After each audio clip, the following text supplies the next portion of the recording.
What's up, guys?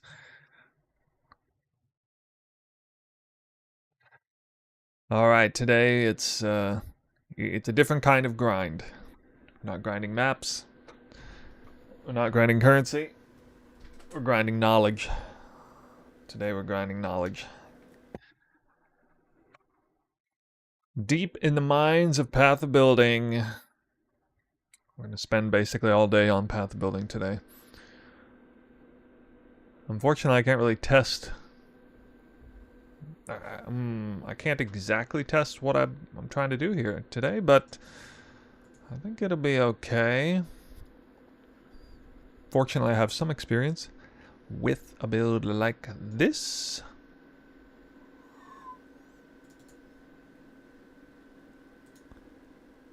Rain of arrows cast on grip, poison, detonate dead. And the more I start seeing stuff, the more I'm leaning away from detonate dead, maybe to an actual spell. But detonate dead's crazy strong, so maybe we see path of building updated. I don't think so. It's never updated by now. It doesn't get updated until like 24 hours or 40, about 48 hours before start.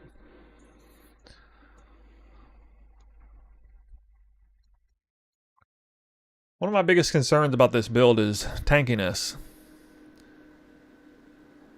I'm not at liberty to play glass super glassy with this kind of build. It requires you, and again, it's good that I have actual game knowledge on playing this kind of build. I had done a Pathfinder variant of this a few leagues ago.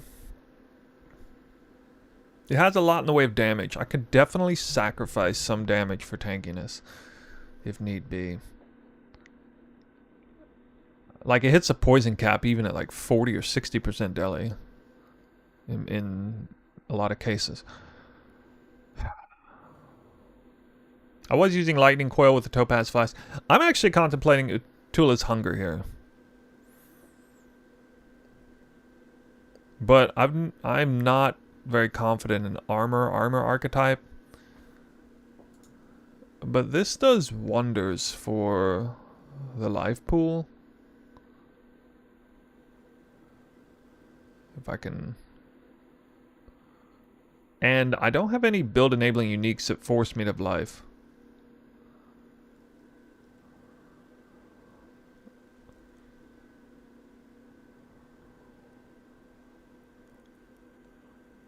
Where is my life? What the hell?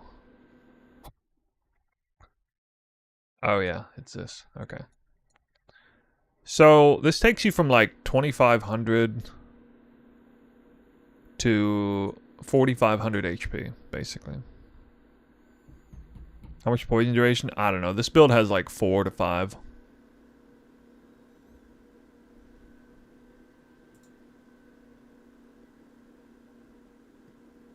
Wait, actually... Oh my god, no, it has more than that. Oh my god, I didn't even realize this. Holy cow. Okay, dude, this build does so much damage. What the hell? This thing's like poison capped to 80% deli. What? I don't know if that's probably... I don't know to what extent POB is factoring in like the rate of explosions. I mean, you do have desecrate.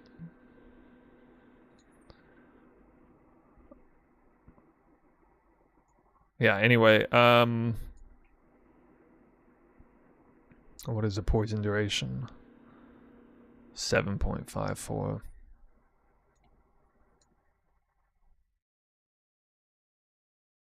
There's this.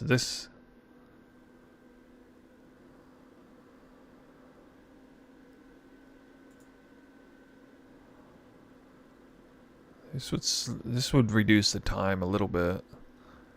I don't know how to really reduce poison time. Duration time. What's up, guys? Rain of arrows. It's a RoA? It's a RoA. Rain of arrows. Clusters have 5. Clusters for league start. Yeah, I don't know. Thoughts on double grand spectrum avoid elemental ailments with elemental ailment avoidance boots and thick skin wheel to get 100% elemental ailment avoidance. This is 2 grand spectrums for avoid elemental ailments and 1 for elemental damage. Elemental damage is crazy.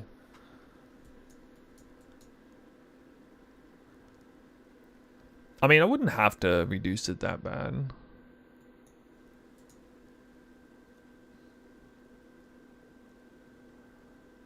How do I learn how to make a PoE build? That's the class over there. You need to go next door to the other classroom if you want to learn that. That doesn't happen. You need at least like a year and 1,000 hours of playtime minimum. Well, okay. In my head, I'm thinking making a PoE build worthy of like advertising to other people. Okay, so if you just want to make a PoE build for yourself, you don't need any experience. You can, you can just set your bar extremely low and fail your way to victory, right?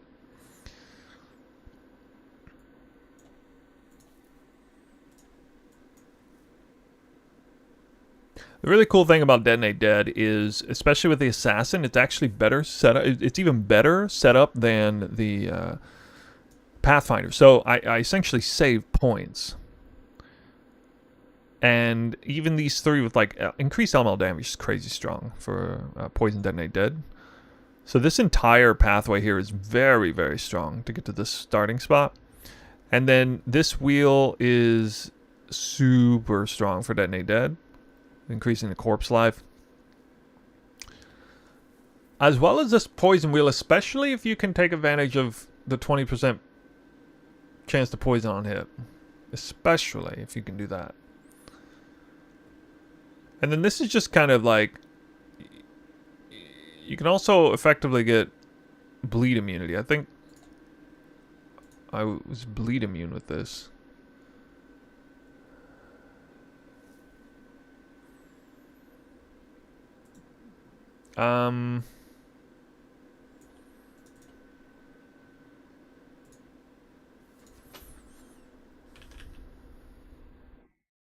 Although it looks like I'd have to choose. Yeah, I can't have both ailment immunity and bleed immunity. That kind of sucks.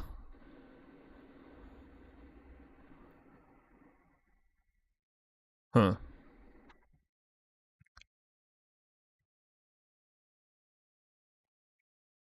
Really like the pathing to get out this way. I feel like this tree is pretty nicely suited for a Nutula build. Let me actually go see some. I haven't really looked at these before.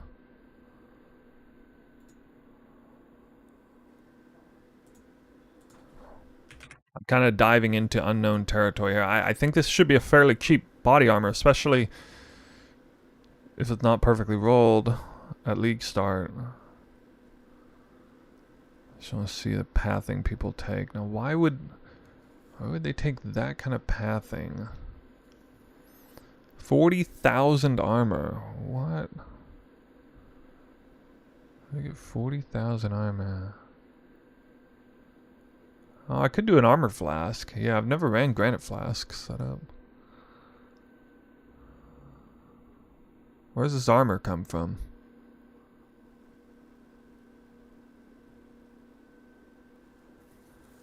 Gamma at 100%? What? This is guy's life. Wait, what? He only has 2,500 life. What if I did Twister cast on crit tornado? Twister cast on crit poison tornado. Oh my god. How good is this gem anyway? Is this gem actually good? Are you really? Really? Really?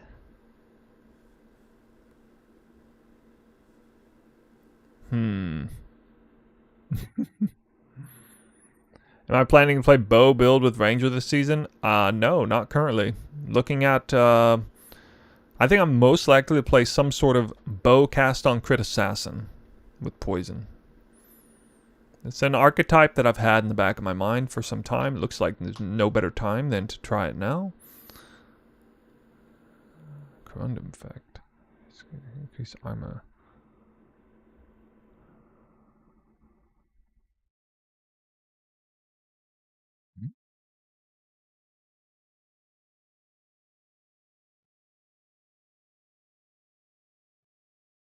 No, there's not Twister in the same way. I feel like armor and poison should go well together.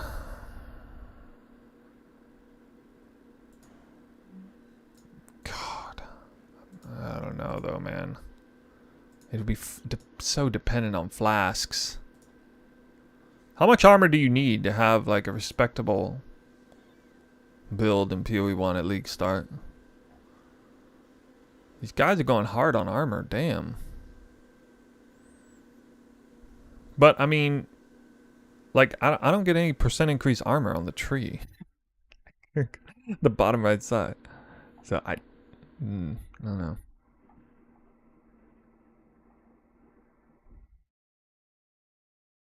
Actually, I could come down here and take this.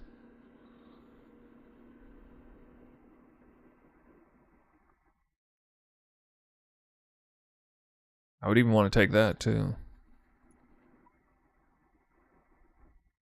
But there's nothing good on the way. Which sucks. It's not a very good allocation of points. If I had to, I guess.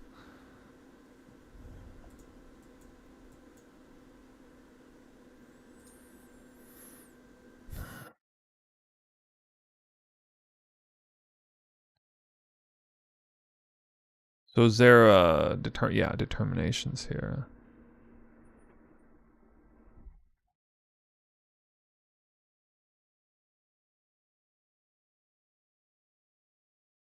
Can you go grace and determination and then take iron reflexes?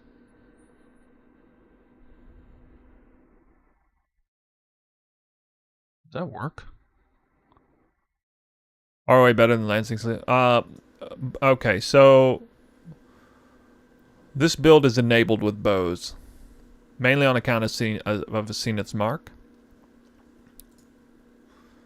which force triggers up to 4 skill gems, which can be 4 curses, or I could put like 3 curses and Desecrate, especially for cast on crit detonate dead, because you need like extra gems to pull that off. This is a monster trigger build. So like the main link is cast on crit is baked into the bow because it's part of the modifiers. It has detonate dead of chain reaction, critical strikes in this case, and then 4 damage supports. Sorry, 3 damage supports. 3 damage supports. 3 or 4, I guess. Yeah, 3.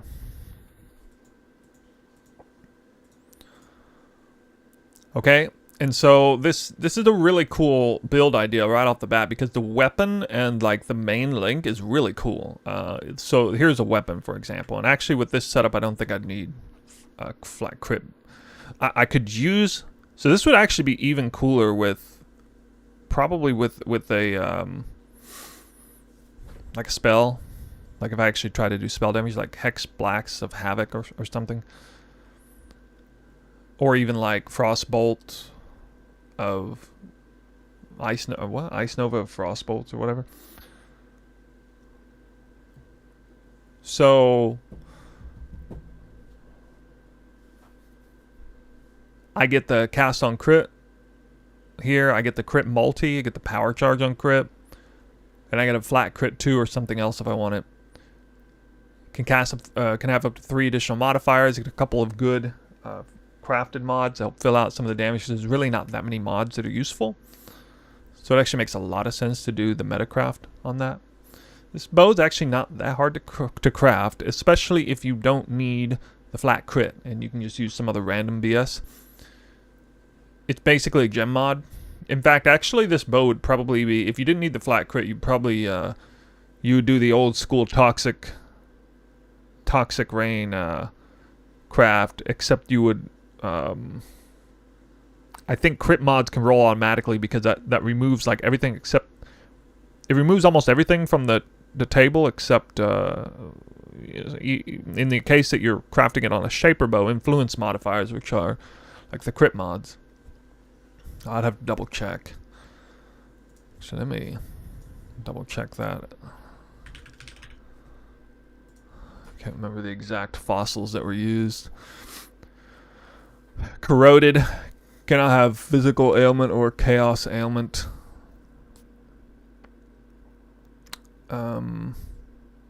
Metallic, no physical mods, and then the other one is no elemental mods. It says no physical mod, no elemental mods, no physical or chaos ailment mods, and that removes that removes a lot from it. It still has attack speed. Oh yeah, it would probably go attack speed actually. Physical, no chaos mods. Yeah. This right. So corroded cancels out with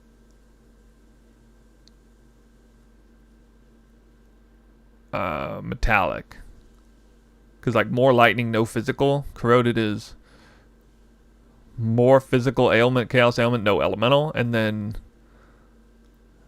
the other one is no physical, wherever it is. I can't remember what the name of it is. Jagged. Oh yeah, jagged. Yeah. Wait, no. Not jagged. Yeah.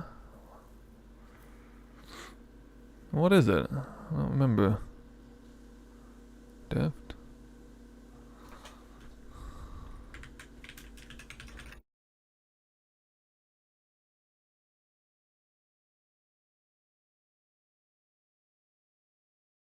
Oh yeah, metallic. Right.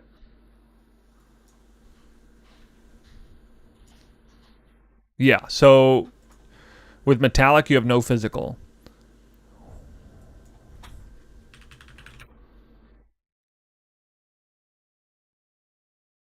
With corroded you have no elemental.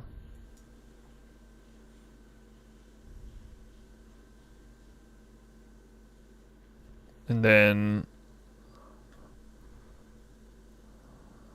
already forgetting the other one. Maybe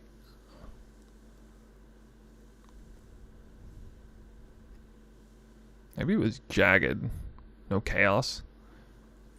I can't remember what the other one was. You guys remember? Metallic, corroded, and one other.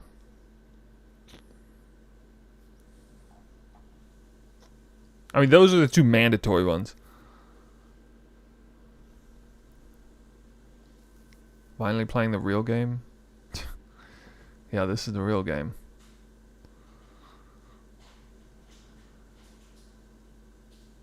More gem. Maybe it's more gem modifiers. Faceted. I don't think you have to use faceted. I don't even know.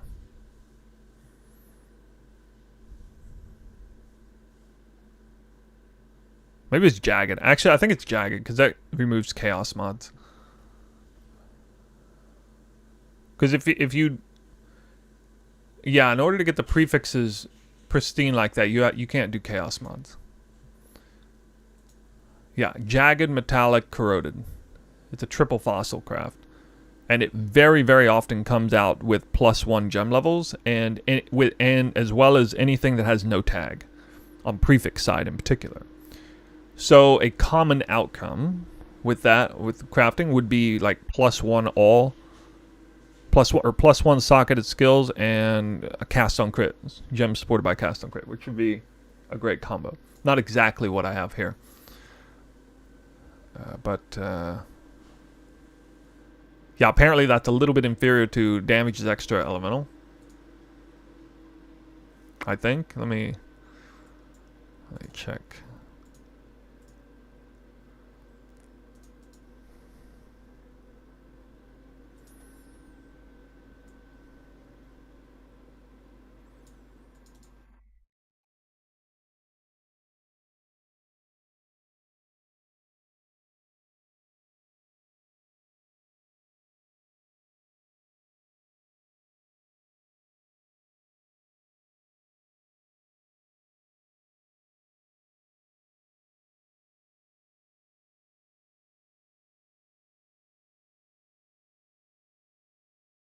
Really?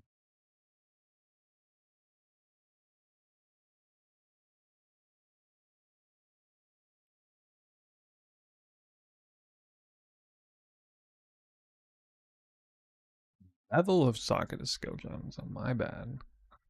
My bad.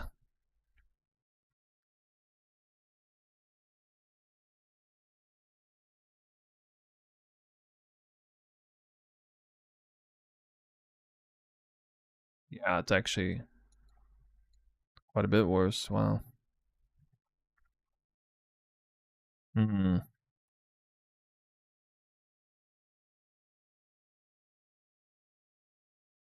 Wait, it didn't do anything? What?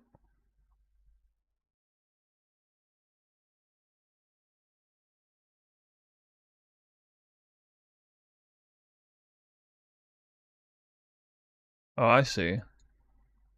Okay, right. I think I was checking. Okay, I'm mistaken my mind checking other things. In the case of Detonate Dead, the skill gem doesn't really even matter. The skill gem level.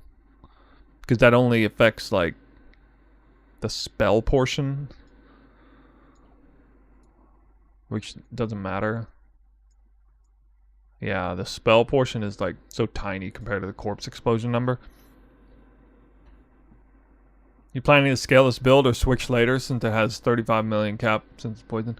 I don't know yet. I mean, probably switch ultimately, but you can go pretty hard on poison because what you can do is you can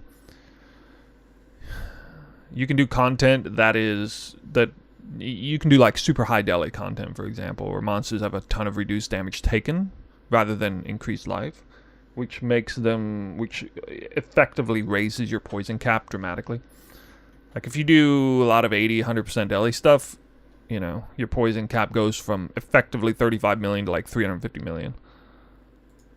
Because mobs are like, they take 10% of the damage as normal.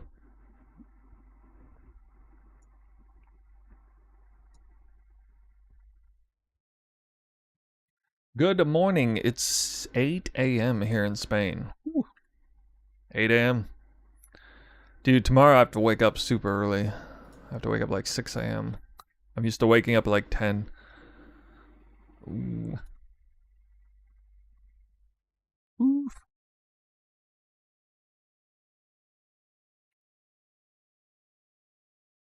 Well, crap. Unfortunately, that's a prefix.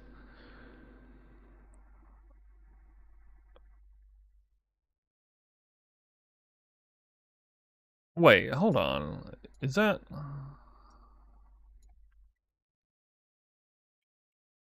Is that a suffix? No, it is a prefix.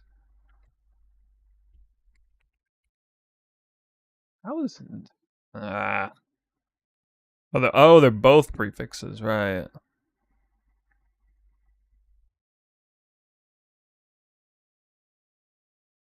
Uh... Well...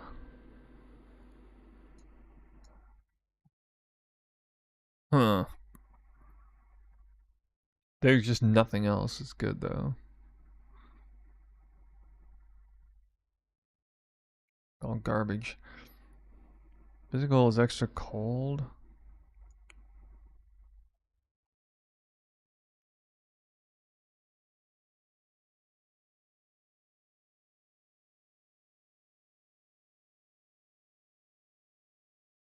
Frenzy charge on kill is the only thing that's even halfway useful. It's so bad. Yeah.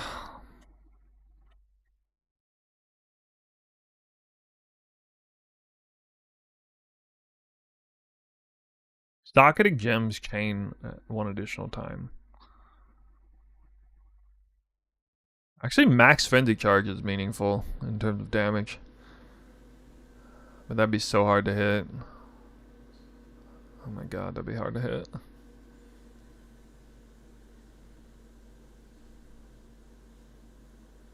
Did they nerf Warden Elemental hit Spectrum, or do you want to try something? They did not nerf it. I just want to try something new.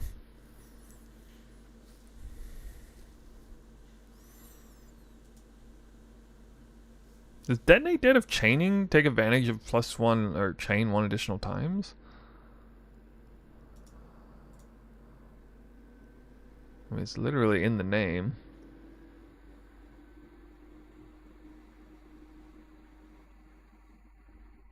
This is my first league to play bow, and I'm going to play Elemental Hit from 3.26. That's a good one right there. Be warned, it's a little bit of a glass cannon since it's your first time, but it definitely has the power. I played it the last 2 times in a row. I do kind of want to play it, but, you know, the Assassin rework looks kind of exciting to me, so.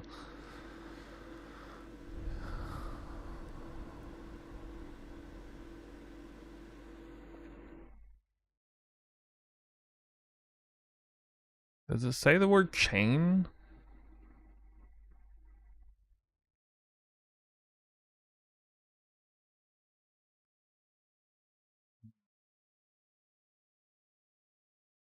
What do I think about the new Tornadoes gems? I mean, they look intriguing, but I'm not somebody who gets excited about brand new skill gems. I prefer to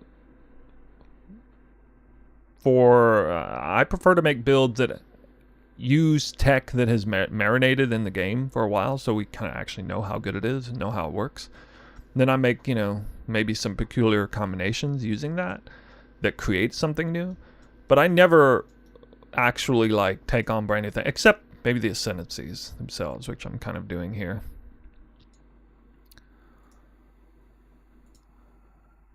Yeah, so anyway, the build is Cast on Crit, Detonate Dead of Chaining.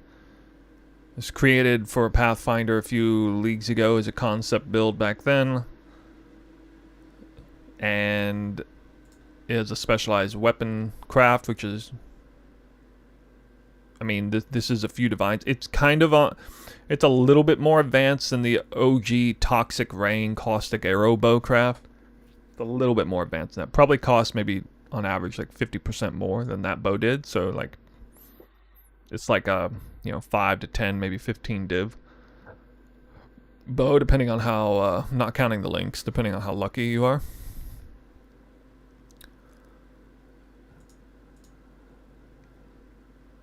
And then it uses a Zenith's Mark to push a ton of curses out.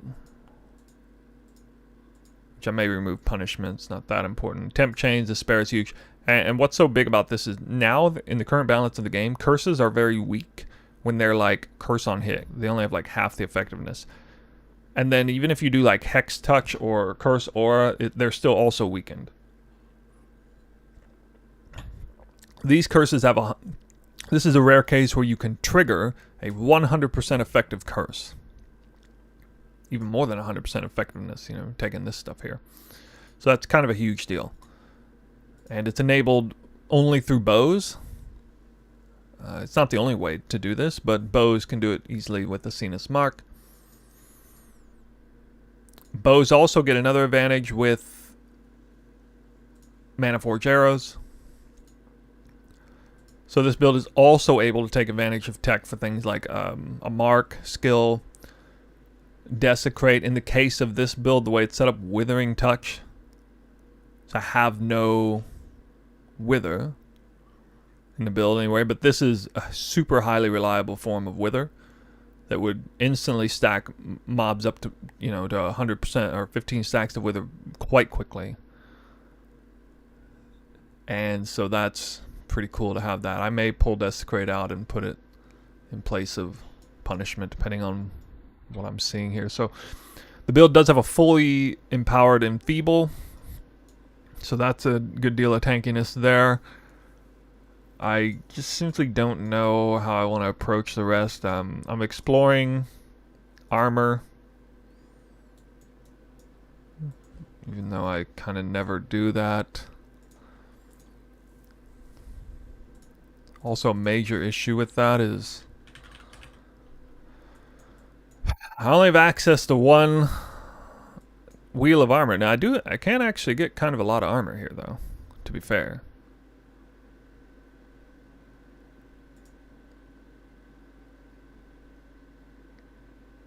It's 48%, and I probably have been hit recently, right? So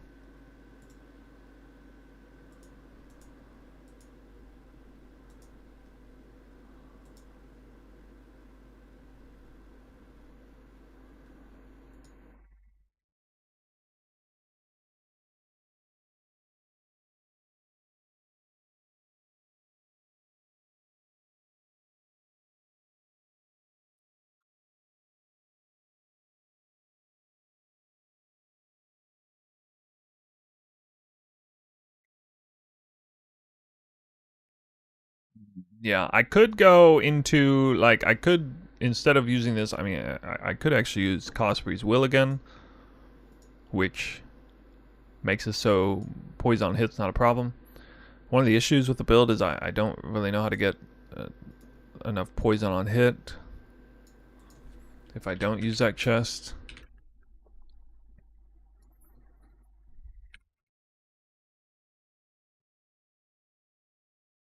Which is why I made a video about it.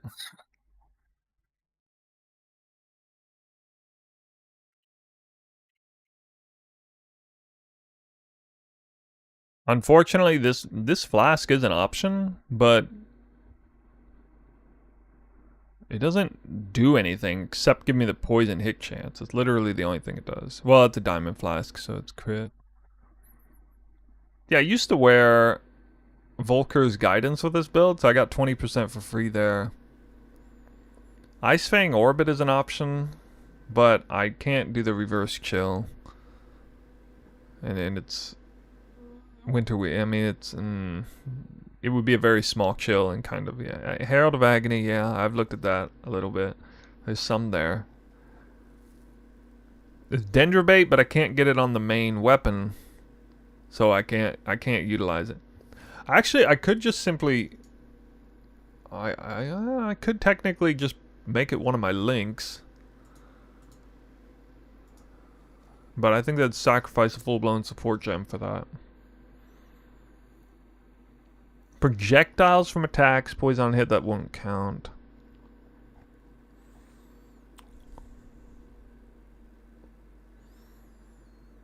There's a grasping vines thing, but this is like meant as a, this is kind of the way people try to play this build without the assassin tech, and it's a little clunky, I guess, because you're not going to poison enemies right off the bat.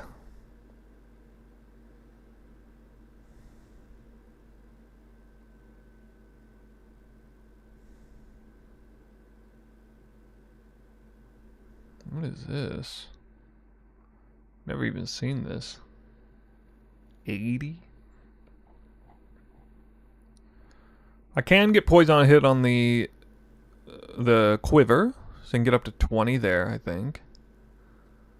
This is...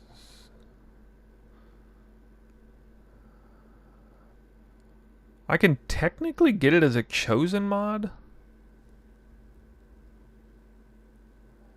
You know, I might be able to do that actually. I can benchcraft the chosen mod.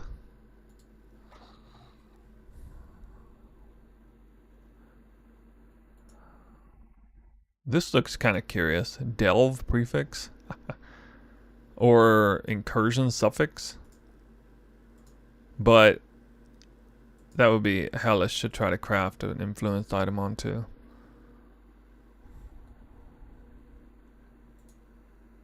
Anyway, there's this. I can get up 25% here.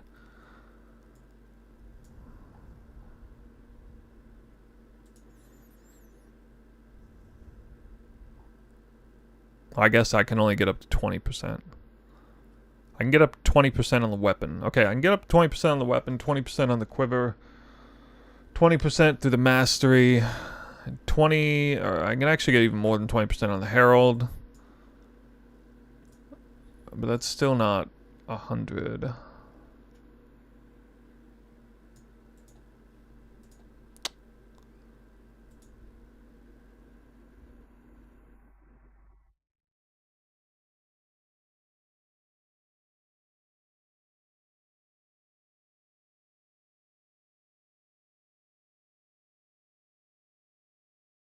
Actually, I would want. I guess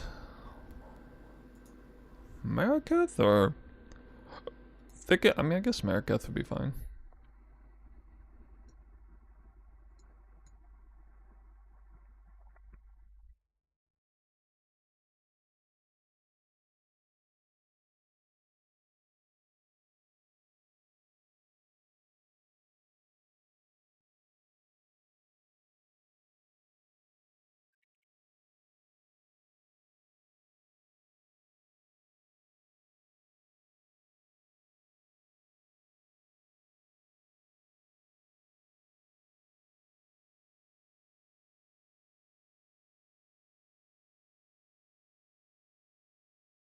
You need that movement speed or attack speed or something.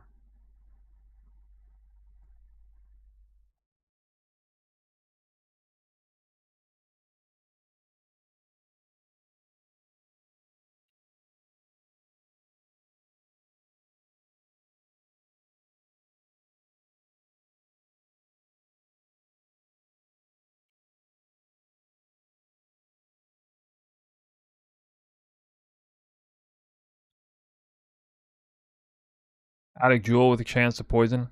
Jewels with chance to poison. Yeah, that's a good idea. I could maybe do that. Although I'm using Grand Spectrums right now.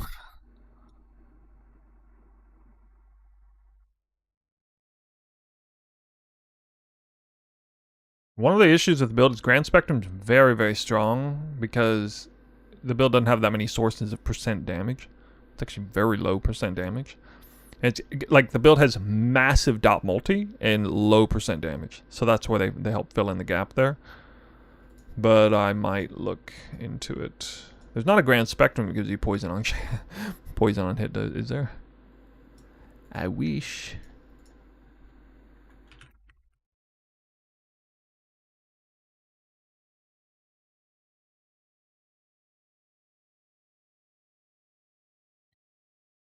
Yeah, so this could be possible armor. The percent physical damage does like literally nothing. It's just for the poison on hit.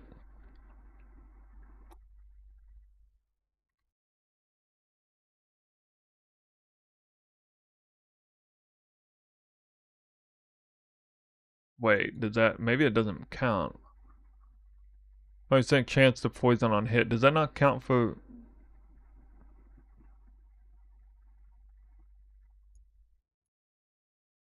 Maybe it only counts for the attacks. Oh, dude, is that what? Oh my god. Apparently it's only attack. Condition main hand attack. It only counts for attacks. It doesn't even say that. What, because it's attack tagged? I guess. That's so stupid. Yeah, I guess because it's attack tag. Oh my god, that's so dumb.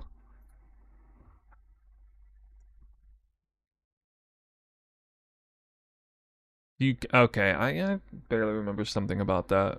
Okay. Well, that doesn't really work then.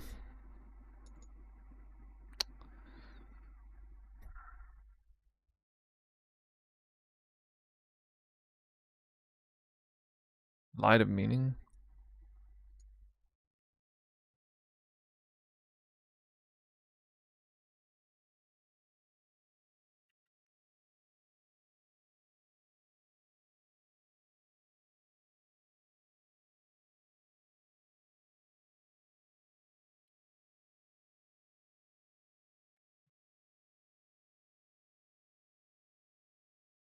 Doesn't have poison.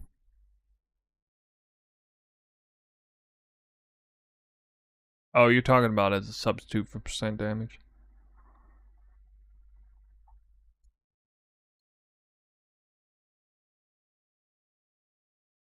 This is actually a decent spot for Light of Meaning. Right here. Especially if I take Melding.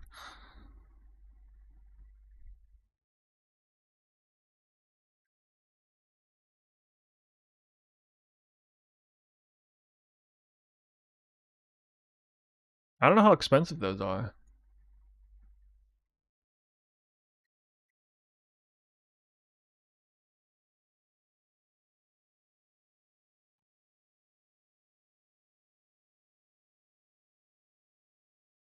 What's more expensive, Light of Meaning or Grand Spectrum for percent elemental damage?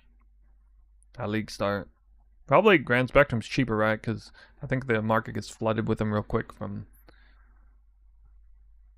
people leveling up, doing trials.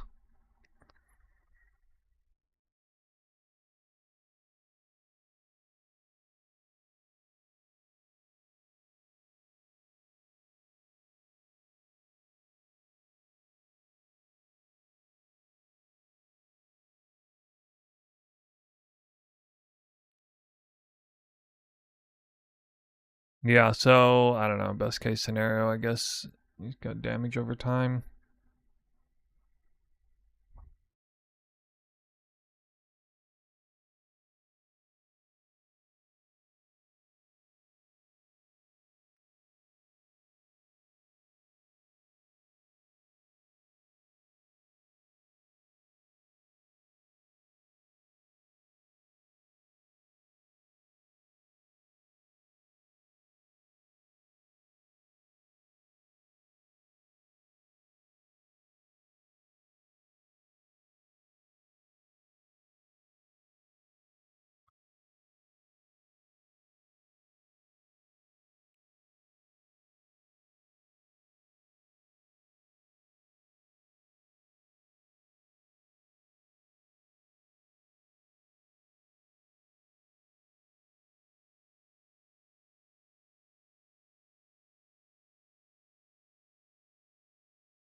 Most of poison on hit chances in weapons.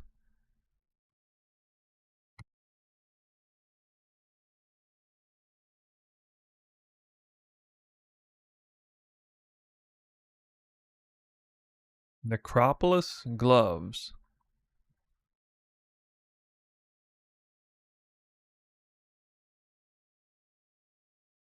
Actually, I do have gloves as a slot that opens up.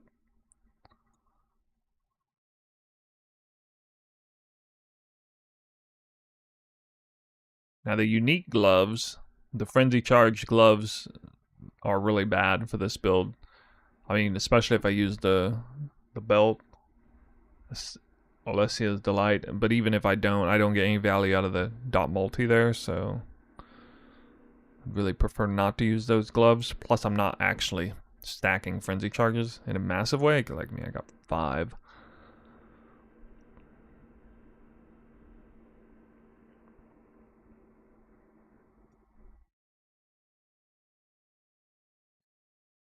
Oh, let's see if there's any poison on. Socketed gem supported by poison. Yeah, well, that doesn't help.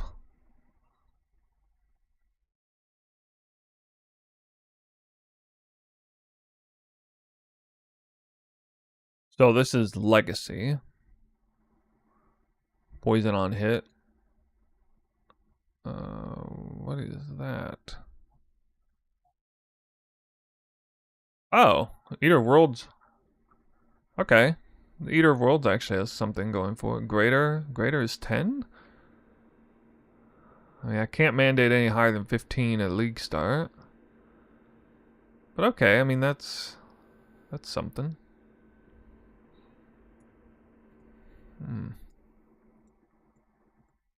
Well, I mean, that's good. I do have an open slot for gloves. Let me craft some gloves.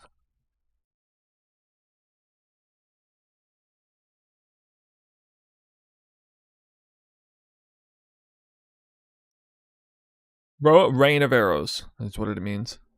The bow skill. It's a delivery system for cast on crit, which is what CoC means.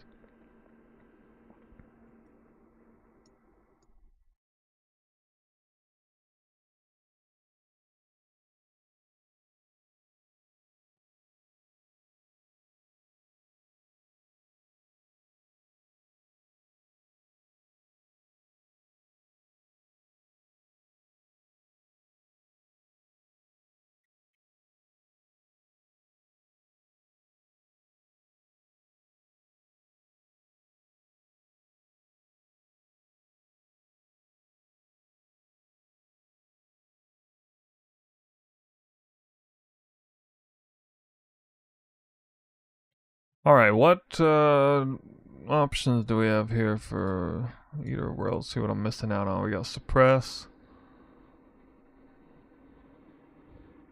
Fire damage leeches life would be nice.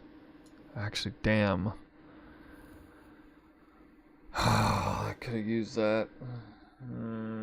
Leech is such a bitch on this build. That sucks. I really could have used it.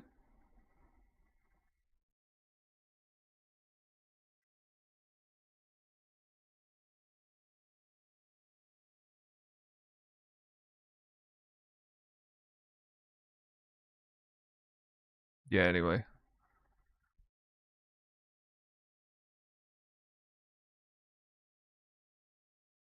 Maybe not a good build for newbies. I mean, generally speaking, my builds are not good for newbies.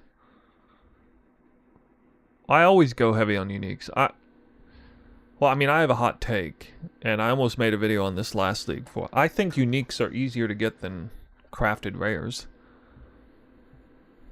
I mean, you can set the bar crazy low and have like garbage tier crafted rares as a build, but I mean, you can only make a build so good with a very small number of uniques and shit tier rares. Like, you might as well not even make a build. I mean, you can make a build and say, okay, this is designed for a player who has no idea what they're doing. Super giga easy, simple, stupid simple build that functions, that will only function on like with top tier skill gems and stuff, setups, right? I'd rather shoot a little higher. I like aiming a little bit higher and trying to take advantage of some cool and interesting tech that's available in the game. I'm not personally scared of a build with a ton of uniques. In fact, if anything, it's a relief, because it means I don't have to craft a bunch of things in the first day or two of the league, which is obviously annoying because it's time consuming, and B, annoying because there's risk involved. There's no risk involved in uniques. They either exist or they don't. So, I mean, if nothing else, you're saving a lot of time, because when you get it, it's done. Unless you're talking about like a...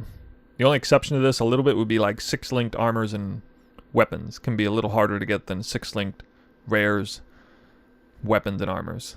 That's the only exception to that rule. But even that, I mean, you could debate it either way.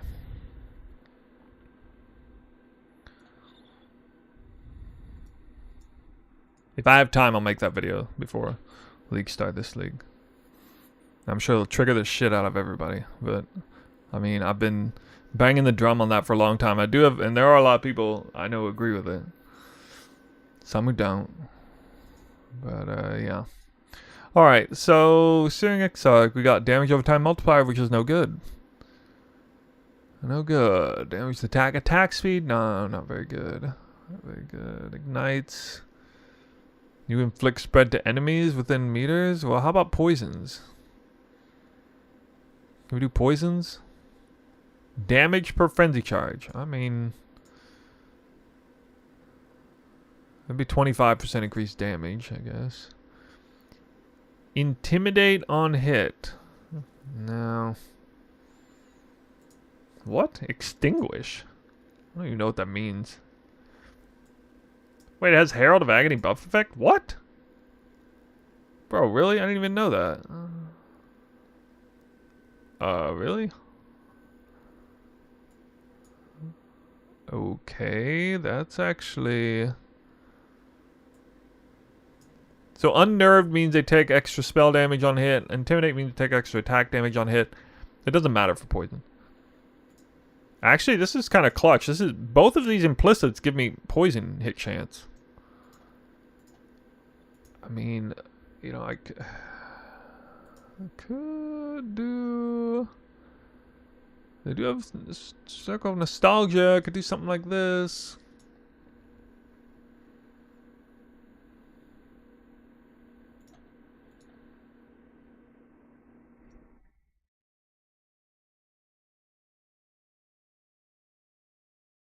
Vine Spike Cordial. That sounds like something I don't know.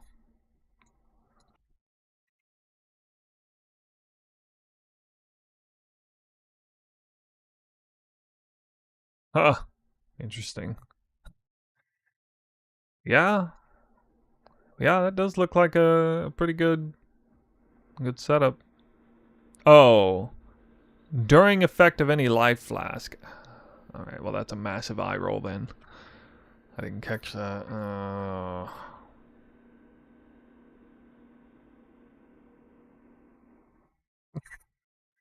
Because then you need like the mod life flask. You gotta piano it, and you can't have life flask stop activating when it's full. Duh.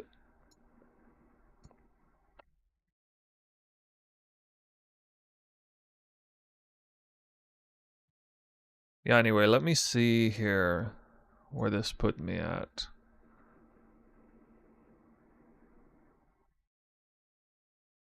36 now.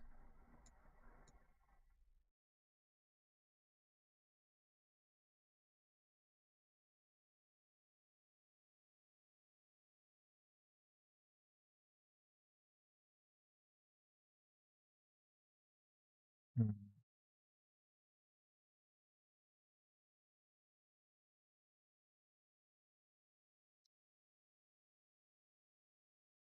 So, yeah, I mean, that's okay.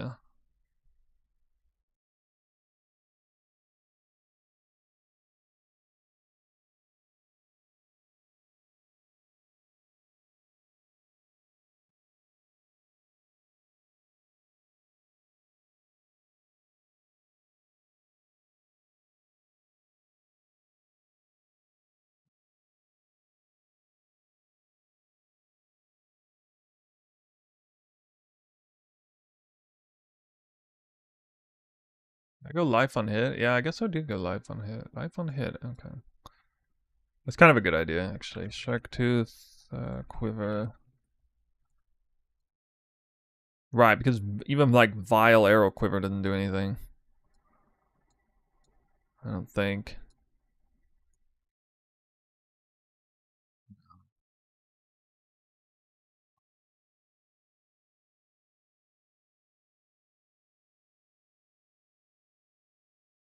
You have to have fire gained as extra chaos. Like the only way to get real damage. Alright, no life mod. It's gonna be, in a way, it'll be easier to craft.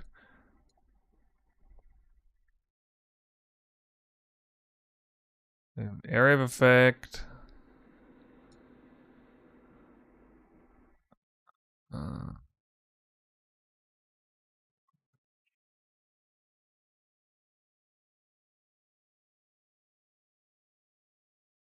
yeah, this tier 1's huge here. And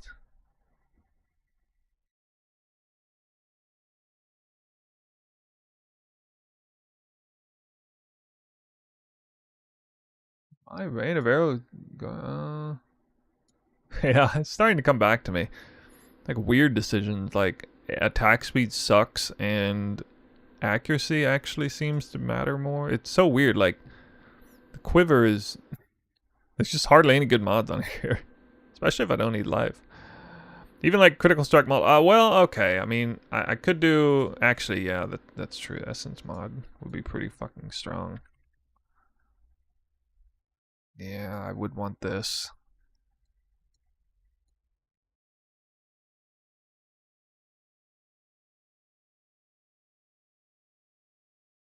Get a little hard to craft. Is this PoE 1? Yup. GC Greedy Gooey, thanks for the sub. The frozen mandible, I have trail of ice, but my twisters aren't getting cold element. What am I doing wrong? You're not in combat. You gotta be in combat for him to like spawn the chilled ground. And obviously if you constantly run ahead of him, you won't really get it either. That's why it's not the most reliable way to get chilled twisters, but it definitely is reliable in single target. Like on a boss that's spawning.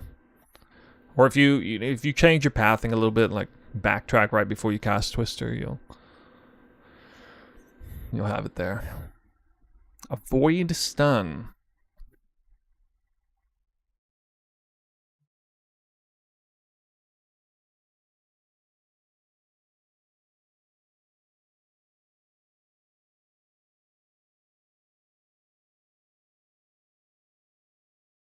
Or yeah, I guess this is it.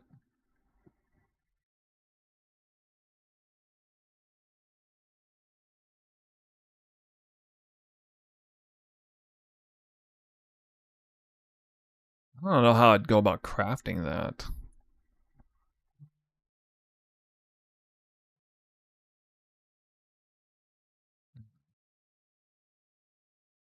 Anyway, 89% chance to poison.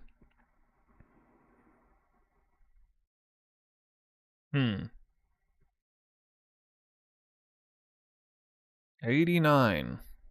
I don't know if I can get any higher than that.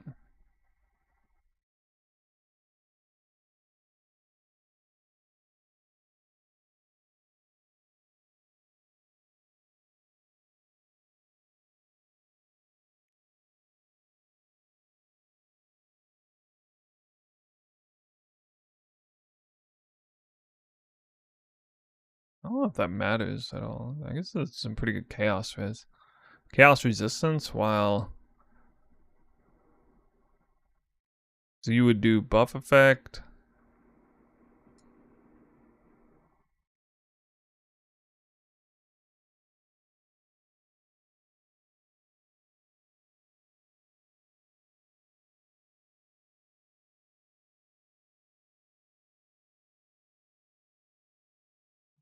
Chaos damage?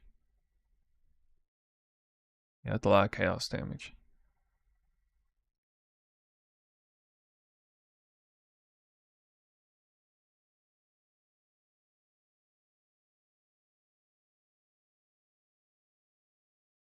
Why does it show fractured mod?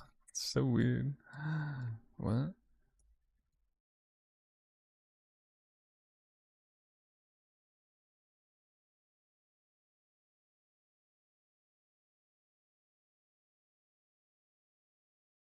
Like a bug in PUB.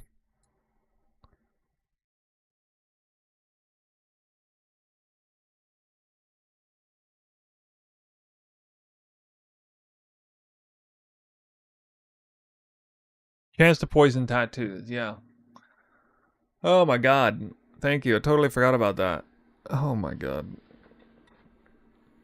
You win today. I don't know why I completely forgot about it. Why does it not show up on here? Those would probably be really expensive at League Start, but maybe not.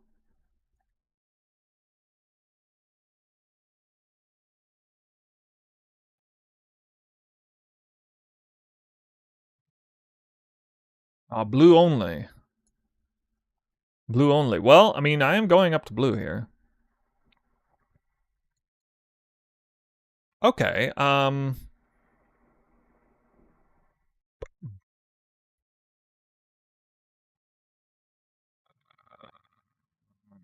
I guess for the gloves, I don't know, man.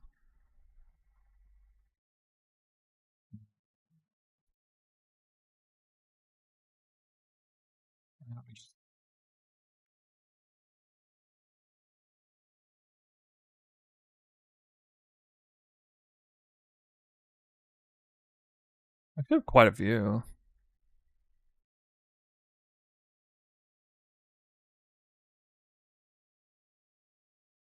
Yeah, this is gonna save me from having to run the other body armor.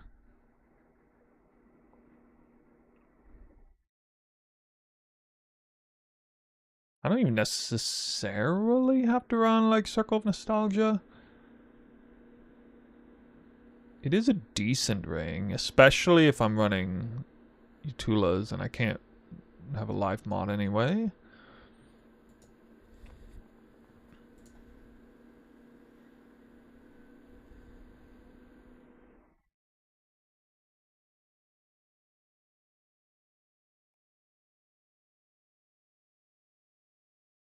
Now where's the life mod? Eh.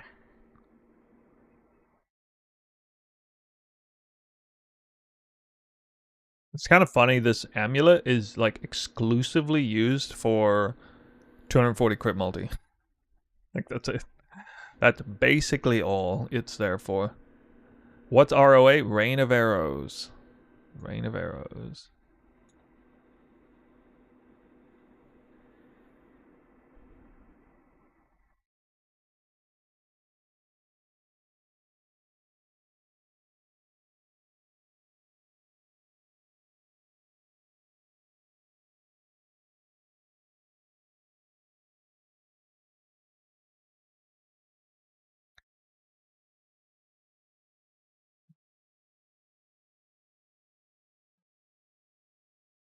How much damage that is.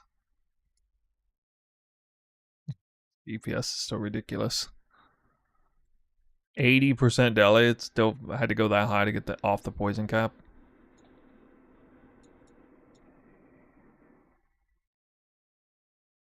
I'm not actually crit capped somehow. God. What in the world?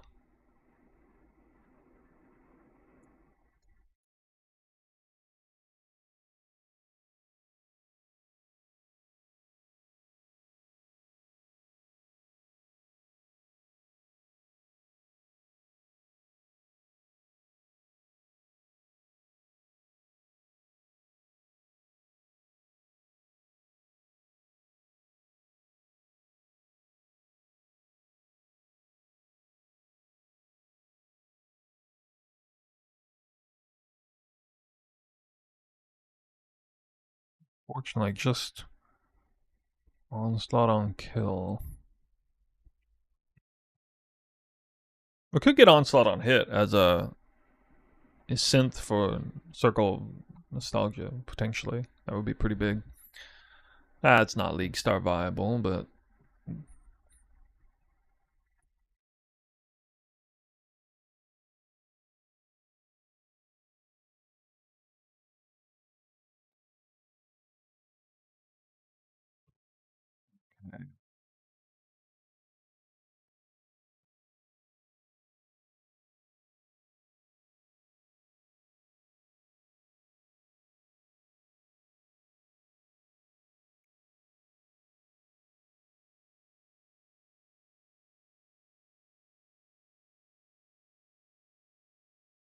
feeling good about this being a starter. Never used either skill before. I think this looks interesting. Oh, it's definitely interesting. I will make it viable. I already know it's going to be viable because I had... It's viable for Pathfinder. I was using a... The only issues that I had a little bit is that the damage is very delayed because you need to get desecrated out first, which is triggered. And then you need to get the corpse explosion out of chaining, detonate dead of chaining, which is triggered after the fact. Then it's got to rack up its poisons, which means you need to do it a few times over to really start kicking in the damage. Which means the big thing undercutting the power of this build is it's very delayed damage. It's more delayed than just a poison build. It's a trigger two things first, then poison everything, then it's dead. And so you absolutely have to be able to, you actually have to be tanky with this build. At least to a certain extent, you have to be. Maybe, I was thinking about maybe trying to do something with like super high evasion, Kintsugi body armor, that kind of stuff, wind dancer stuff, but I'm not, I don't have enough things going for me in terms of evasion to do that. So probably not going to do that. That's why I'm starting to look. My biggest concern right now today is tankiness, which is a little unusual for me. I did notice that literally every single build enabling unique I want doesn't have a life mod on it, so I thought maybe we try like some sort of pseudo armor setup with Utula's Hunger. I'm obviously pathing towards a ton of percent life mods as well, so that's great synergies there. There's even this here, which I haven't taken.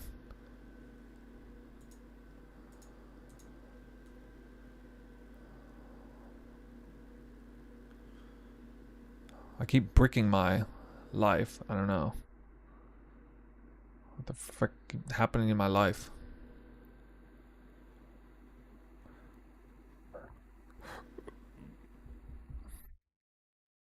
Also, there's Ungol's Harmony versus Marlene's Fallacy. I don't really know exactly how I feel about this one.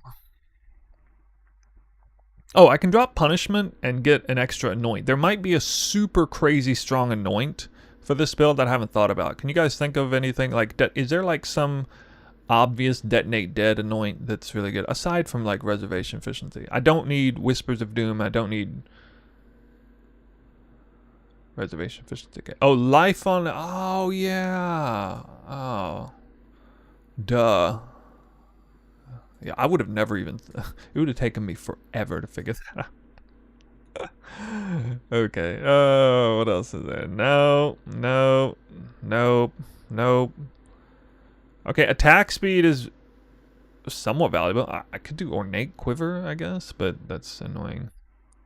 Nope. Ah, okay, it's probably gonna be this one actually. Global Accuracy. Piss target. Prog speed. Prog speed? Maybe? Nah, probably not. Yeah, actually, probably this one. What a goofy option here. This is like this is the world's goofiest quiver ever. An Elder 2-point arrow quiver.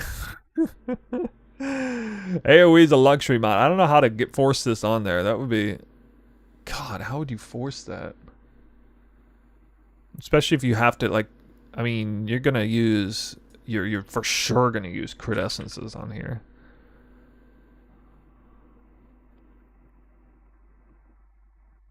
There's like almost no chance you don't use crit essences.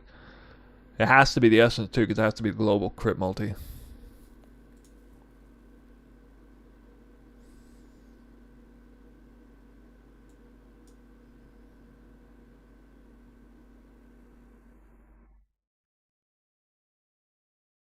Wait, is it a phasing?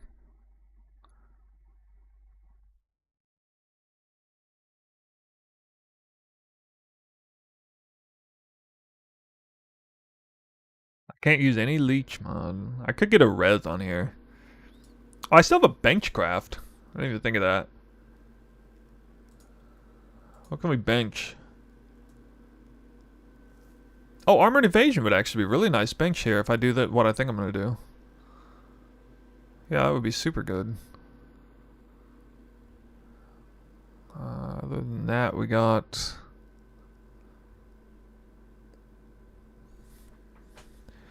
Oh yeah, I was gonna do Frenzy. Probably Frenzy. Cause I have to have really high Frenzy uptime. See, that's the problem. I can't. Yeah, I pretty much have to do this. Okay.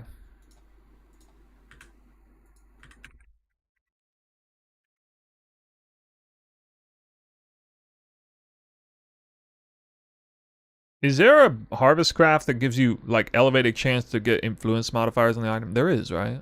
It's. I know there's one for guaranteed influence mod, but is there one for like elevated influence mods?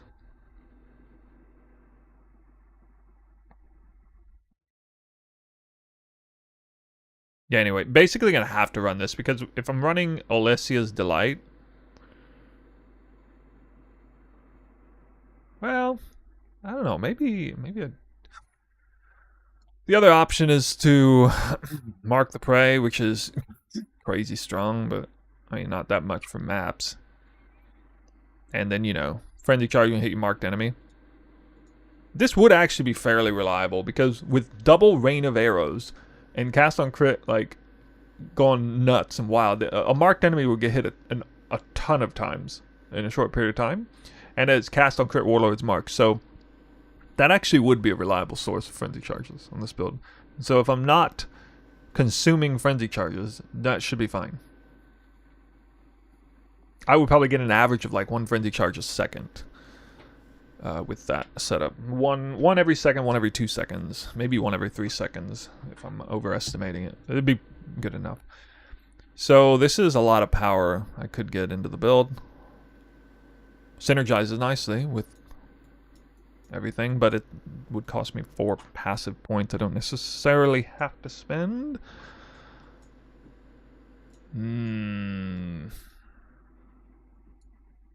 Armor and evasion. Alright, here's something I don't know. I have no experience at all with iron reflexes. 0. So I'm in precarious territory. Just leave it at that, I guess. If I could figure out other sources of crit, I wouldn't necessarily need this bleed wheel either. But there's not... maybe there are some sources. Wait, this quiver gave me crit.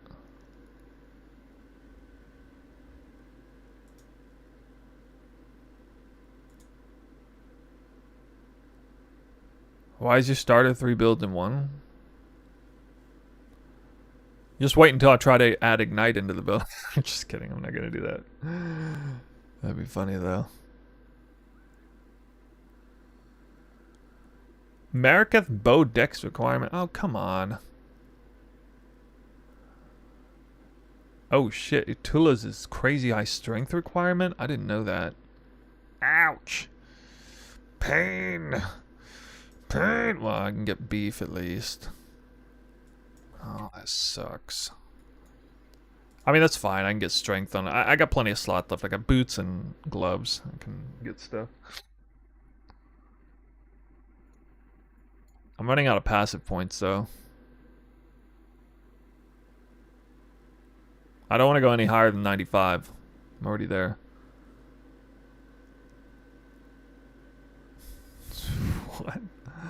Yeah. Yeah, right. So Grace does actually give you a lot of armor. Does Grace 100% synergize with... Do you only get the effectiveness of the... Do you get the effectiveness of more evasion, or... Actually, let me...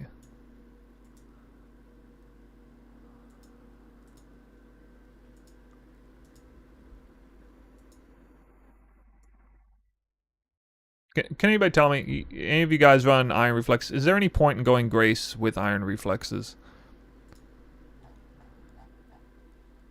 Does Grace 100% synergize with it, or is it only half a synergy? It's at least half a synergy.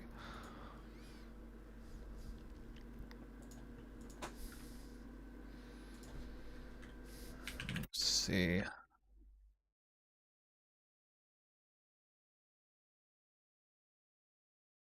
So, like, everybody's gonna run Determination, right? Wait, what?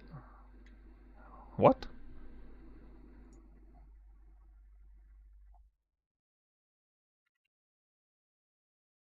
.2.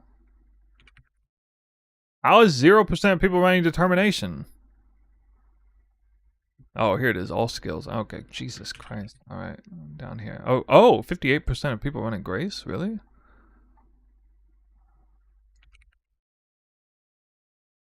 That's at least half a synergy. Half a synergy, eh?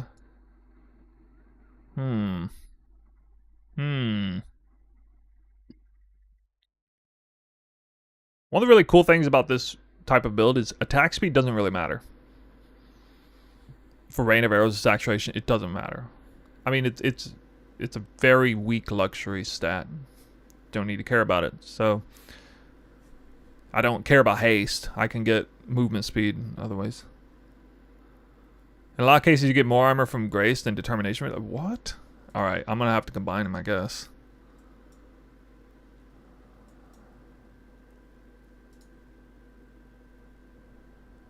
That's kind of nutty. Well, if I craft a bunch of hybrid pieces, this should be good, right?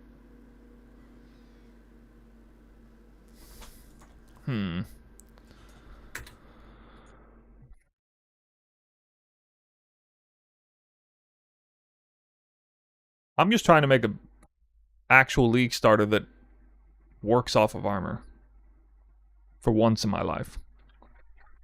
If I'm ever gonna do it, this is the time to do it. I think I might go this route. Tula's Hunger with armor. Because I actually have a rare glove and rare boot set up. I can't unfortunately do the helmet. The helmet's screwed. Which is really annoying because I can't even use the suppress mastery for it, but you just have to take the helmet and erase it from my mind and just try to scale it off of the, well, I mean, the body armor has some gloves and boots.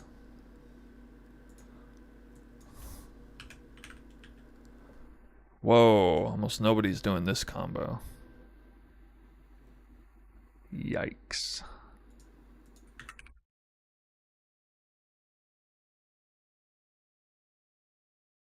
Huh? Why is this so rare?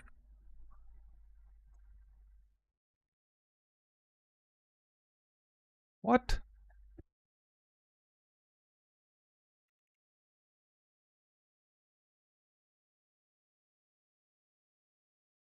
Nobody's doing iron reflexes with Utula's Hunger, like nobody. Okay.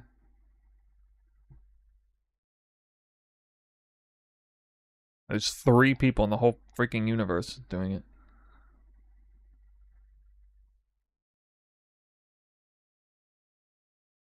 $220,000 armor.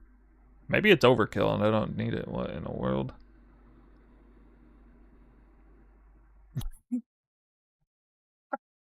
Okay. Check previous league.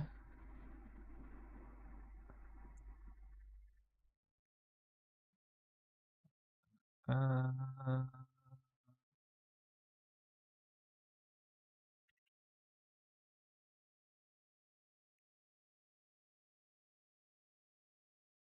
Nobody's using Grace. Determination, yes. Half of them. Dude, I would probably be the only assassin in history to have this set up. Imagine an assassin who's scaling life and armor. Who does that? Who does that?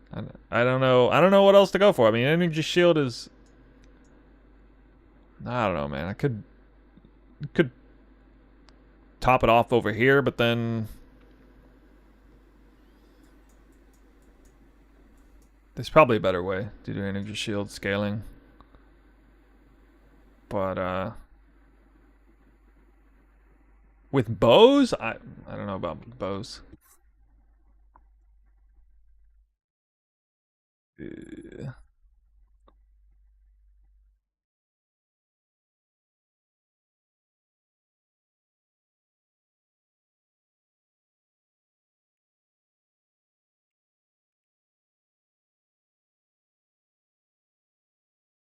Oh, what was the thing somebody said?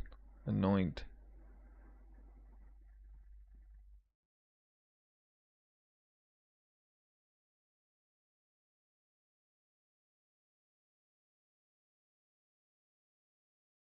Undertaker.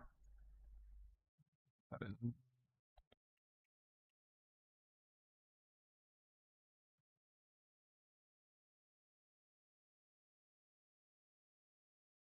Oh, I'm already taking that.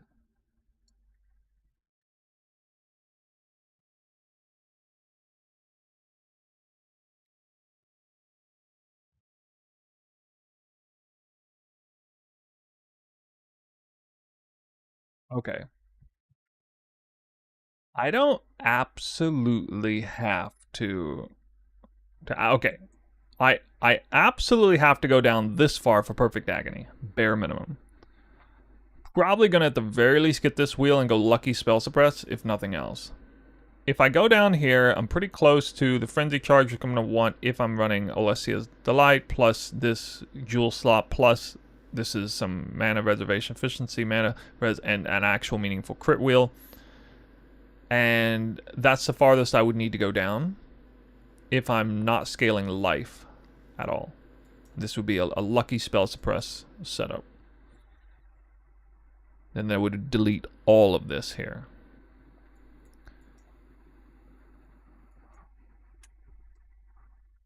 Then it's spell stuff. But here's the thing with Detonate Dead. There's no synergy with spell crit.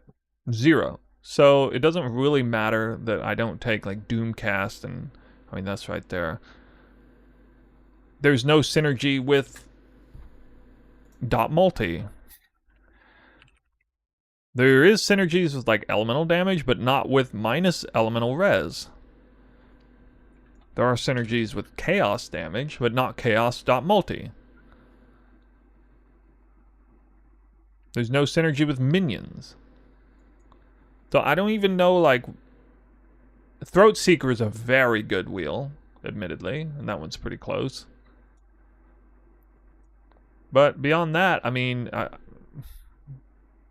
okay, to be fair, Whispers of Doom would be pretty strong, except, I mean, I don't need Anathema, actually. No, never mind, it's not that strong. I guess I would just, like... because there's nothing I need with wands, weapons, there's nothing with bows, there's nothing to do with weapons up here, so any sort of damage on weapons, golems is nothing. Curses would be good. Chaos damage would be good. Elemental damage would be good. Fire damage would be good, but not like fire.multi and stuff. So, I mean, I actually, this wheel would be strong right here.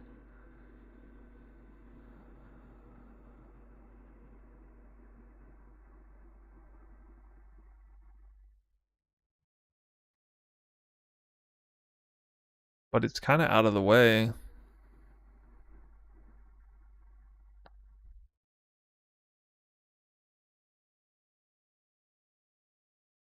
I'm not very knowledgeable about this side of the tree. I hardly ever work around here, but I just don't see much.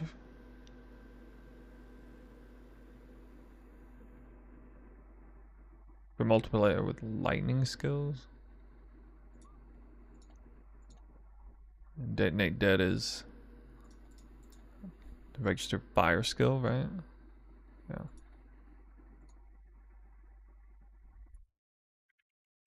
Anything here with fire skills? Fire skills.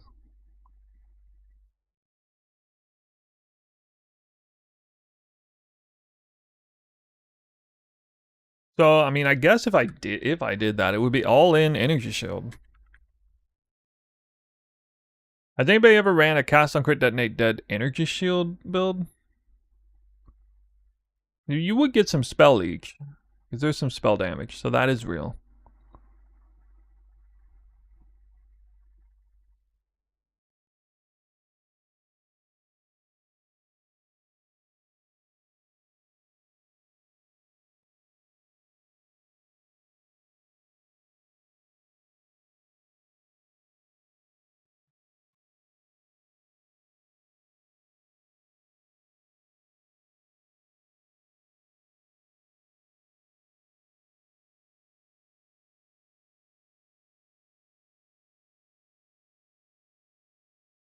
Could take these points.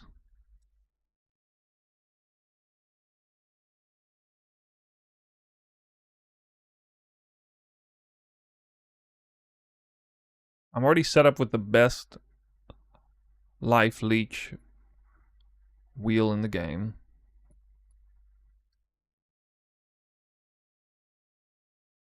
Oh, first. No. No, fortunately. Unfortunately, I don't know.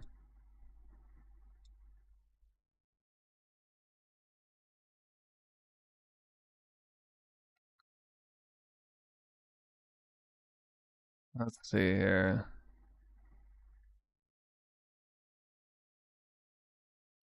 What a question.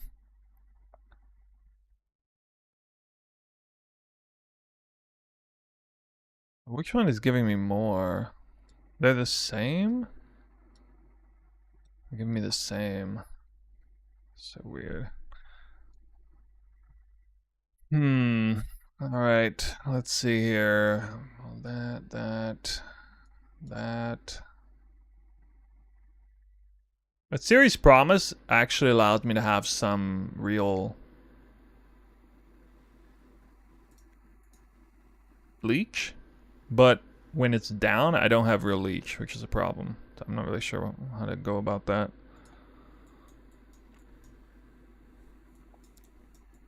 Also, most energy... Okay, so most energy shield-based builds are a shield build.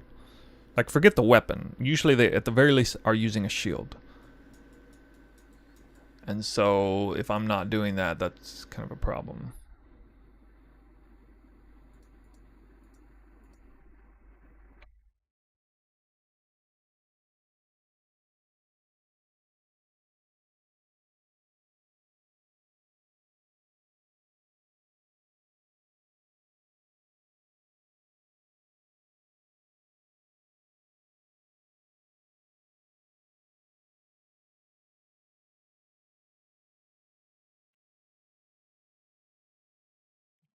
Craft some flasks.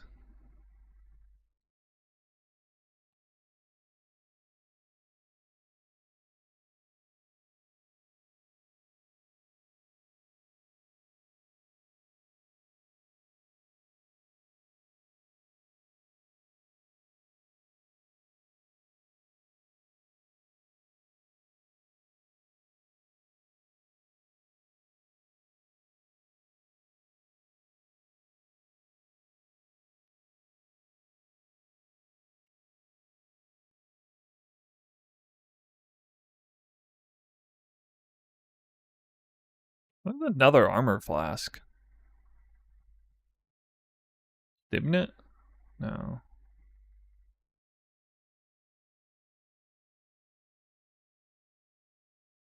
Basalt.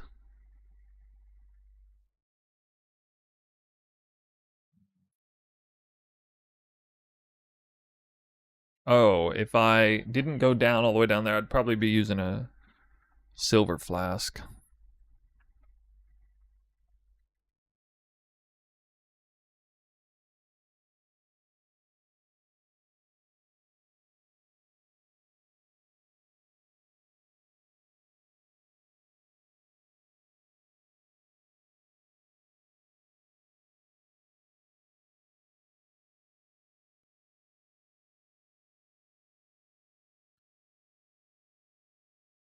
You know, I could get some crit here. I could do that.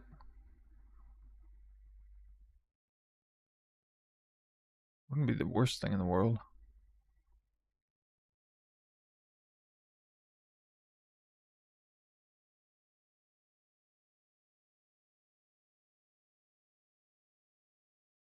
Like, what?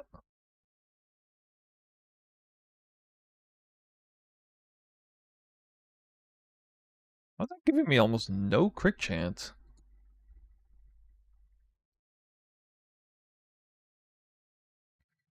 It's crazy. Oh, it's because down here, duh.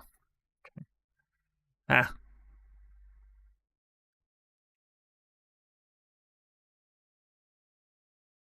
Missed that. Alright, since I'm not prioritizing attack speed, not getting onslaught very reliably, probably gonna want actual movement speed.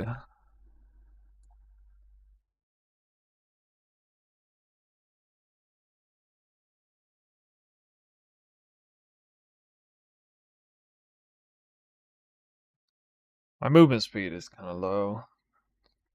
At least the series promises super cheap flask.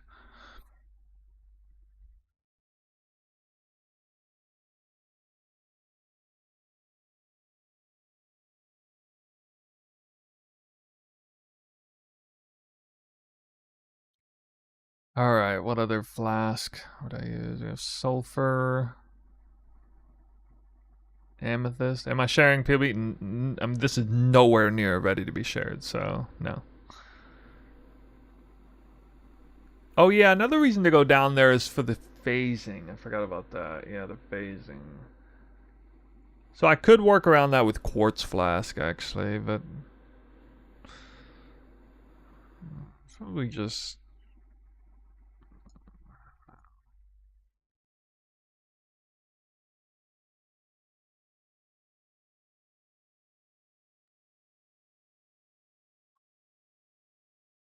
How am I gonna deal with elemental damage on this build?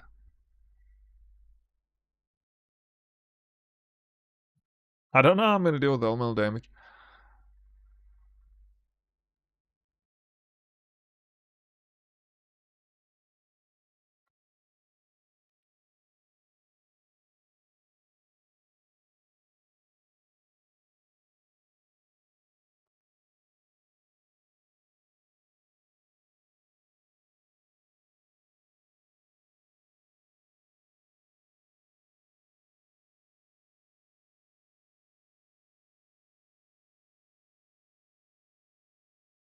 Dude, that doesn't even matter. Damn. Bleeding, poison, shock, reduce effect. Oh, reduce effect of curses, I guess. Yeah.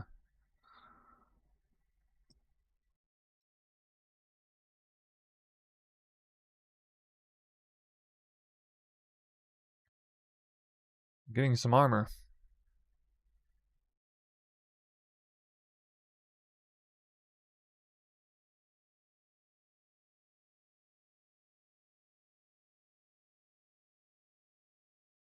So it would be a lot easier to scale armor on gloves and boots if you don't need any life.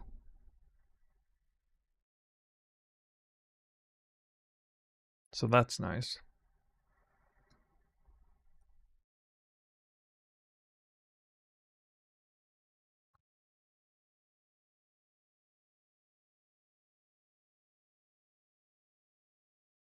Damn.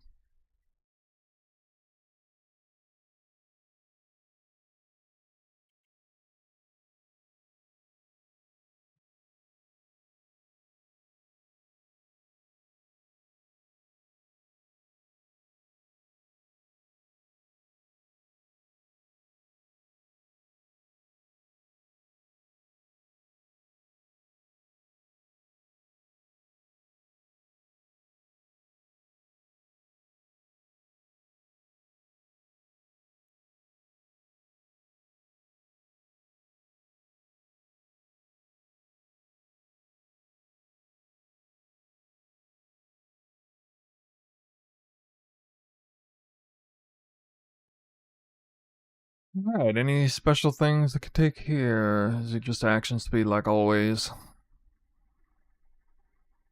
Do brittle ground.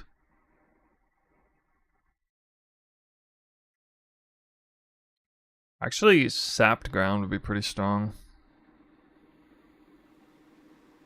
Maybe even brittle.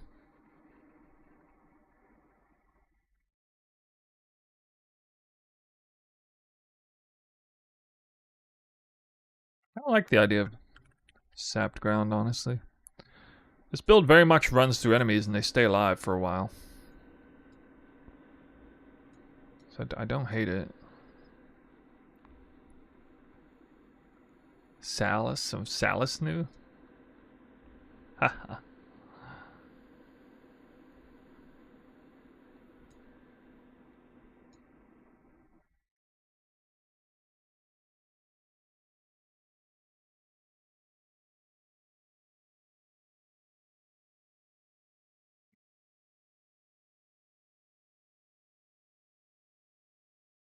Oh, yeah, I mean, I would, of course, use movement speed here.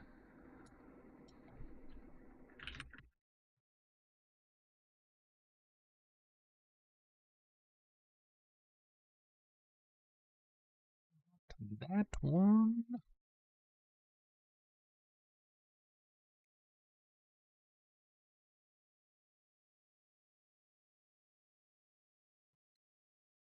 $28,000 armor.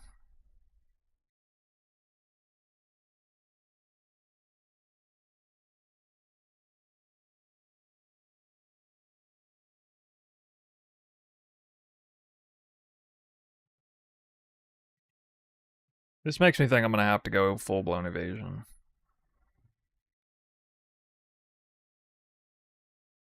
Which doesn't make sense if I use that body armor.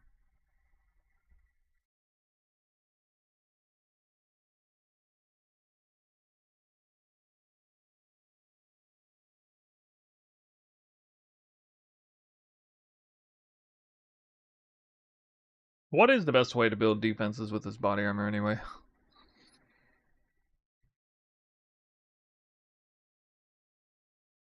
Armor.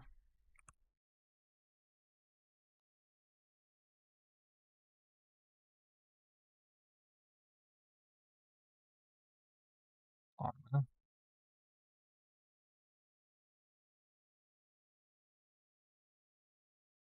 Mage blood with armor? Yeah.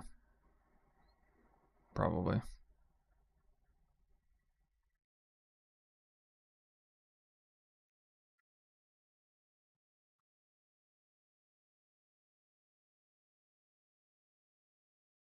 $95,000 armor? How does this guy have so much armor? He didn't even have any armor on his gear. Doppelganger. I looked at it. Yeah, it's possible. I do that. That one annoys the heck out of me, but I might have to.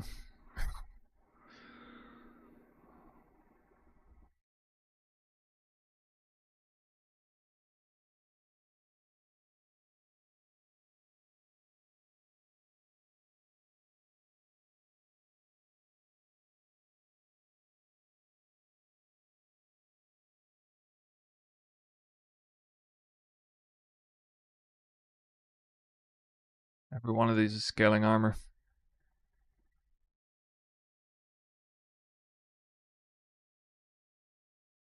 Wait, this one's not. 7,000 life though? What in the world? Well, how do these people have like evasion energy shield pieces, but they this guy's not scaling it, never mind.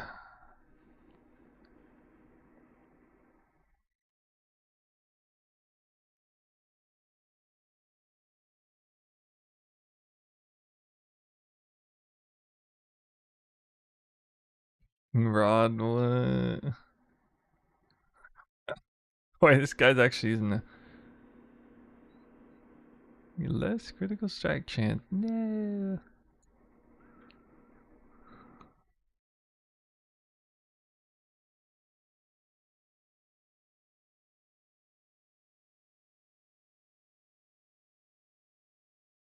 Alright, hold on.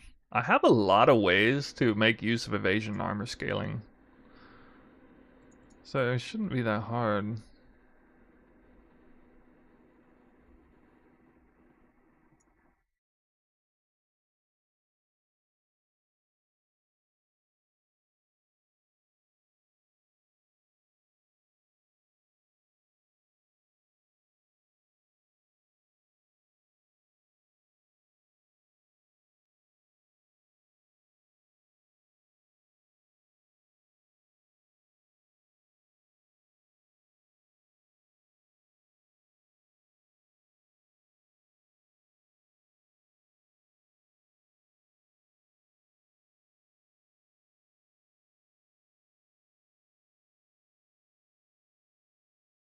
$30,000.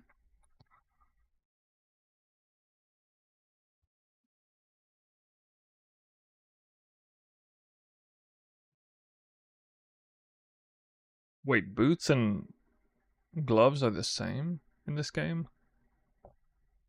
Really? Really?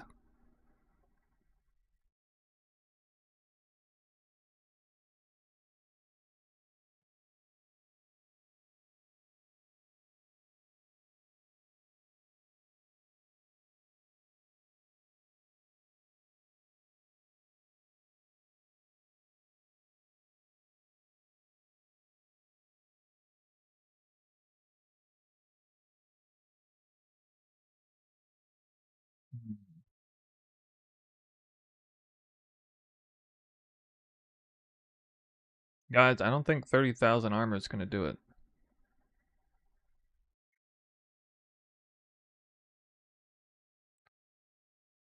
And I haven't even looked at res yet, and I'm getting destroyed on resistances here. But I have suffixes for glove, boots, and quiver, I guess.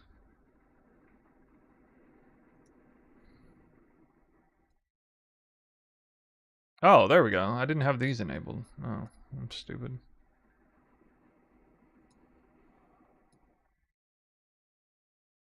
Huh. Okay, now it's not so bad. 66,000 armor.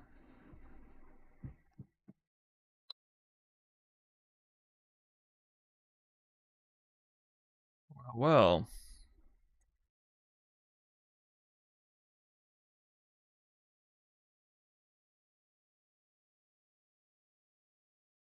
I didn't have grace or determination enabled.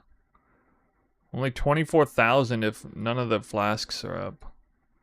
I mean, how bad is it to try and rely on flasks for your armor? These are all off. It's 24,000. If they're on, it's 66,000.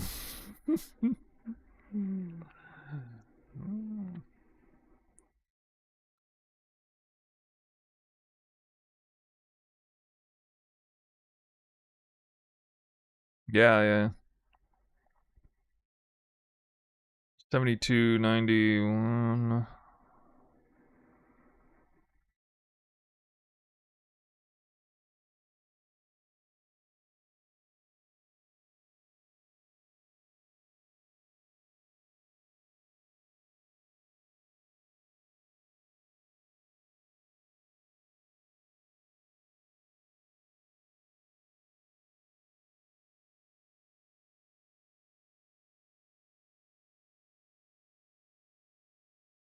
Four percent over cap.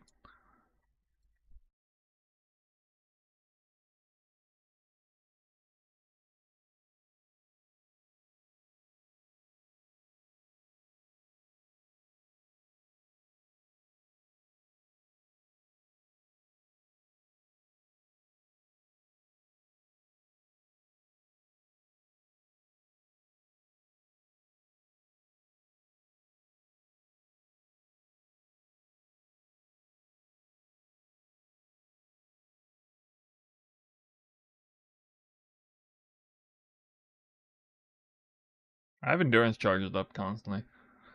Looks like I have legit 16 or 17k fizz max hit.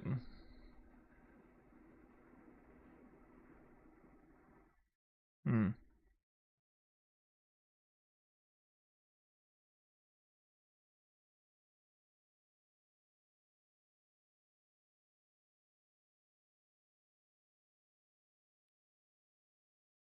I don't have enough strength.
Oh, man. Put myself in a world of hurt for resistances.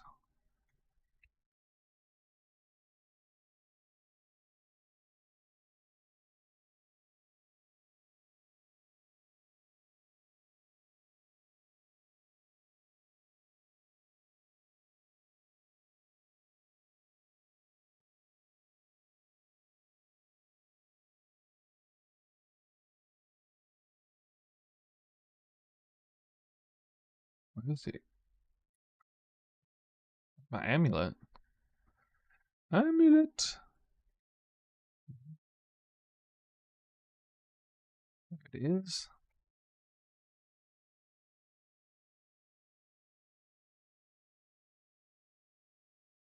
Charisma knocks a dent in it, but that's not good enough. Gotta have like 100 mana with this build. This costs 40 mana to cast Corpse Explosion.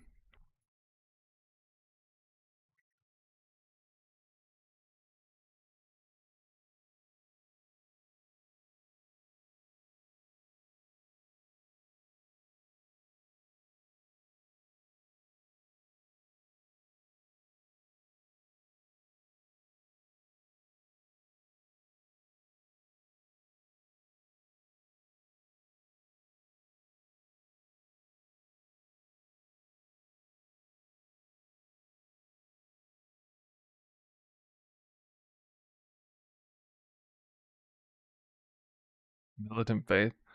I don't want to use Timeless Jewels in League Starter. I'm not using any like Timeless or Cluster Jewels.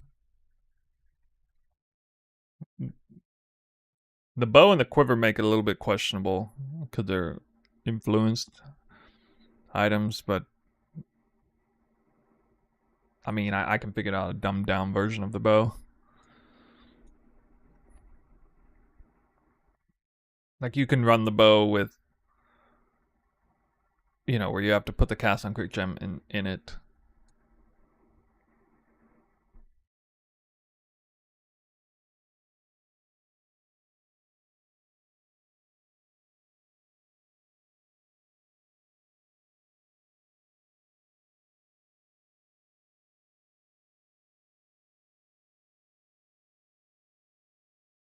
Dude, I have like, this is like the first time I've ever made a build like this where I have 0 resistances on any piece of unique, like the uniques, 0. Oh, sorry, there's one. Olesia's is 60 cold res. Otherwise, it's 0. So I actually don't have to use Circle of Nostalgia. I'm gonna have to use a different ring.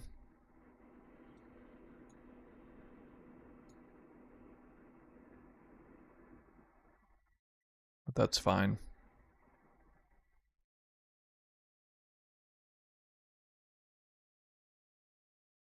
Strength will be harder to get on your side of the tree. Yeah, I have to.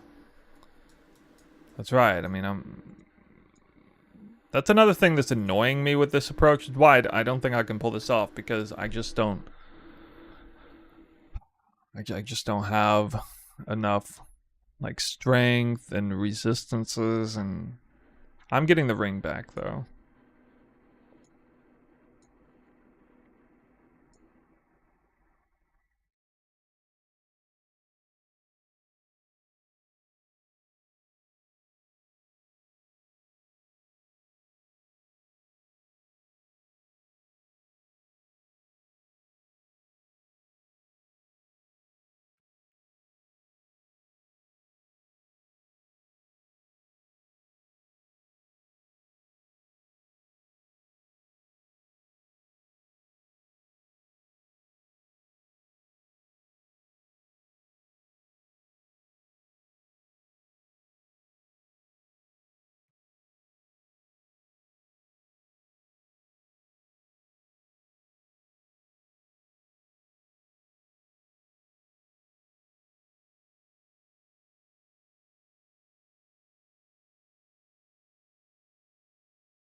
What kind of rings are people running?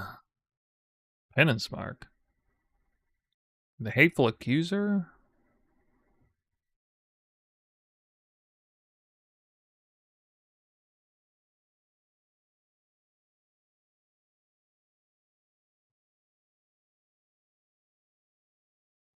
Hmm.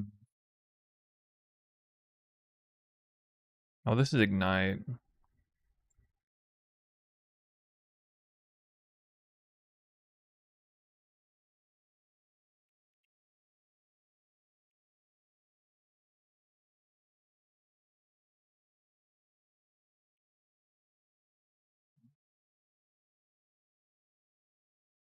Zero? Zero?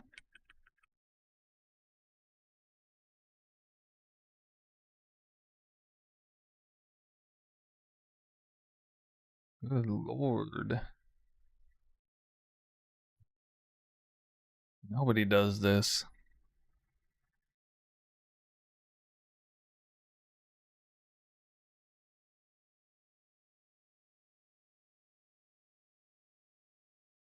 Cosby's malice. Or Cosby's will. Yo. Wait, what? Black Flame.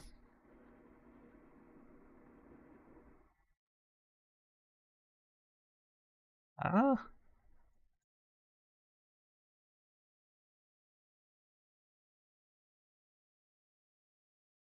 I've never even seen this item in my life.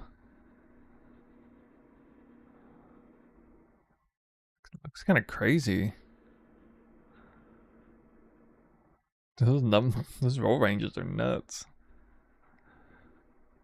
Up classic. Chance to inflict an additional poison on target when you inflict a poison. Minus all LMRS. Dude. Nope. Nope.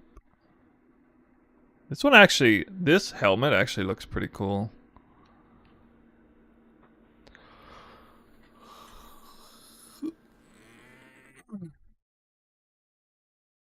But, I mean, not for what I'm trying to do. Le hip. Get your all res. Get your all res right here.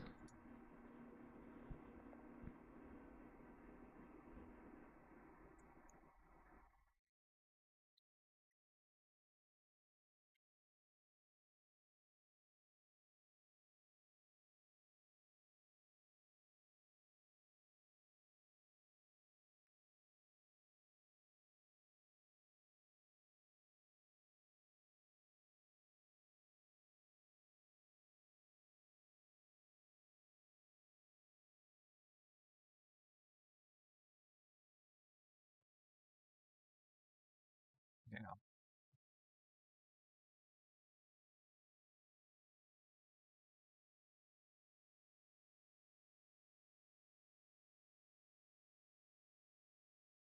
Well, there's always the option of a rare body armor.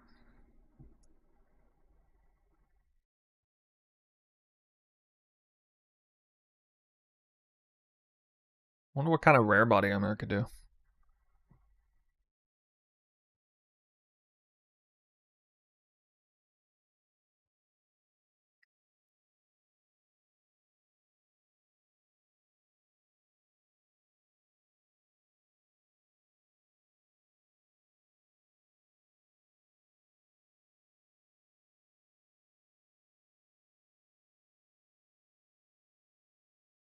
Yeah, I mean, if you're doing Ignite, you'll be using that body armor for sure.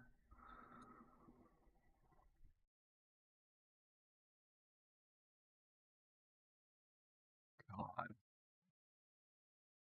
Same.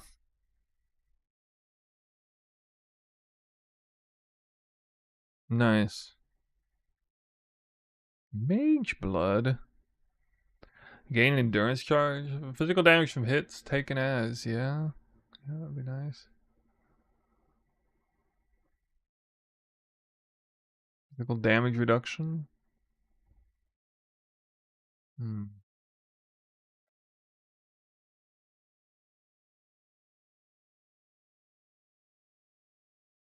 I think people like rare body armors to get suppress on it often.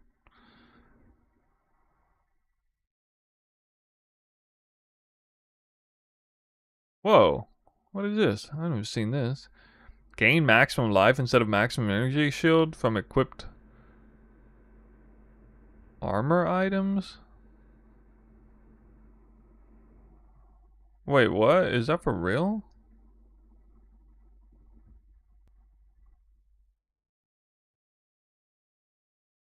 The apostate? What? What does that drop?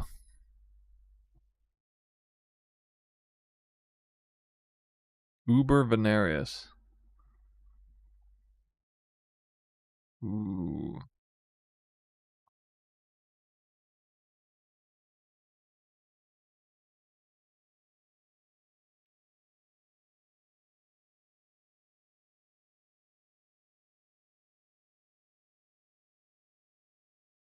Not league start viable. Uber Venarius. Is that wait, is that Uber hold on. Is that Uber the synth Uber boss? Because that's like the least valuable one. That is the least valuable one. Like the cheapest Uber. If I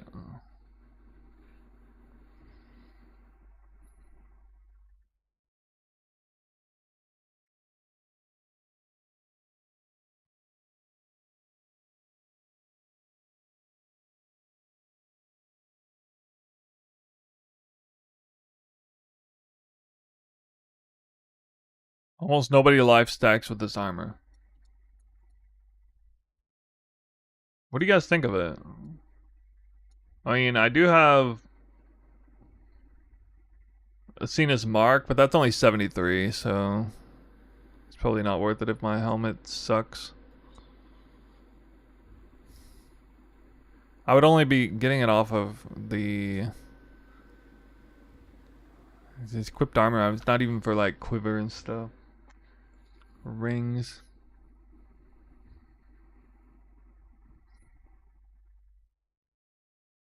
It itself has no armor or evasion.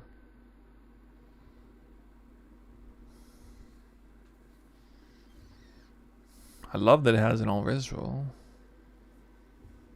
It has strength.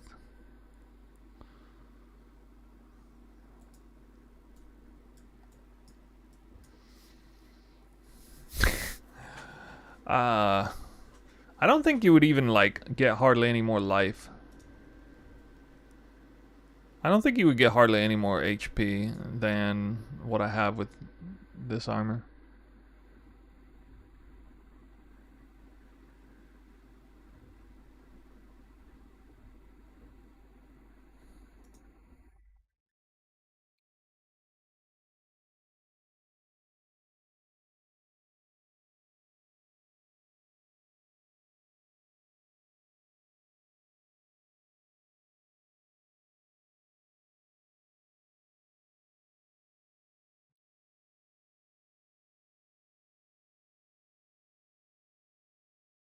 Honestly, I'm probably gonna have to go evasion stacking.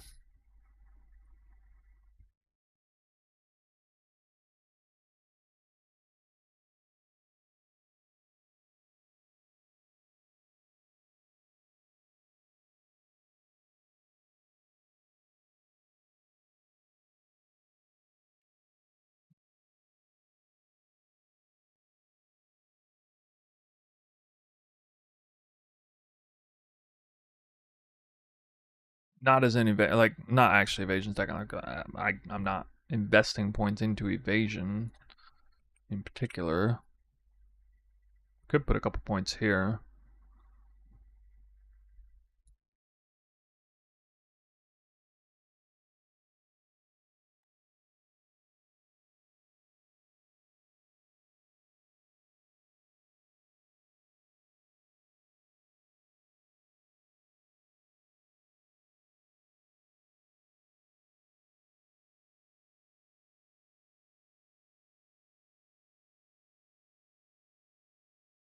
Yeah, the fact they only have 25,000 armor scares me without any flasks up.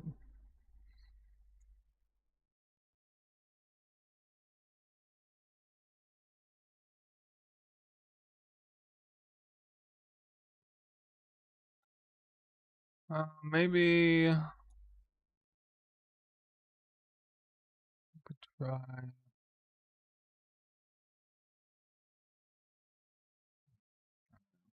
It's like nothing to go off of.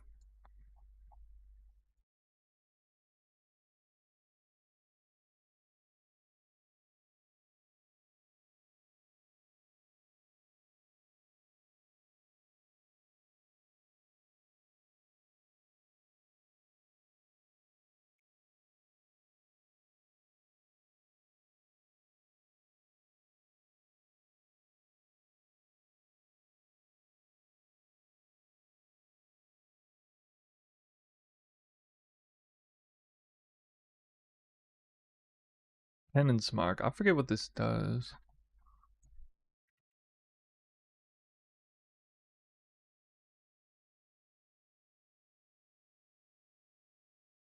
Oh, Penance Mark was for the Legacy of Frisia build.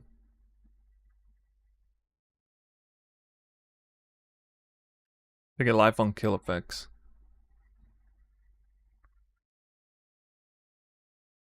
I never actually needed it in maps, but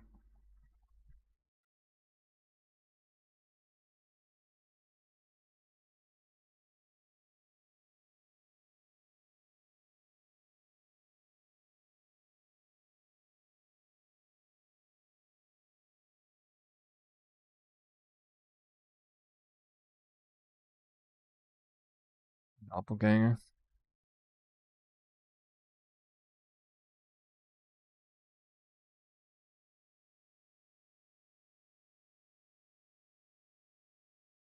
What do people? What is so great about this ring?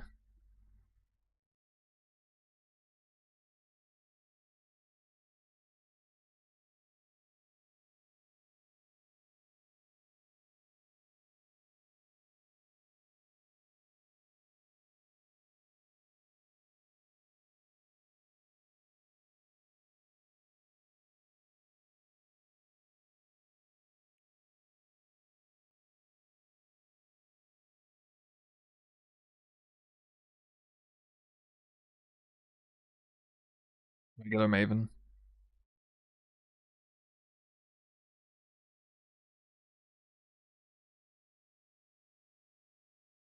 Actually, that life recovery would be really good for this build.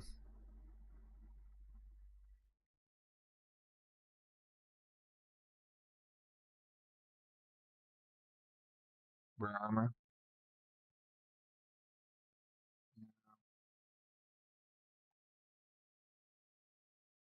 Requirements are easy on it.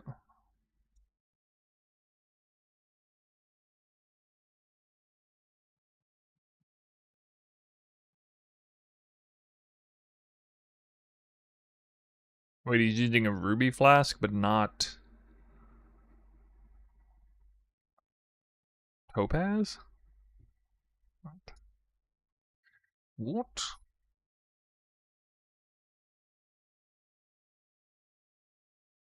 War god.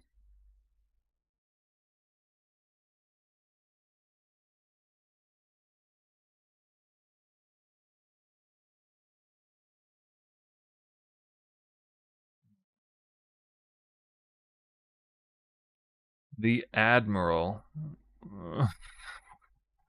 We were talking about this body armor. The Doriani Merc. Oh my god. Yeah. RIP. That's a real league starter. Holy league start gear. What? What the hell? Magic? Magic armor. Not even rare. Magic. This is a real league start gear. Oh my god.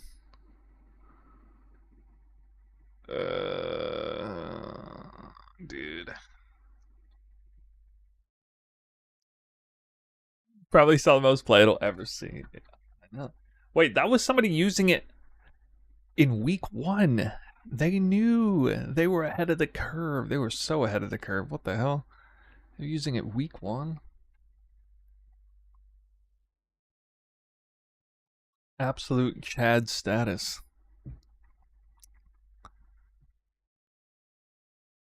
Yeah, but they didn't. Not everybody knew about Admiral combo.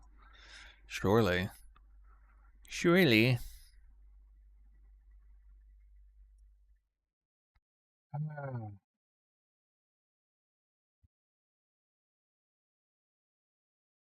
Well, anyway, without getting res capped, I was able to get to 16k.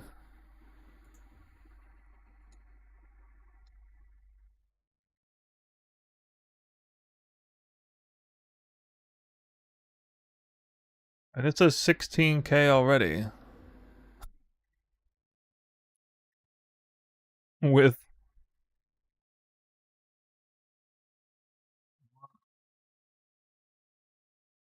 Why?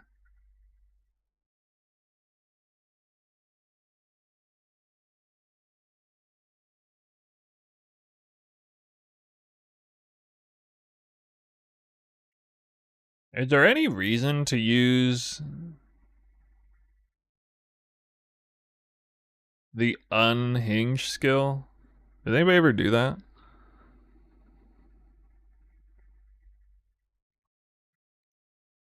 You know the crazy thing is, that would actually make sense to use it on this build. On like a long boss fight, once the boss got below into low life and you lose the 100% more crit multi, which means you would no longer be poisoning them worth a damn. You would actually want to have it on. So you can keep poisoning it. I mean, you'd probably kill enemies so fast you wouldn't need it anyway. But that's kind of crazy. That's kind of crazy though, because you lose 100% more crit chance once they go low life, and you can get a bunch of it back by triggering the insanity. I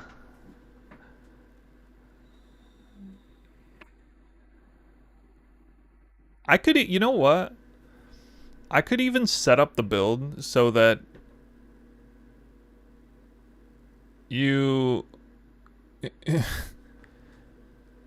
you have it up whenever you want. Like you can actually just play it that way. Like you wouldn't necessarily have 100% crit chance without it. You know what I mean? Like you could at least have the option. Like I would feel better about setting up the build without being crit capped. And the crazy thing is, like, once you get Headhunter, it would be like, okay, you would never worry about it. It's a ZHP armor though. Yeah, but I mean, there are boss fights where you're not at threat. I mean, if you're actually, you know what you're doing. Like, there are boss fights where like the only threat of death is elemental damage, or something like that, right? So on like those fights, you might just run it that way. I don't know.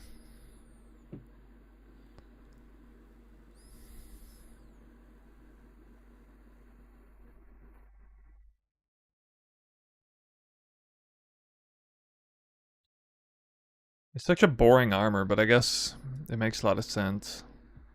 Even just by the default. Enemies killed by your hits are destroyed while insane is actually really bad. Because get rid of the corpse. Is there anything else about this that... I don't know. It's just something you toggle, right?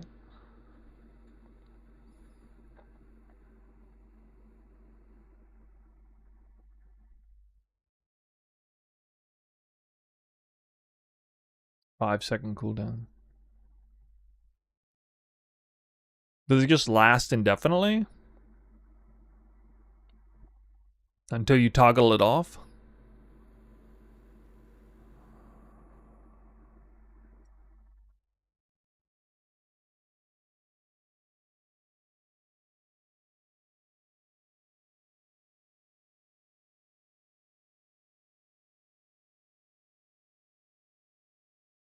Yeah, I mean, I'm suggesting like in maps, 217s, or any content that's like hard, you would want to have the defense. But like if you were doing content for whatever reason, there was no threat of death, and you wanted to cap out your crit, you could use this to get full crit.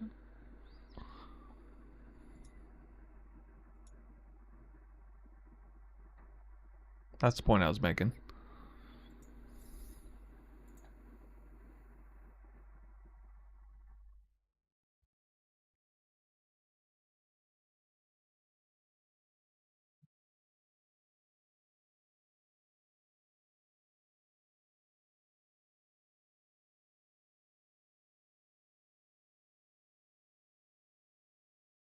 Boom! Look at that damage increase.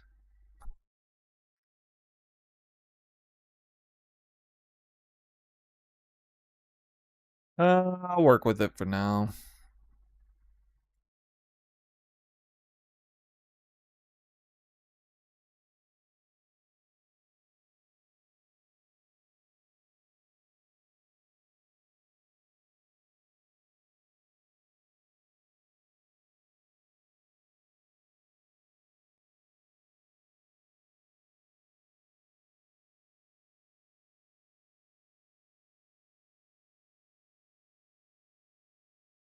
We could do this whole thing.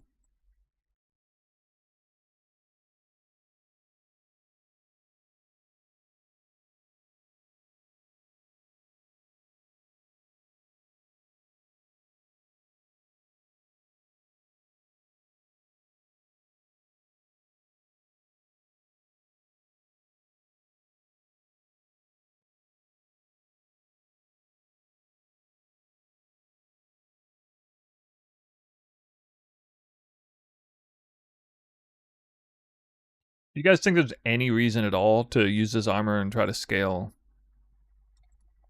armor, or should just completely forget about it?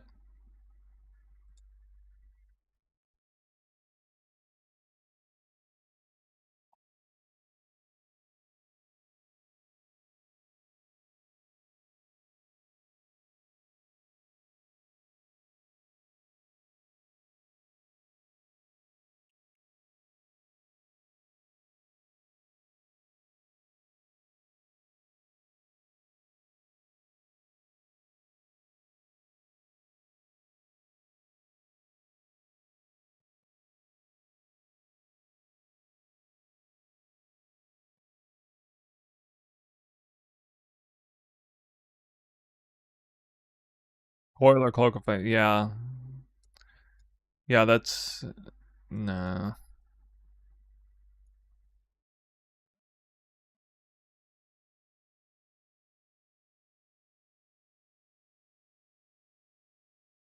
Is this an instant buff? Or like a instant? Is there like a... Or is it like a war cry? Has anybody ever used it?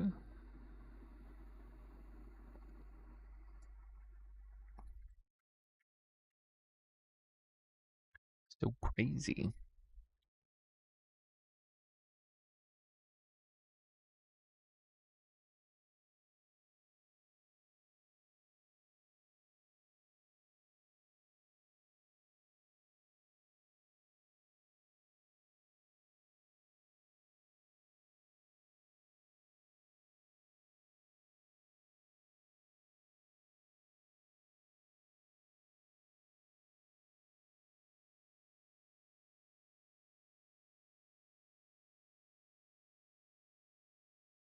Cast time instant.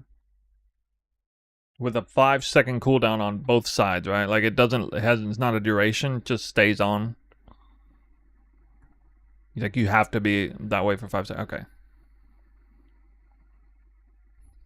Hmm.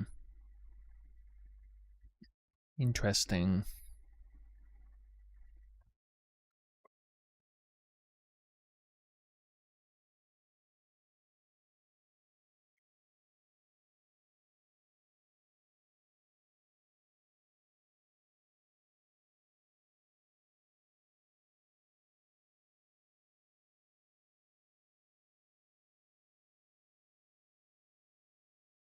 Might stick with bleeds.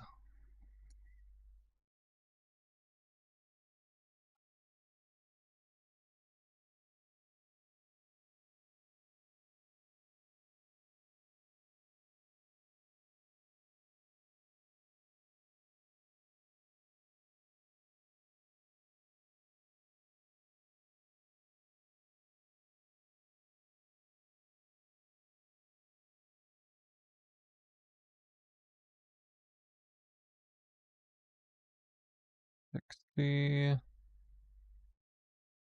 85 and 5 from the tree.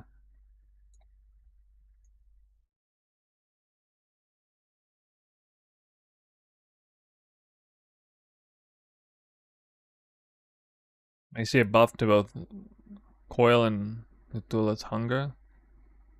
Oh my god. Yeah.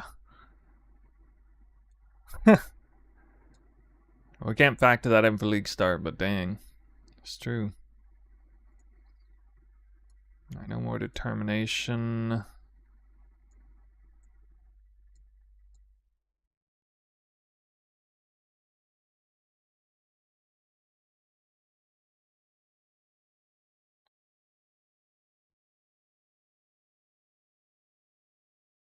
Haste? Grace? I guess Grace. Or actually Valgrace, yeah.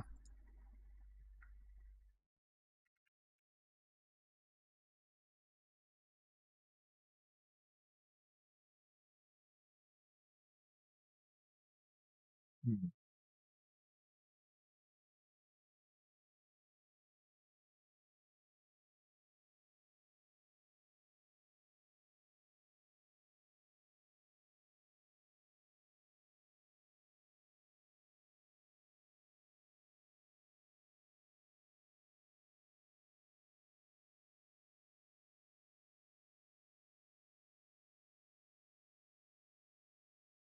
There's a chance that I might use Doider's Damning.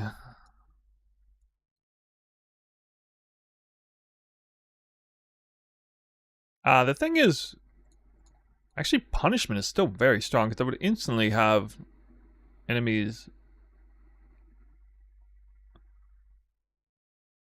debilitated. Why don't I see it as an option? Oh, here it is. I kind of want to keep that. Yeah, I think the only way I can run that is with Anathema.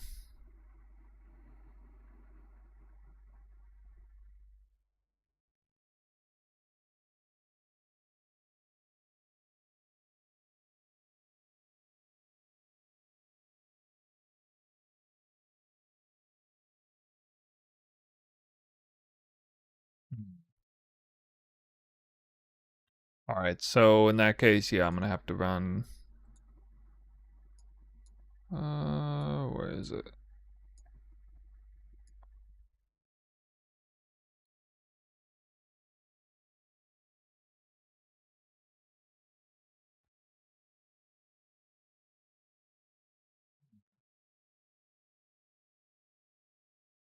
Hold up, Valgrace.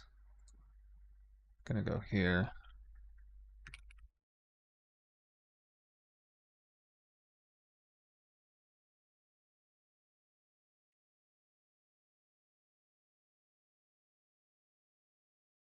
Yeah. Okay.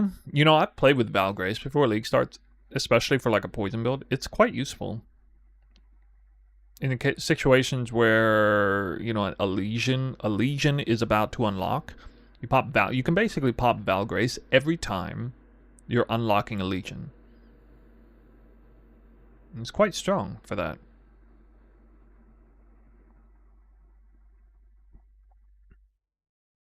His spell suppress, it makes suppressed spell damage unlucky too. So like even like suppressed spell damage does less damage itself than normal. I've definitely noticed the power of Valgrace and mapping. And considering, you know, people want to start with Legion, and like Legion farming, this build is not as good as like Lightning Arrow or Elemental of the Spectrum for Legion farming, but it's perfectly viable at it still. So it's, yeah, it's actually a nice choice here. What up?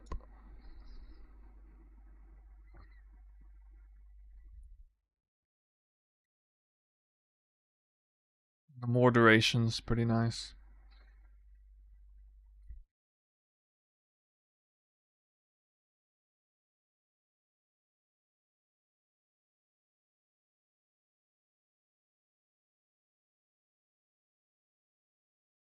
No, you can't do Elemental Hit the Spectrum Poison Assassin. You can't do it because it has a line of text in the gem that says deal no non-elemental damage. And poison is always chaos, no matter where it came from.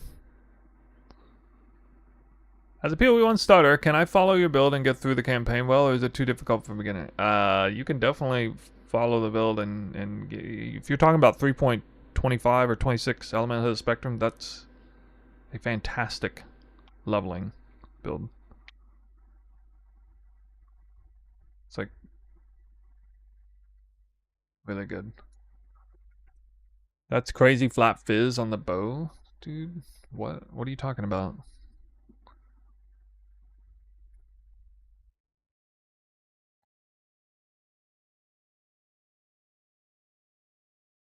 So Herald of Agony is still on. Wow, I still got. Do I have enough for another one? Ooh. Every PoE2 streamer moving on to PoE said. Yeah.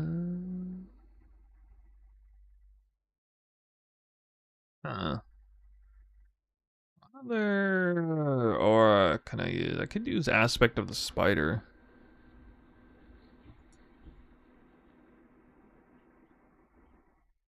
Didn't I craft aspect of spider on a ring once?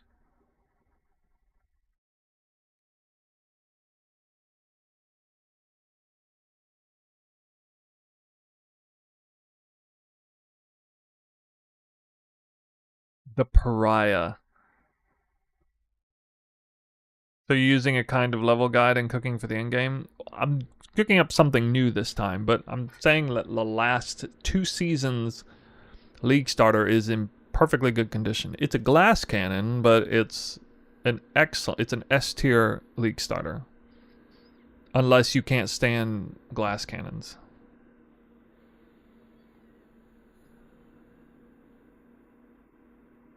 At least I got to see your build in action. You won PoE2, 0.3, 100%? Well, thanks, dude. Doesn't feel like it, but... well, I mean, it does. I mean, I got a certain amount of satisfaction from playing that build, for sure.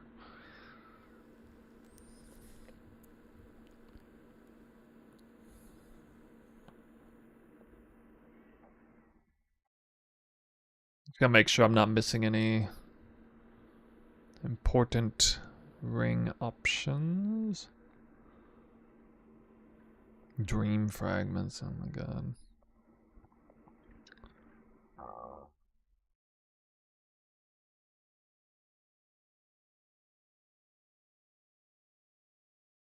I missed this one earlier. Oh, Death Rush, right. Oh. Dude, Death Rush is really good for this build. Wow. Holy cow. Oh, that'd be so good if I could get it in. Oh my god.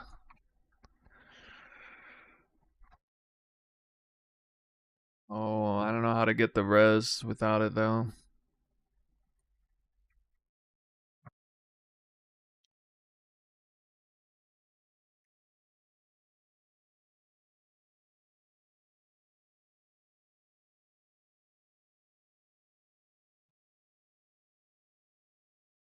Damn, I really want to try.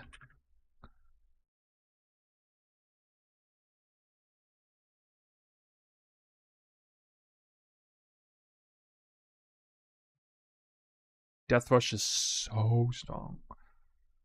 I don't really need the damage though. But the movement speed and defenses would be great. And damage is still great.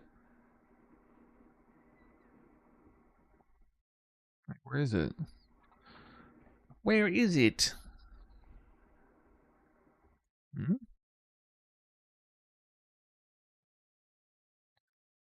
Rain of Arrows, yeah. Cast on crit is CoC.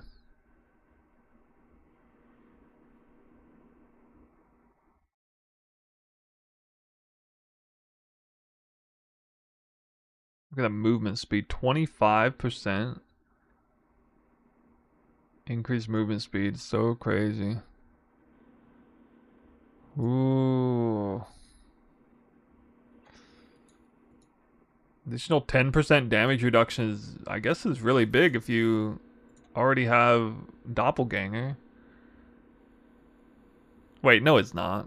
Actually, this is like an anti-synergy. It's 40% less physical and chaos damage taken.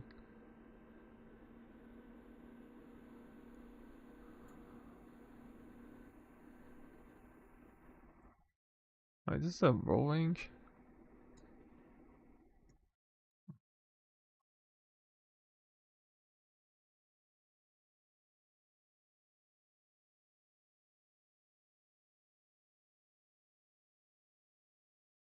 Oh yeah, with this setup I can use Shark Tooth.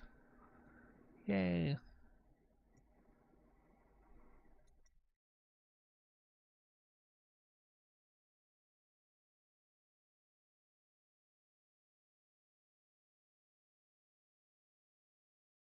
Okay, maybe I go resistance. Since I have like no res. Get some resistance, dude. 91% hit chance. I mean, probably okay.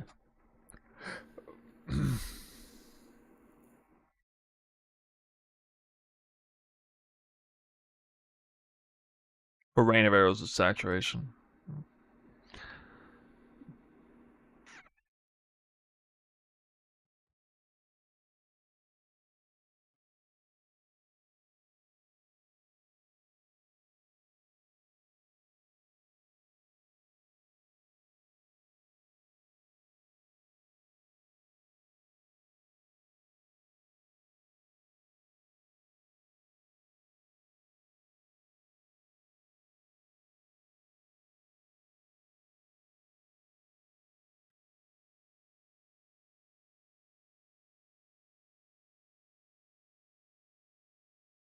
App.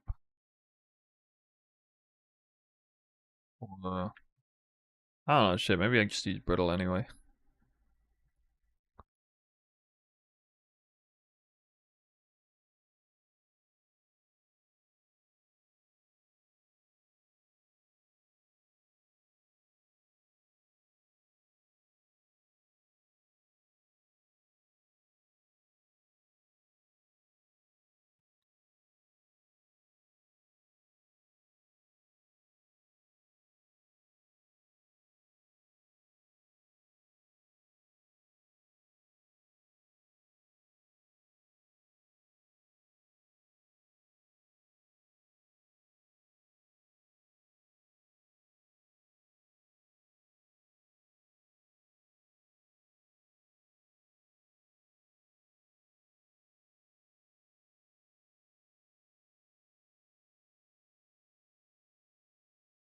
Oh, Eater of Worlds. Void ailments.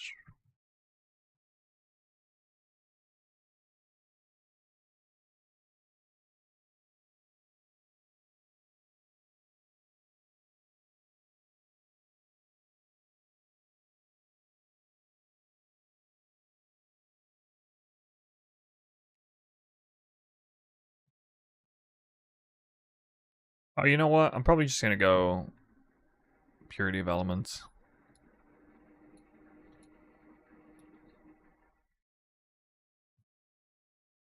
Yeah.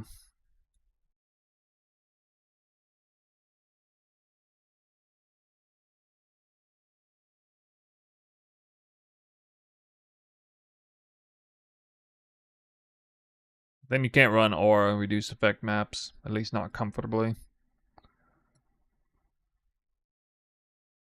I don't need malevolence.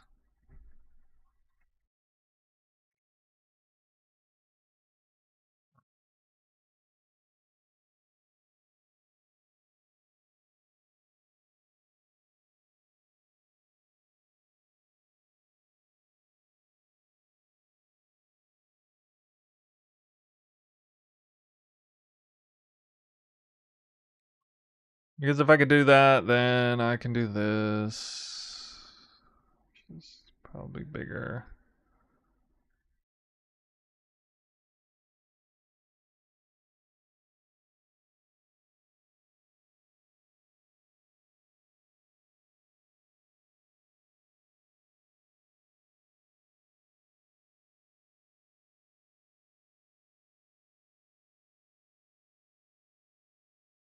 Doppelganger, guys. Purity of Elements. Can you get any more vanilla than that? Can't do it. Wait, what? Oh, yeah. Punish.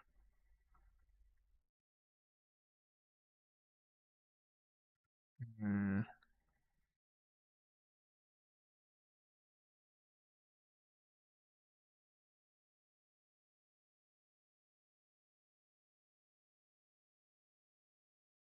21 mana.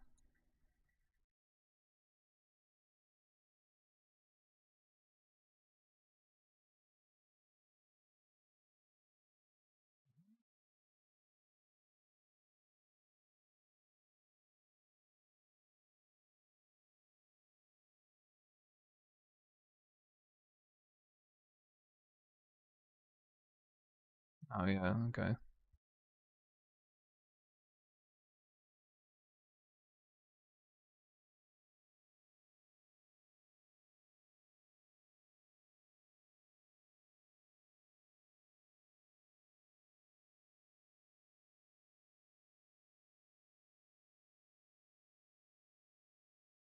Non-cursor, the 50% increased duration.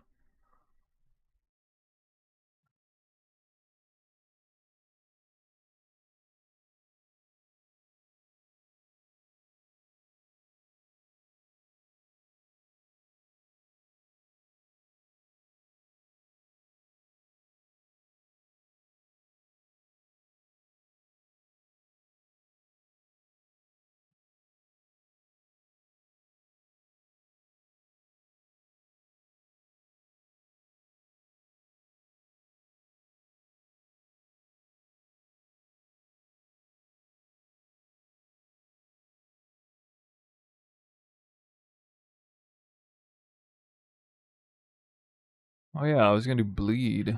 Immune to bleed.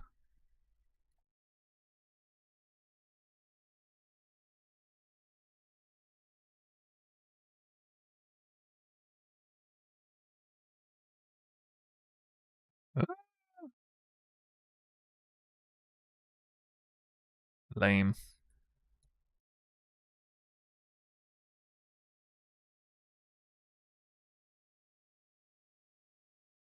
Have to spend the big ones.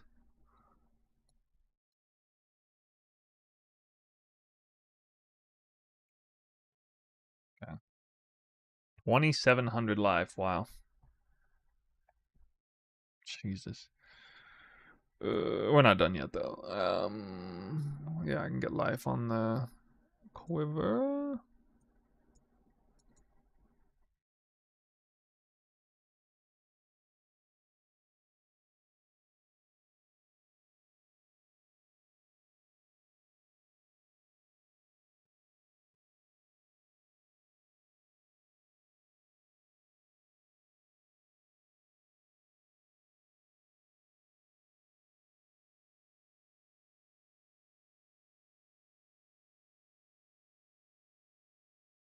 And the gloves.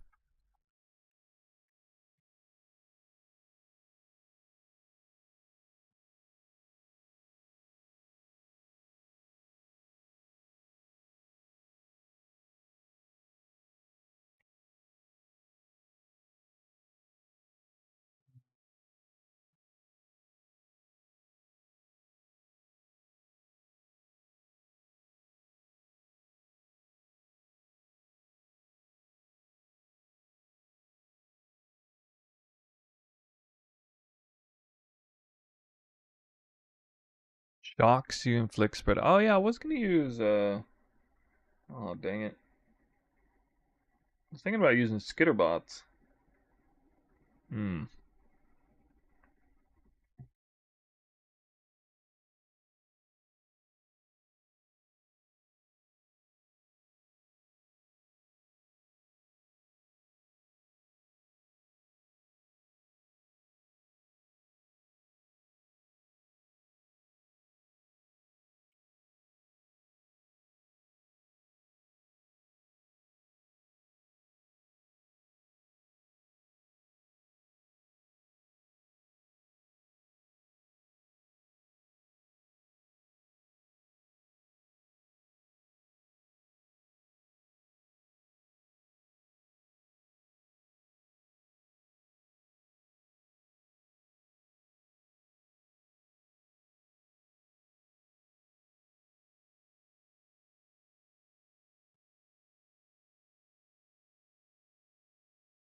Okay.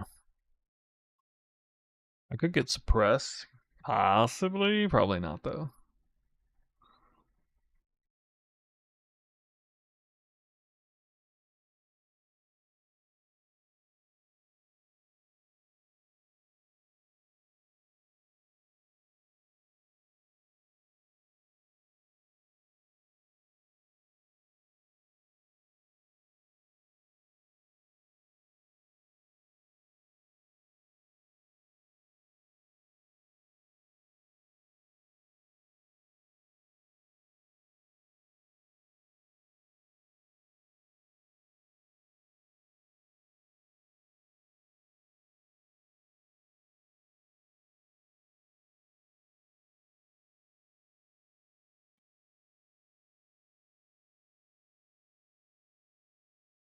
Now, what happens when I turn off? Oh, dude, it's gonna hurt. It's 41.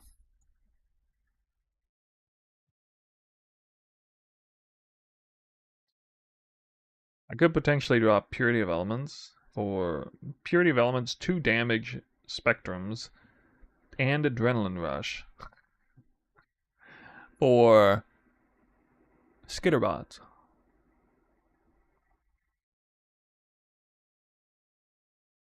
And a ring that would make up for the loss in resistances. Oh, wait, okay. So, on the one hand, we got Purity of Elements, Adrenaline Rush, triple damage spectrums, grand spectrums. Or, for the same specialized values, 1 damage grand spectrum, no more adrenaline rush, but get some life and less mana cost, maybe. And get Skitterbots, save 4 passive points on the tree, at least, for reservation efficiency. And actually be able to run reduced aura effect maps and not get screwed from that.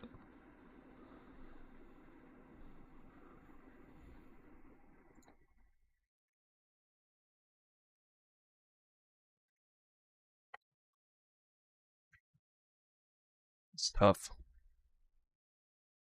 Oh, I would lose bleed immunity too if I did that.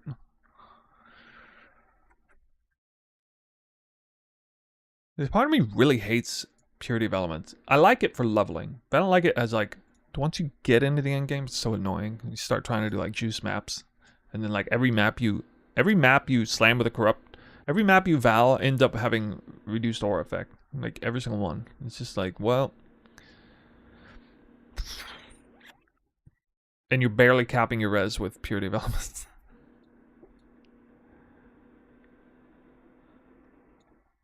Do I have enemies shocked? I don't.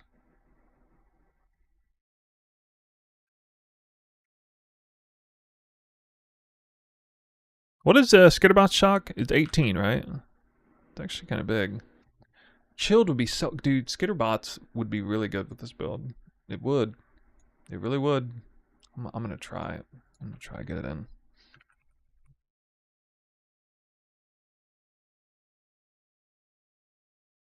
Because the chill would be meaningful as well.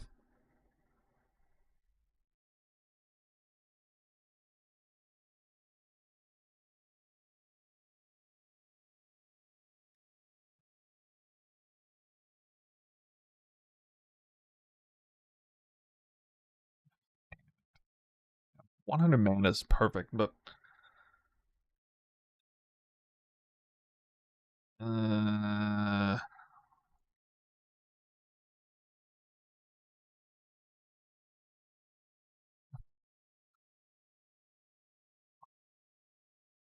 I do have an ascendancy point for +1 max power charges, but I don't need to go get it. I don't have to get it.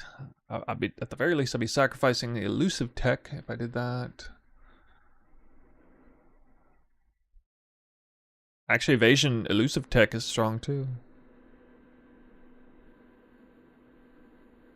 Oh yeah, elusive would be really good with this build actually. Because I care a lot more about movement speed than attack speed. I think I would like to do that.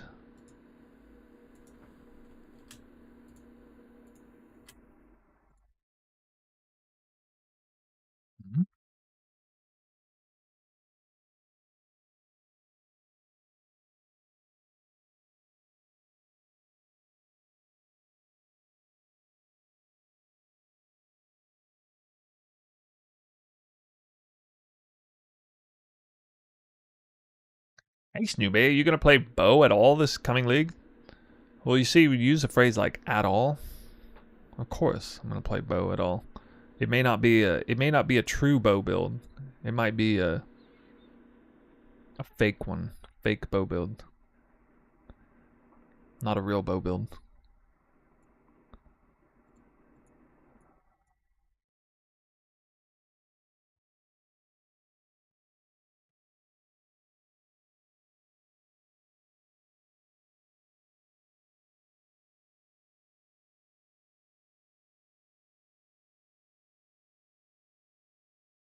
Effective elusive, not average.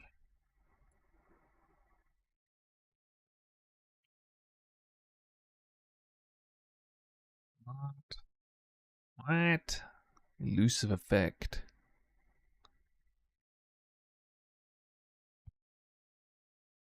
Do you know the line bow attacks have culling strike from Here's Truth will work if I'm using a wand with elemental hit of the spectrum? No, I don't think so. Watch your videos, learned a lot from your strats with exiles. Ooh, that one. Yep, that was a fun one.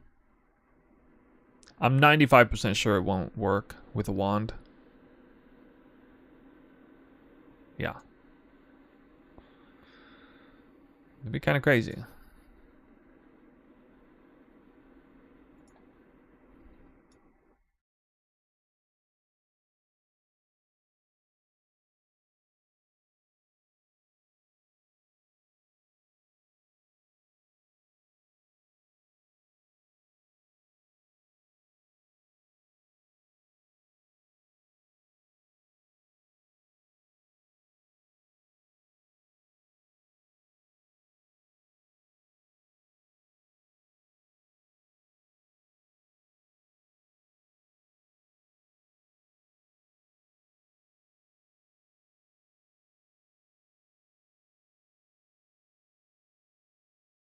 I may not even use this amulet.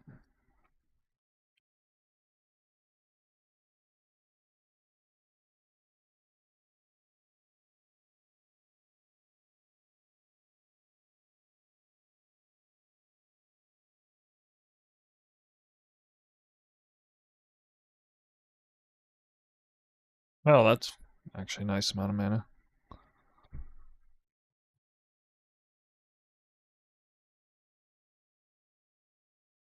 I could also use Purity of Elements instead of Grace.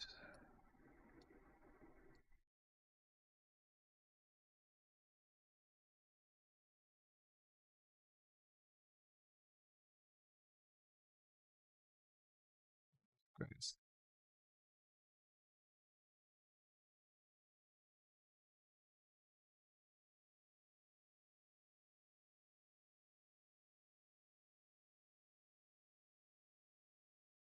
This body armor doesn't give much evasion.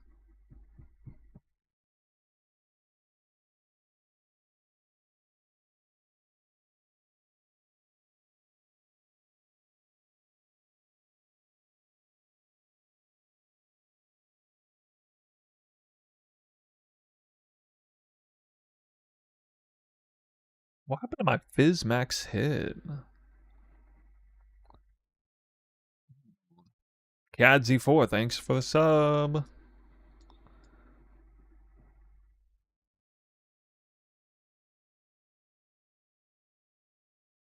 Ooh, ooh, ooh.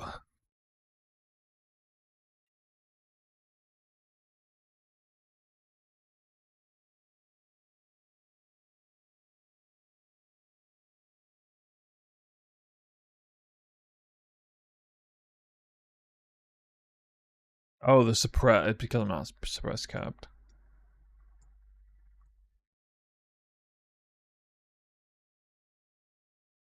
Oh, that's part of it.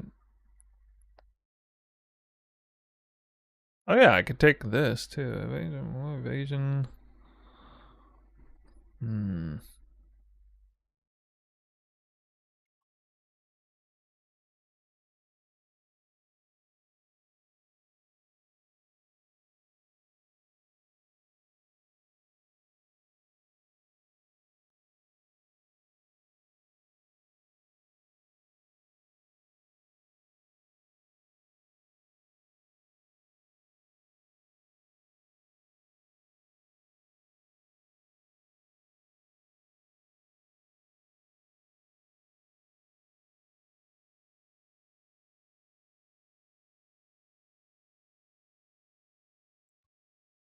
I have no armor.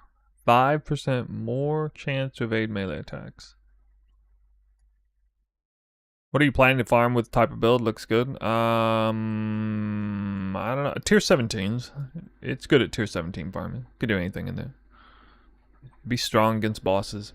Should be very strong against Delirium, especially. Content, as time goes on. Scale it up. It does some pretty crazy damage. And it's the biggest problem with the build is you have to actually tank hits. And so I must have a baseline level of defense, or it's not acceptable. I don't know exactly what that is, but I know what I have right now on my character. I'll test. If I league start this, I will play test it first. I can't play test it super well, but I can use the fire poison gloves as a workaround in testing. Unfortunately, I have to work now, but I'm glad I found you for the first season. Your first season. Talking PoE 2 or PoE 1? Yeah, I'm gonna want that. Oh, I removed the flask. Okay, there we go. That's some of my evasion back. Right.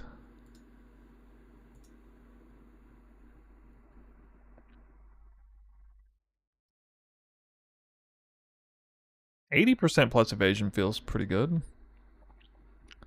New nodes added to PoB yet? No.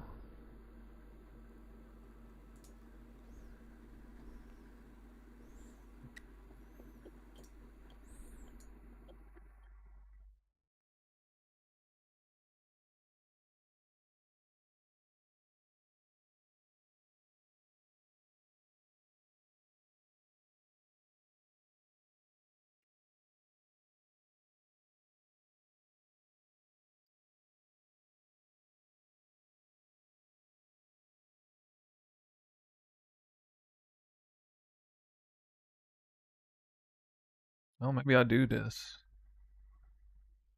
Maybe I do.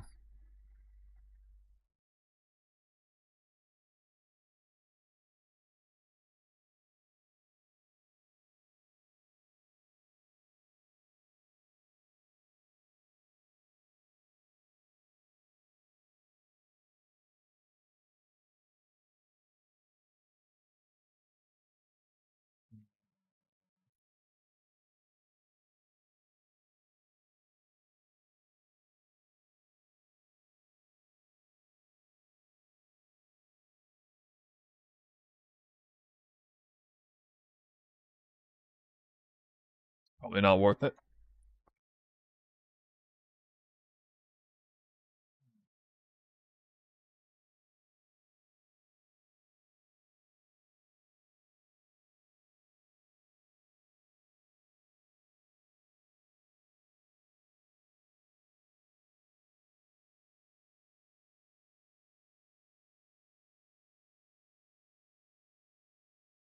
Oh, if the enemy's on brittle ground, they're guaranteed to get hit. Oh, that's interesting. Yeah, brittle ground could actually be used as a bit of a workaround.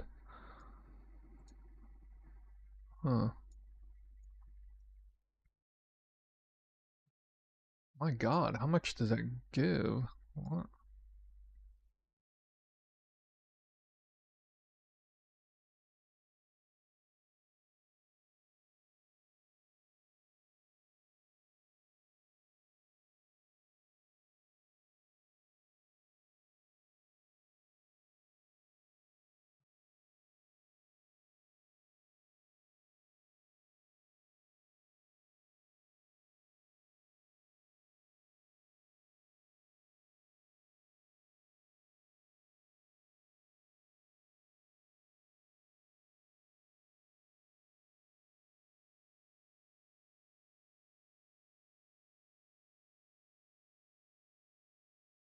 Where is that at? Is the enemy on brittle ground? Here?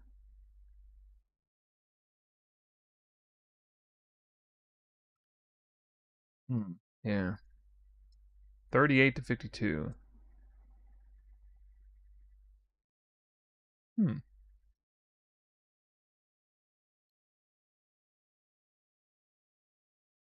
This is the kind of build where it's actually pretty easy to get elemental ground onto the enemy, because you typically you just like run right through them. You just like run through the entire pack of enemies. I don't know if like it's normal to check this for a POB setting or not, especially when it makes that big of a difference in damage. But I can at least attest to the playability of it. I mean, that's a lot of extra damage. New prismatic themed ring, any good? What ring is that? I got a craft ring actually.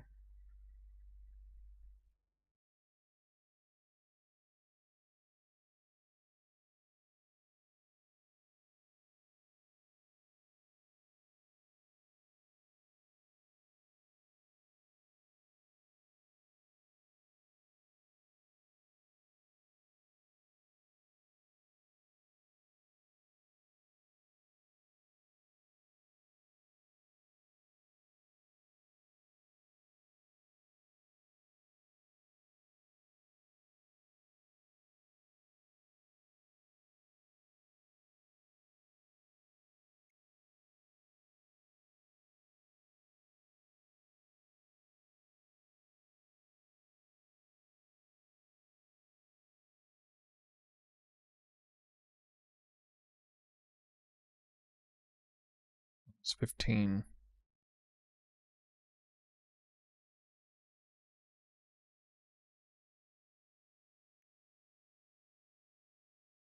Why is this not working? What?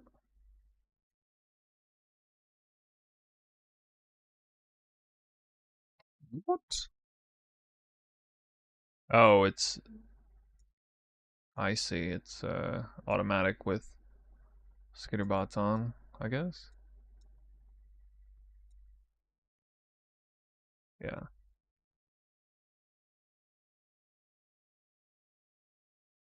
Well, it's not that crazy.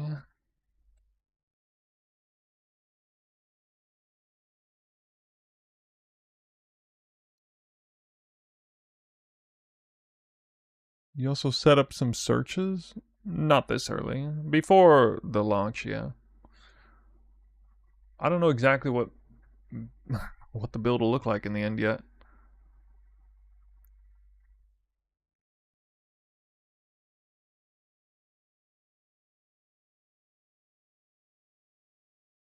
Too bad I'm not taking advantage of that spell damage roll on a Zenith. It would be with a different version of this build.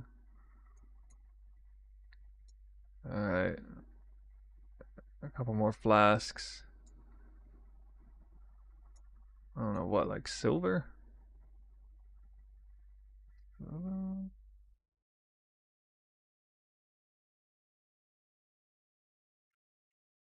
Do Taste of Hate before.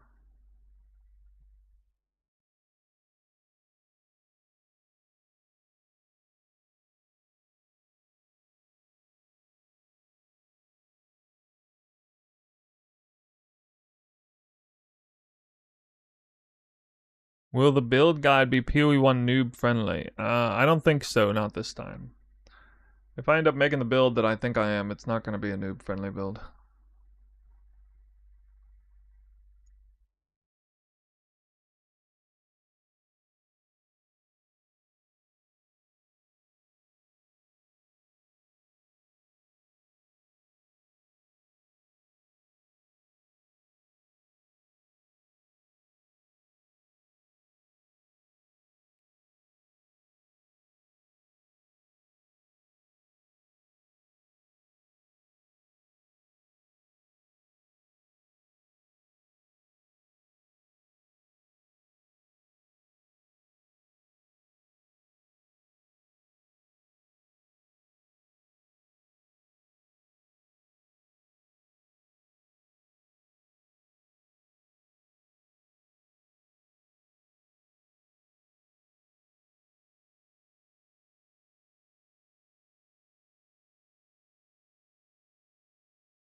I know this tilts the hell out of Route 2 doing this.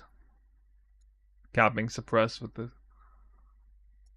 Actually, in this case, it's not that great because I don't have Revenge of the Hunted.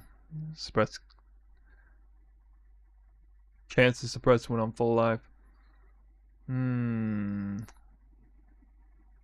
Yeah, maybe I have to do that.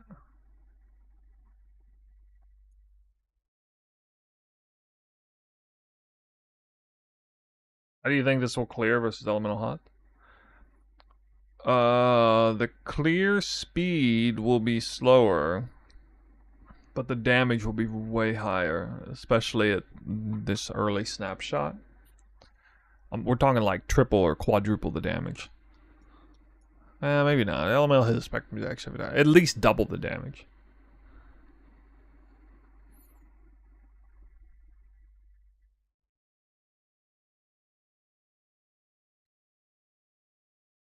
I'm having second thoughts about skitterbots, but I do like the idea of reducing enemies' action speed by 10%. That's actually very underrated.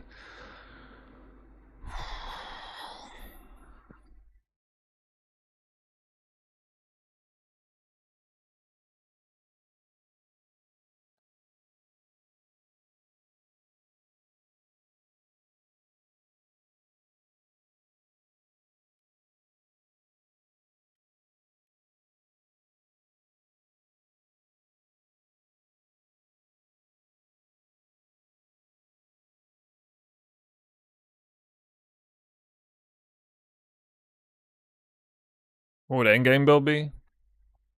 I don't know. I don't know yet. I haven't thought that far.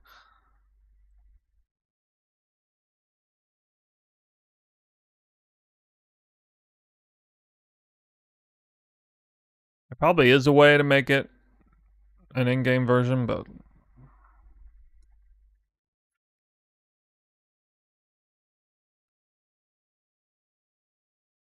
bro, how do I not have enough dex? Oh my god, dude.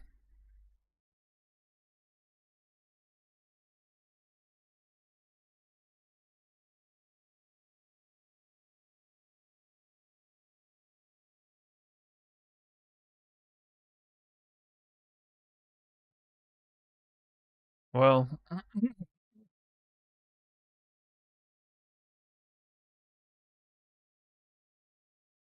actually, I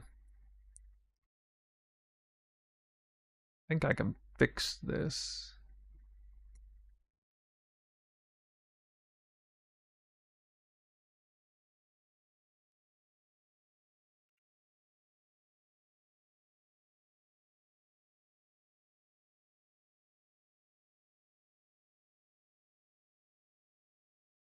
Where does that set me?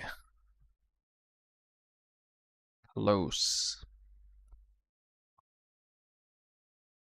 Close. So I don't really need dex except for the bow. Oh wow. Hmm. Okay, I don't actually need the.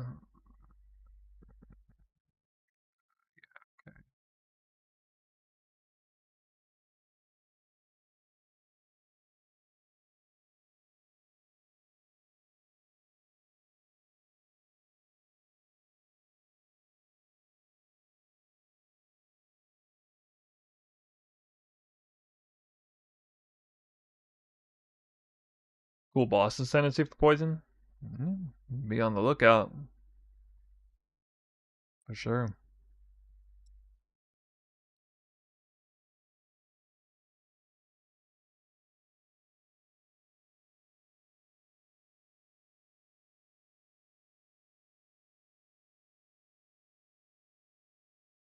That craft's gonna be a little hard to hit.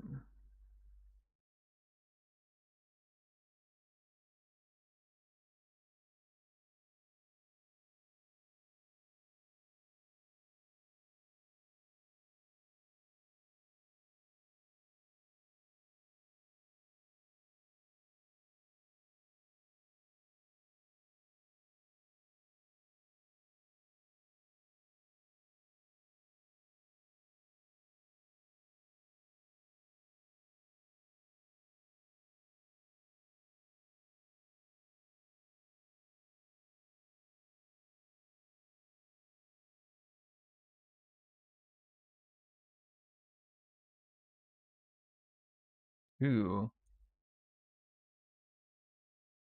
I mean, this doesn't matter much.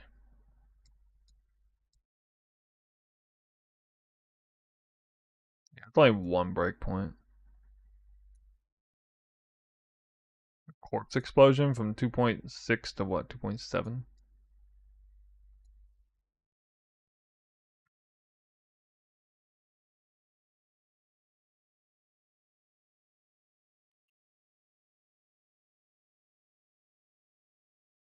No, what up, Barrett? Currently in the weeds. League starter. Mainly just for defensives, trying to figure this out. 3,500 life almost. Okay. Oh my god, dude. If there was some way I could use Dorianes instead of. Or Doedres instead of freaking Anathema. I kind of have to use Anathema with this build, though. Kind of have to.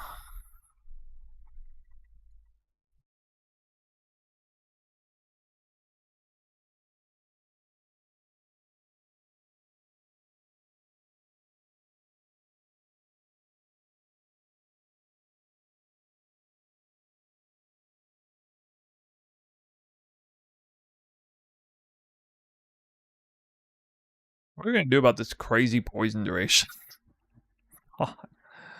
maybe, maybe I drop Unbound Elements.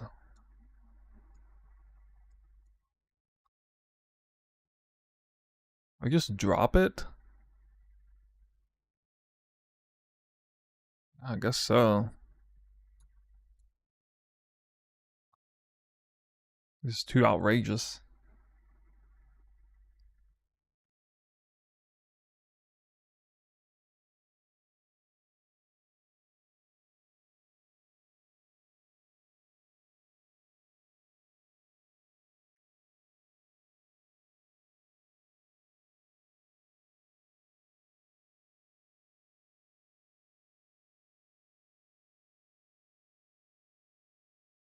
Deadly Elements.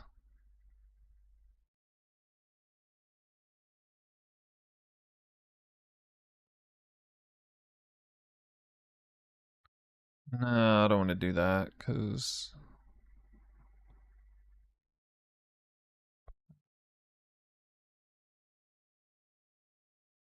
Yeah, probably Elemental Focus. I don't think I need ailments. No Twister, but I'm not the first one to ask this, right? I'm not planning to go Twister in the next league. Swift action. Swift action. Reflection.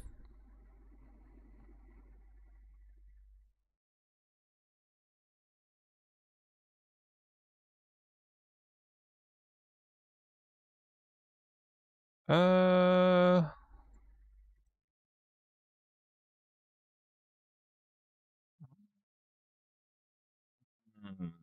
I don't know. Actually, wouldn't that make sense with like Unbound Ailments and Swift Affliction? Maybe. Yeah, I guess so. I don't know.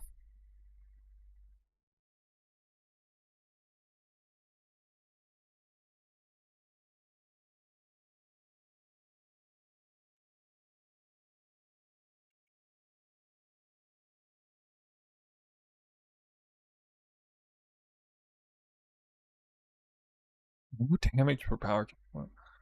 20%.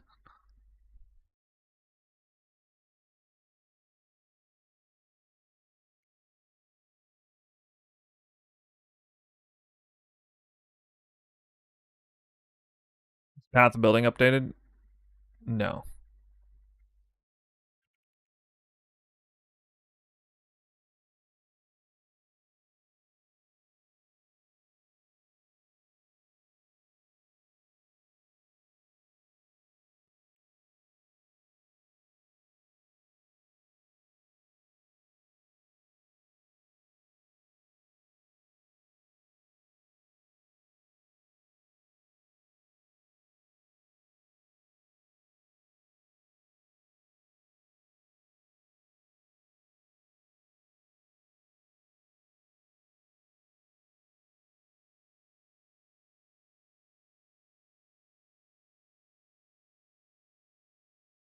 Oh, it's only 39. It's 34. Uh, Probably just gonna use this instead.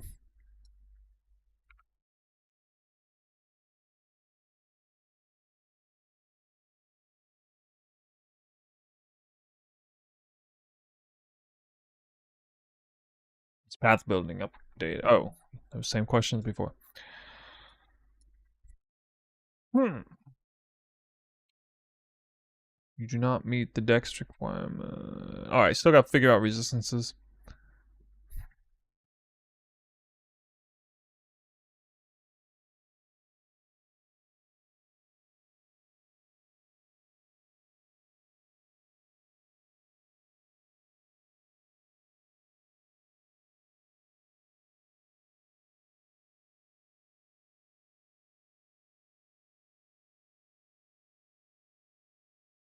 Damn.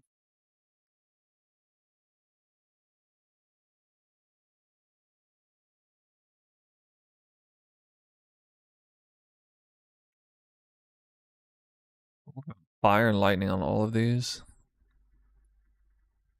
Down the line.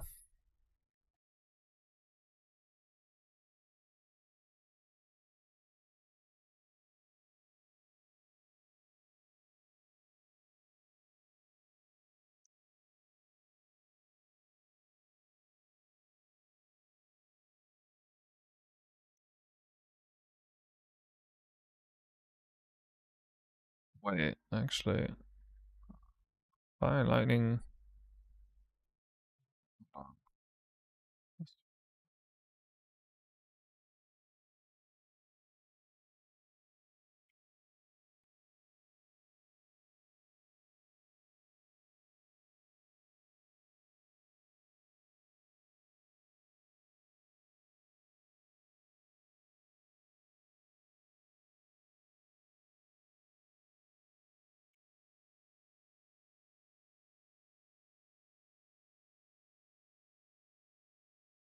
Can I see the starter bow? This is not like super early starter, but it's. I mean, it'd be fairly easy to make early. It's just got 2 modifiers on it. Plus, can have up to 3 modifiers.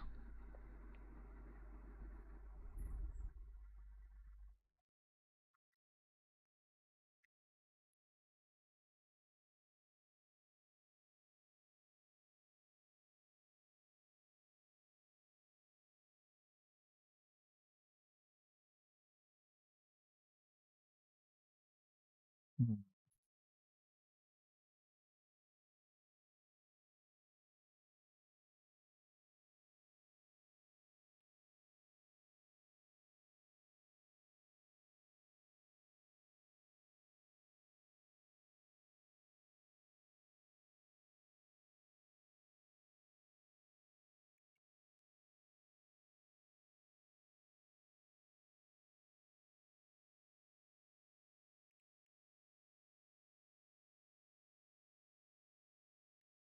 I'm not planning to inflict elemental ailments. It's poison damage, and I got skitterbots. I don't need ignite. Actually, the build doesn't even do enough damage to inflict ailments. Like, chill and shock. Like, not even minimum. So that's why I was very much interested in skitterbots.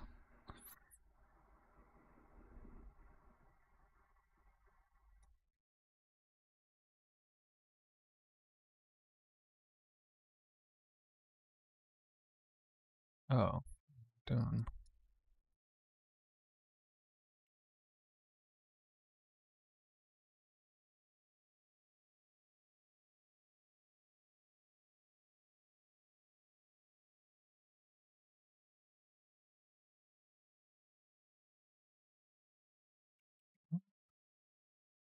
Next, dude.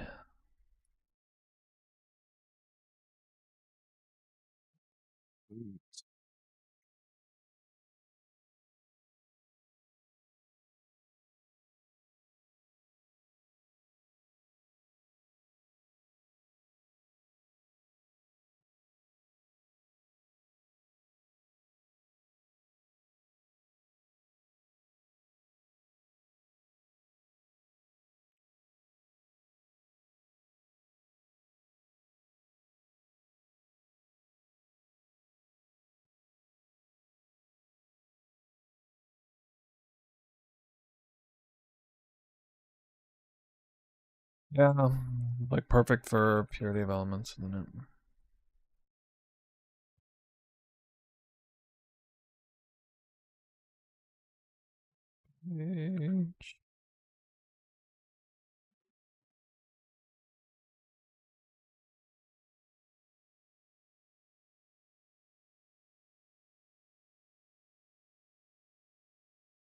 This always happens to me. I end up always dropping grace. Not a league starter prep. Almost always.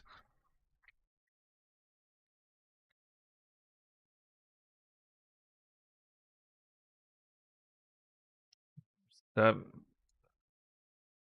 89 to 82. 89 to 82. So that would be getting hit almost twice as often.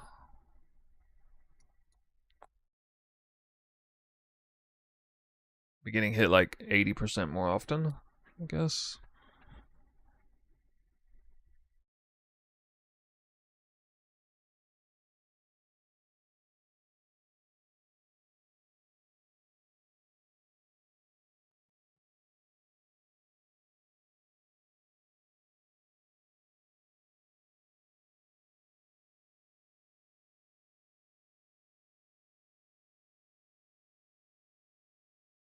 Oh wait, I'm missing.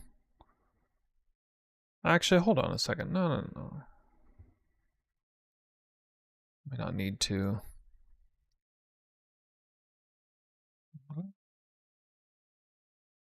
Boots.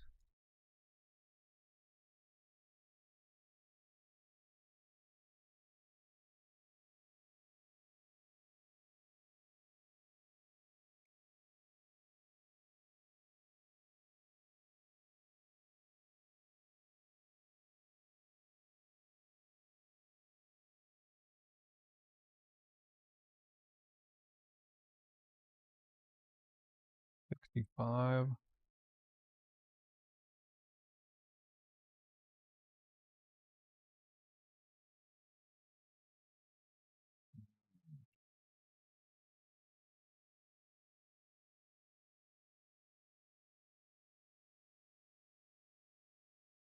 Is there no all res?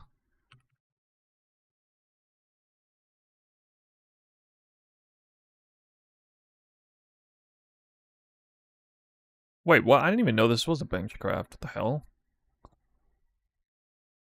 Really? I didn't even know it was a benchcraft. Avoid elemental ailments is a benchcraft?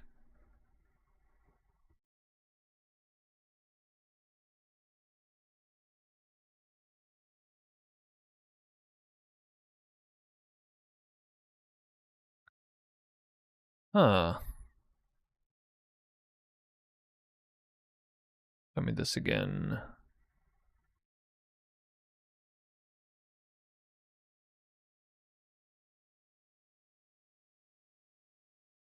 $89. Yeah, it's an awkward number.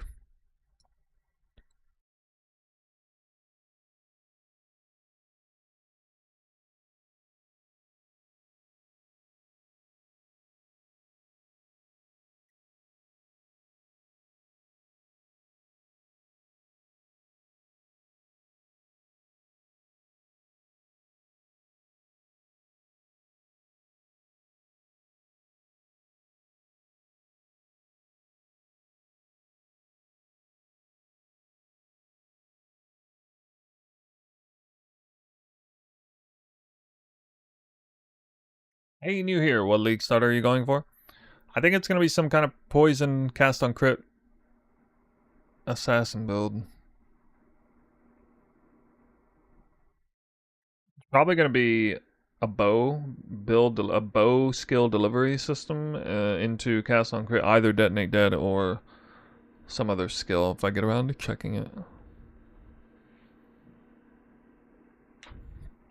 Is poison without perfect agony good on assassin? Maybe just go pure glass cannon. Well, no, like perfect agony and the assassin, perfect agony and crit based build synergize massively.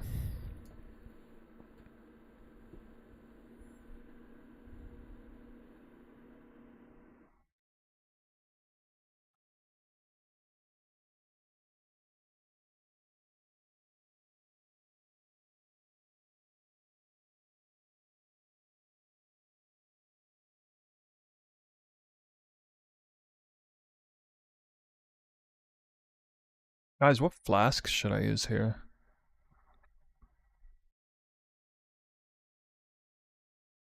What flask?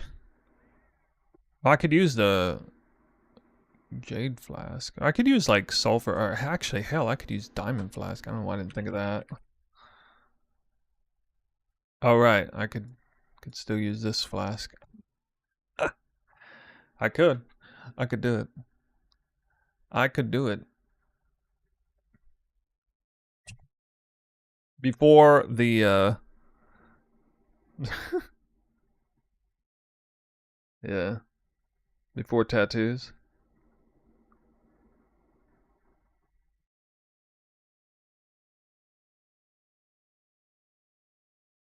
300 chaos damage per second taken. Whoa.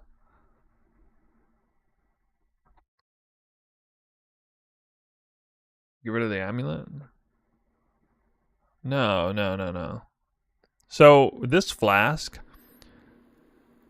your crit strikes do not deal extra damage during effect. That is completely nullified from Perfect Agony. 30% to damage over time multiplier for poison from critical strikes during effect is utterly useless with Perfect Agony, so that doesn't even work. All this would be for the global crit chance, the chance of poison on hit during effect, and 300 chaos damage per second during effect. So I don't know how much chaos damage that is actually. What's a drain look like? Life, drain, life regen, drain. Minus 75 per second.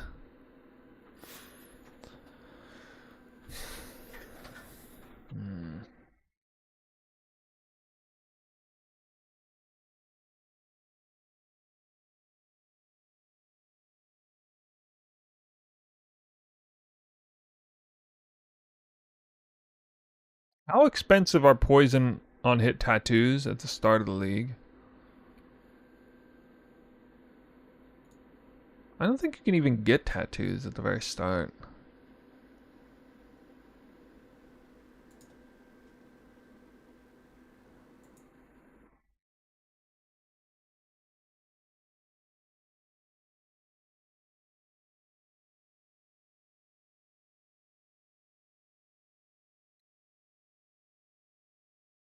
Yeah, I feel like we can't make a league starter like that anymore.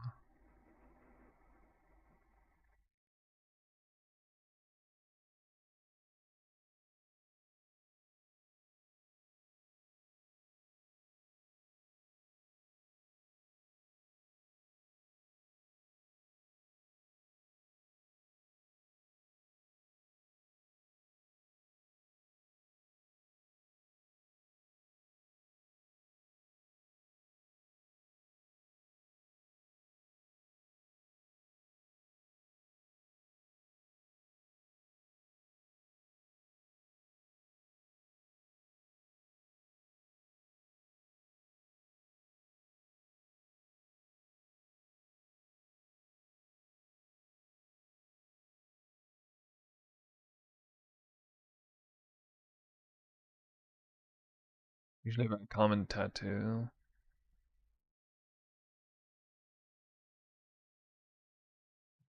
Do you guys recommend using tattoo or for using Taste of Hate exclusively for the 15% fizz damage taken as cold?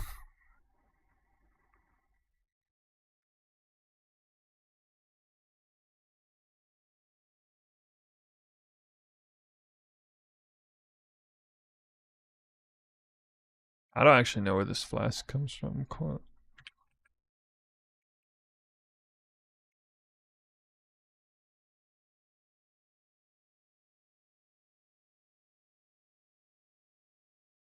Yeah, I guess I'm gonna just use this flask then. Because it doesn't matter that much if the flask is down, but assuming it's not down, it's good. Alright, this is a crazy common flask last I remember. Not gonna cost anything, like not even 1 chaos probably.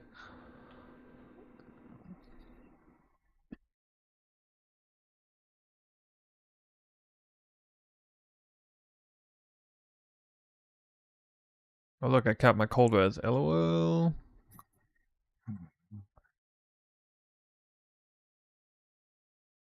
I want to get more out of the flask than that. The T4, yeah, that's pretty common.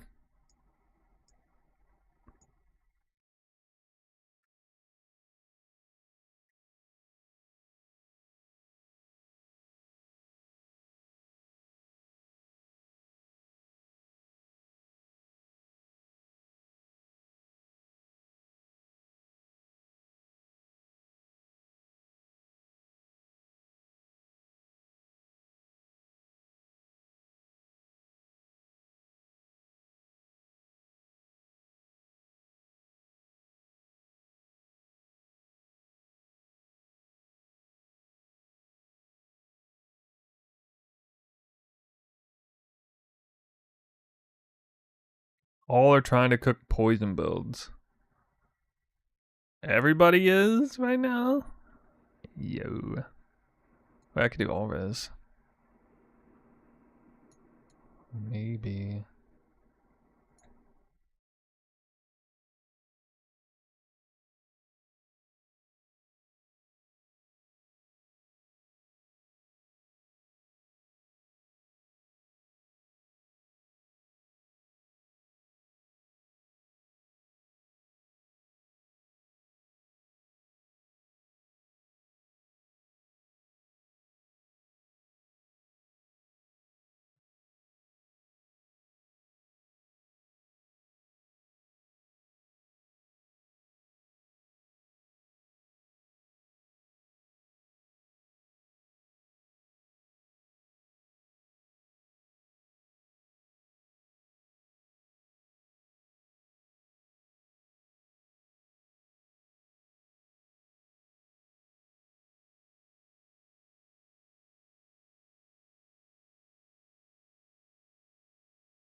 I thought the assassin node was cast on block.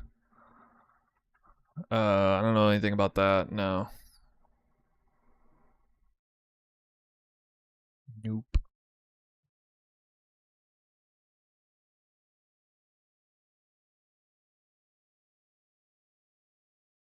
All right, so this is 51. 45. Like what?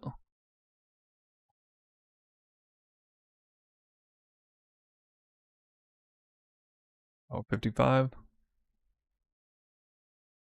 They don't need Herald of Agony buff effect. They really don't need that.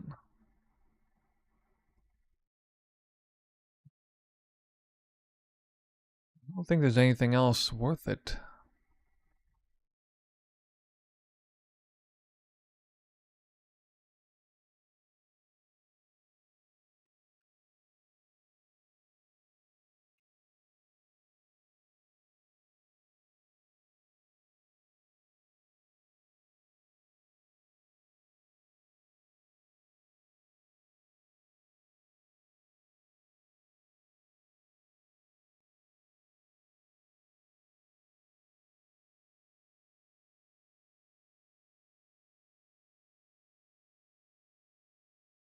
Damage per frenzy charge. But I don't even have frenzy charges.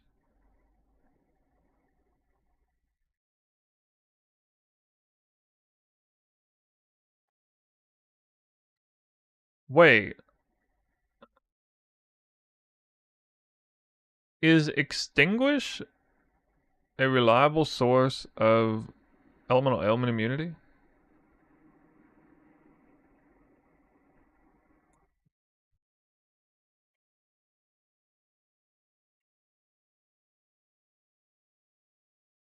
I mean, it's not for like opening a box.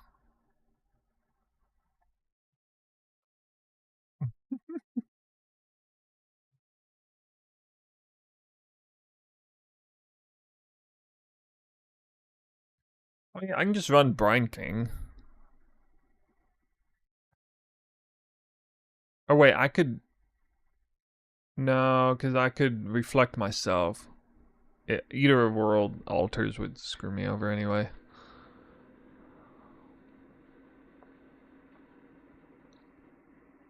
Wait, no it wouldn't, because I'm not shocking or chilling.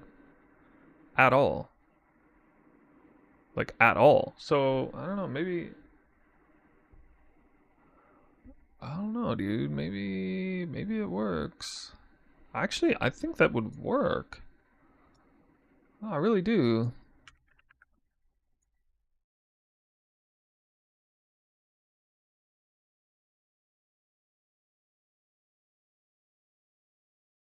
Okay, it would... Alright, so I would get screwed over on, like, um, shocked ground and chilled ground maps. Hmm.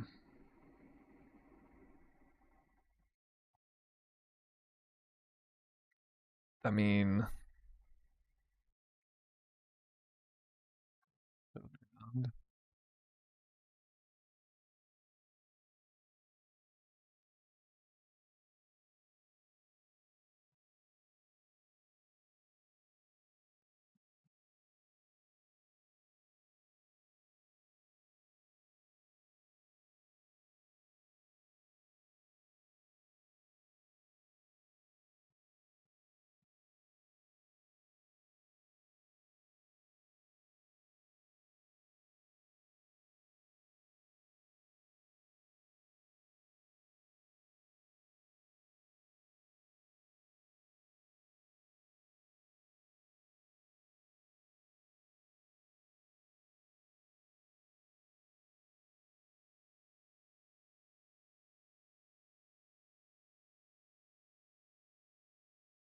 Regen.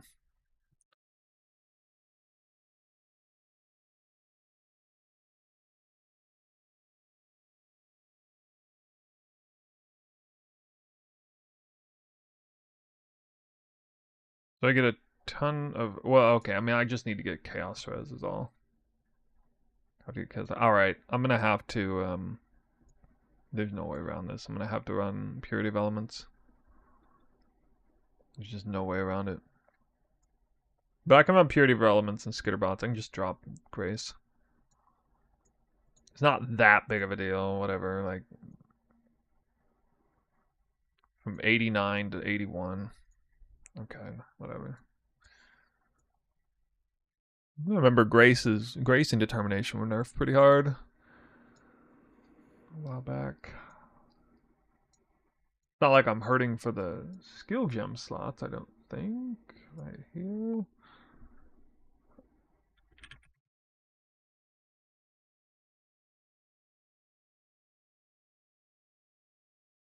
Yeah, this puts me right at full skill gem slot.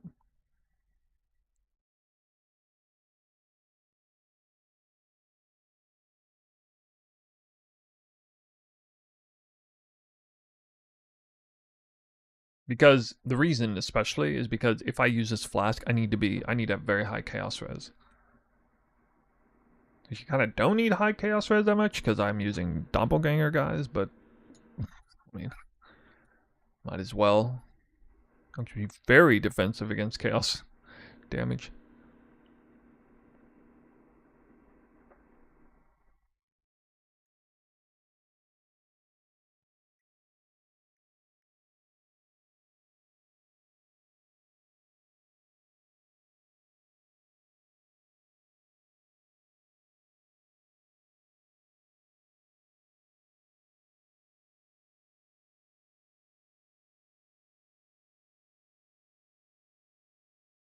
Wait, my net recovery? What? Where's my regen coming from?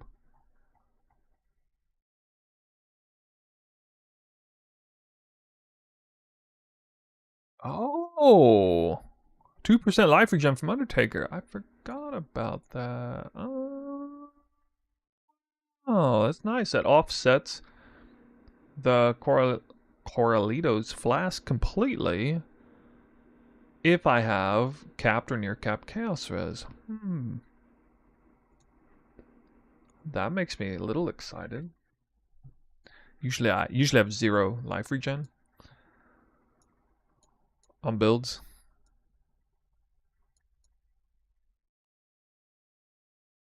All right, this is gonna make it so. I mean, I could still do this.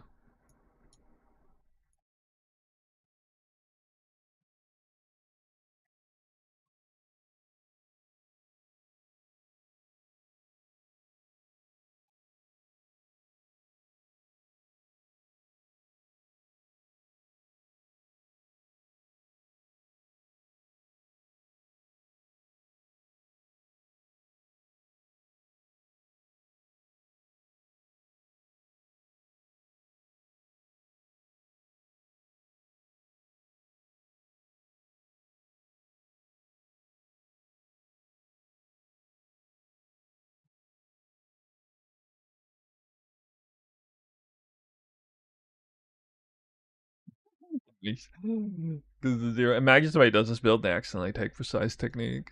It would be, dude. It would be so brutal if I, for some reason, made the leveling guide feature precise technique, and then you go into perfect agony later, and you know, like a certain percentage of players will take perfect agonies, make the swap, and not drop precise technique, and then damage will be like 0.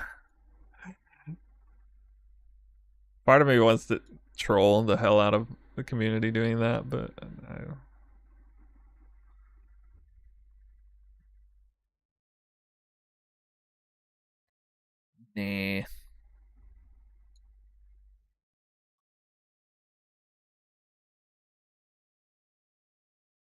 Oh yeah, this way I can get suppress on a piece of gear. Wait, maybe. How much suppress can I get? How much suppress is it? Oh shit. Not enough. Odd. Uh,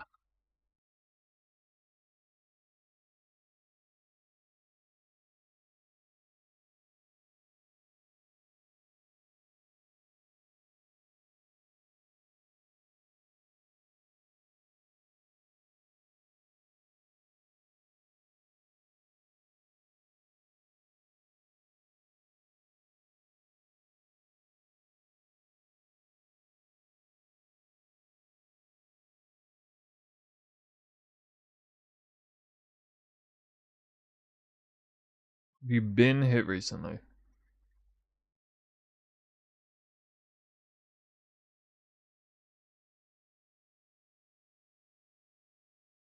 Oh, it's already factored in. Hmm. Yeah, I mean that makes so you don't have to roll suppress.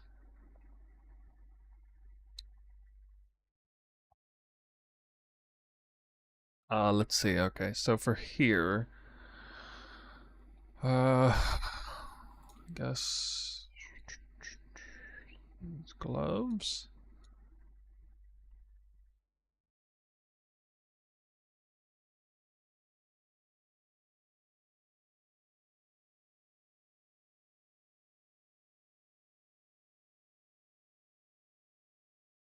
Oh, I could have rolled life regen on here too.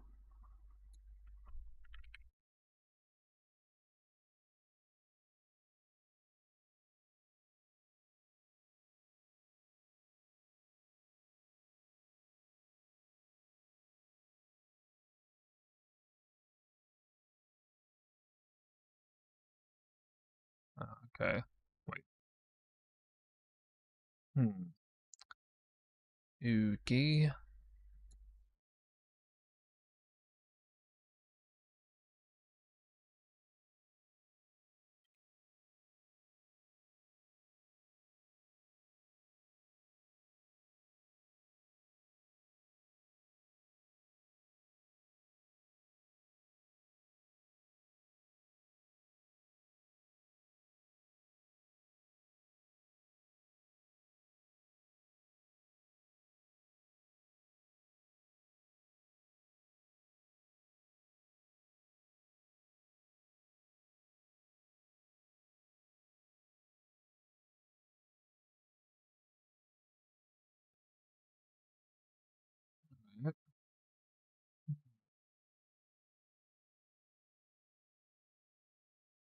Dude, what in the world? It's set at 80% deli and it's almost hit the cap.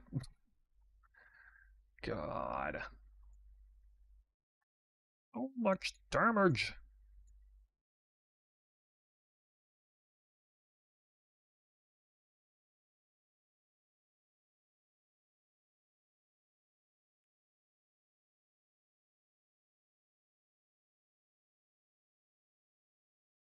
How's Uber damage? Well, this build should do pretty good Uber damage. I'm pretty sure actually it'll be pretty good at Ubers, to be honest. Because, you know, Detonate Dead builds are. But, I mean, I don't know how much defense you need against Ubers. It's not going to be, like, super defensive. Yeah, it's week 1 items.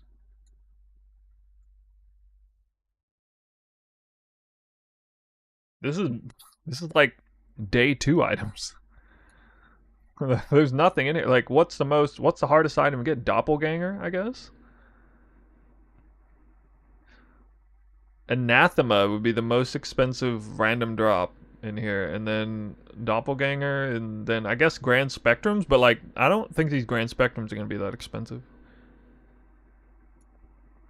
Super Juice Magic Find. Well, I have some rares on here, so you could get some MF gear, I guess. Yeah, this could maybe do some MF.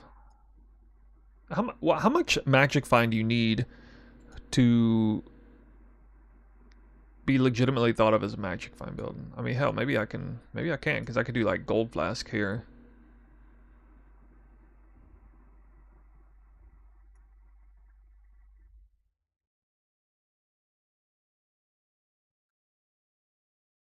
Now I'm just gonna do silver, maybe.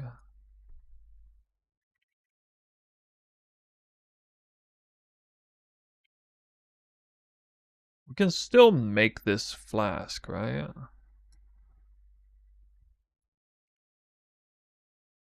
Yeah, we'll make a Magic Find version. I did have a Magic Find version before.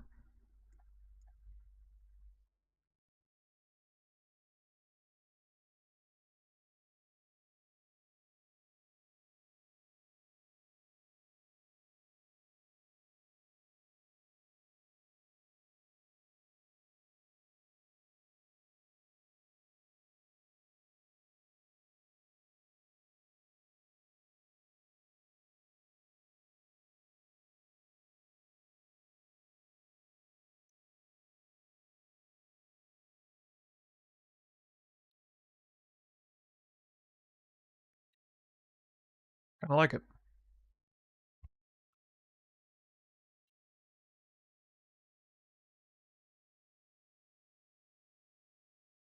Lightning and Chaos.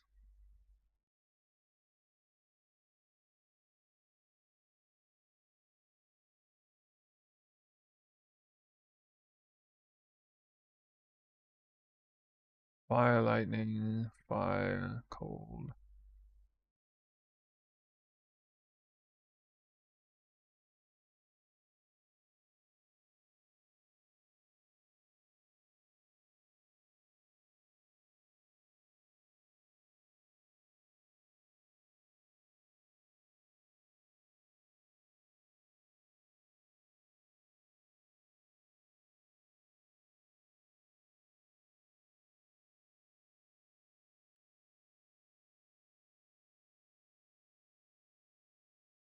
Can anybody verify? Can you have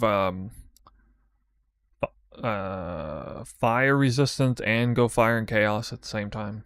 You can, right? Like, just cap me at 9 over with 3 modded rares. Okay, and then I'll just, you know, just gonna put rarity mod in here.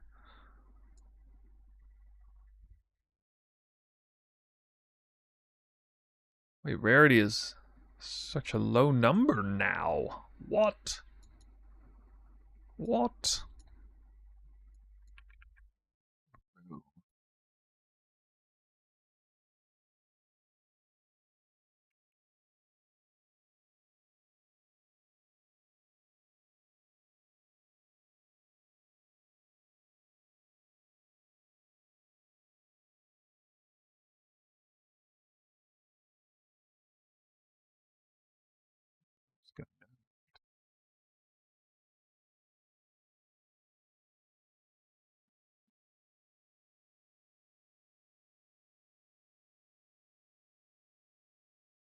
Hmm.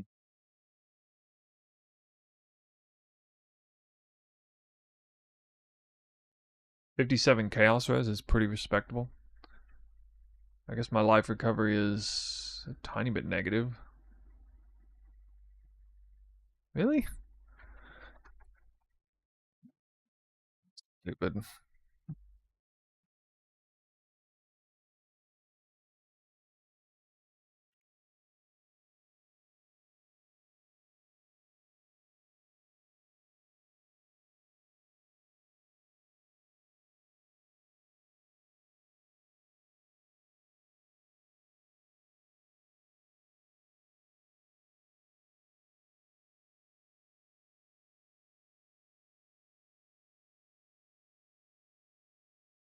Still really help with mana.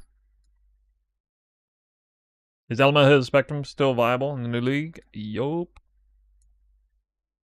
Very much so.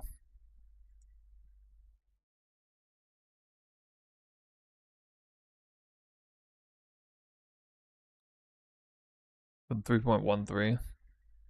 Dude, that's before I even started playing. Crazy. Your dex requirement for the bow. 4 dex.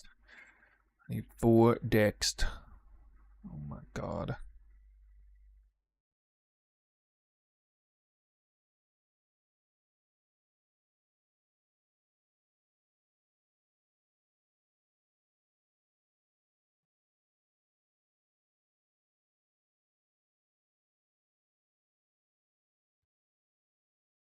Guys, how much rarity is needed to call a build a rarity build? Because I got 116.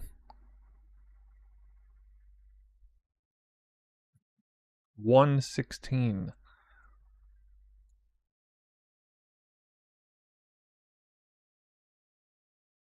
No, I actually have more than that. I can add rarity here.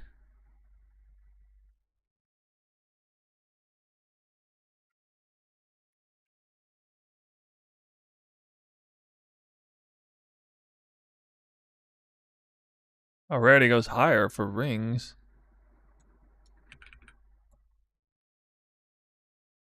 Really?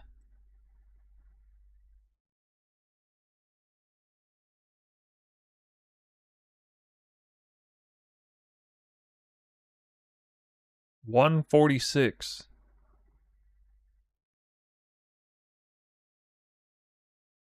146 rarity.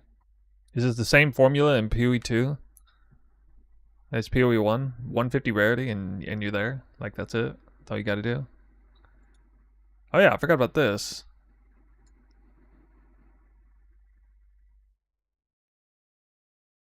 Wait, no, I don't. What? Oh my god, the life regen mod.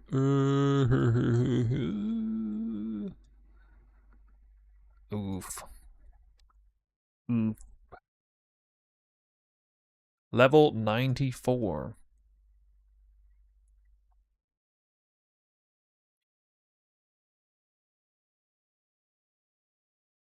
Oh, I still put strength and dex on here. Hmm.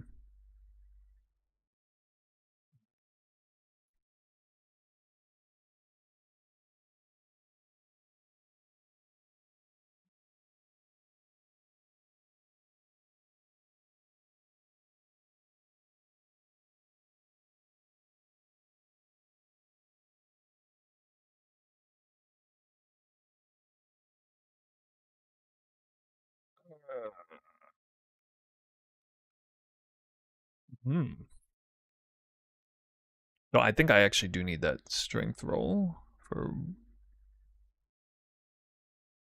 Warlord's yeah. Wait, what? Oh, forgot to put this back on Immortal Call.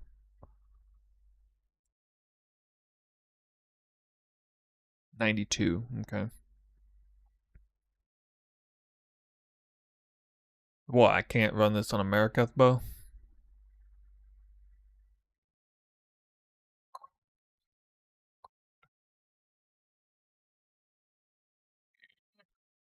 $181 movement. That's with elusive though.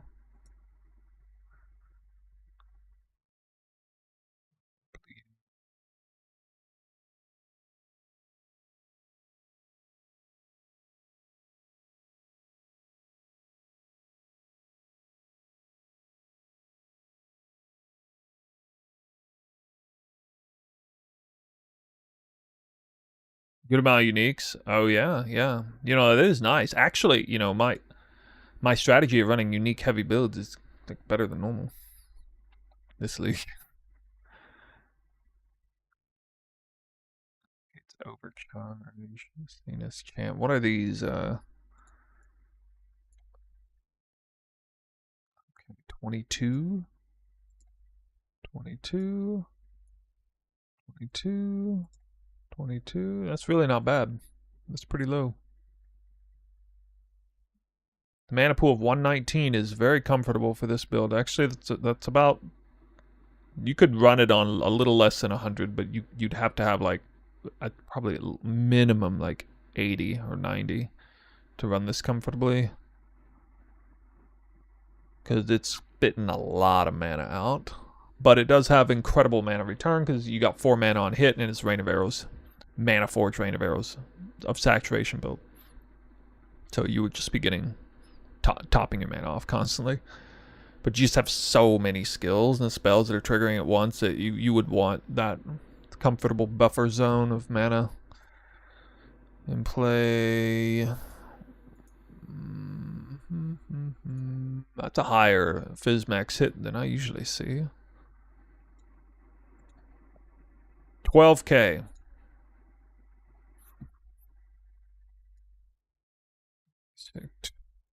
Okay, 12k not counting Immortal Call. What do you guys think about 12k?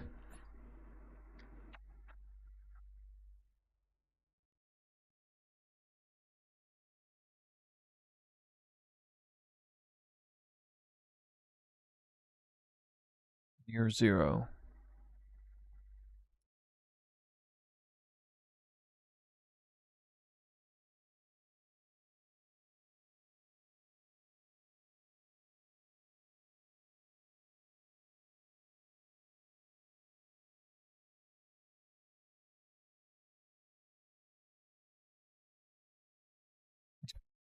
It's like, woo.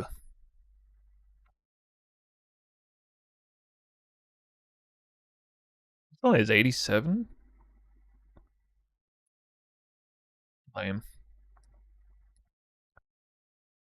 Actually, what are the Ventor's gambles now?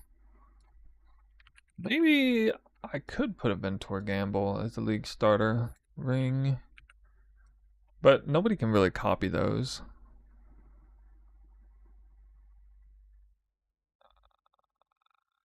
Damn. To what extent can you make a Ventor's gamble your league start ring? I feel like I'm gonna get in trouble doing that, especially if I utilize any of the reservation efficiency. I don't know about that. So it would be good for the end game, I guess. End game option. You thought my current build has a lot of rares? Look at this one. Bisco's Leash. Let's go. Alright, what's Bisco's do now again? Wait, maybe I can use Bisco's actually. That is definitely a league start viable item. Rarity per 15. Wait, Bisco's is a lot of rarity. Alright, fuck it. I'm gonna use it. It also gives me attributes. We're gonna do it. We're gonna go full blown Magic Vine. I'm gonna make you guys happy. This does so much more damage than it needs to do. It's so outrageous. It's way more damage than it needs.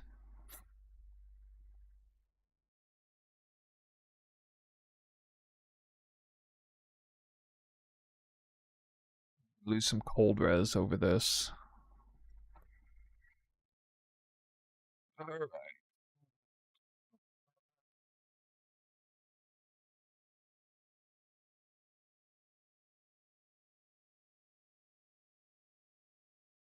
Nice against strength.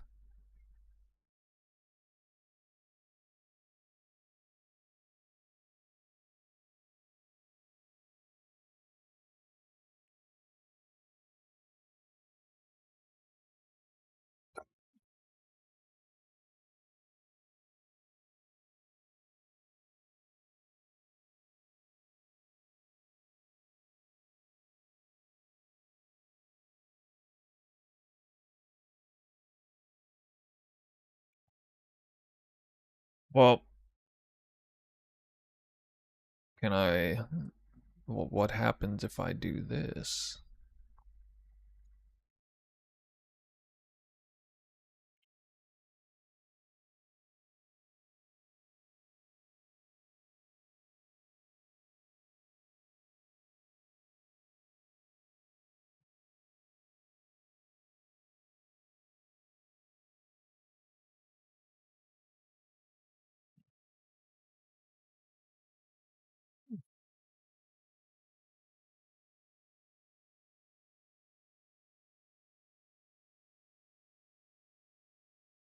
Don't tell Sushi I did this.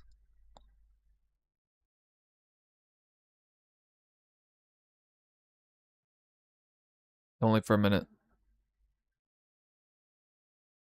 Still don't have the dex requirement.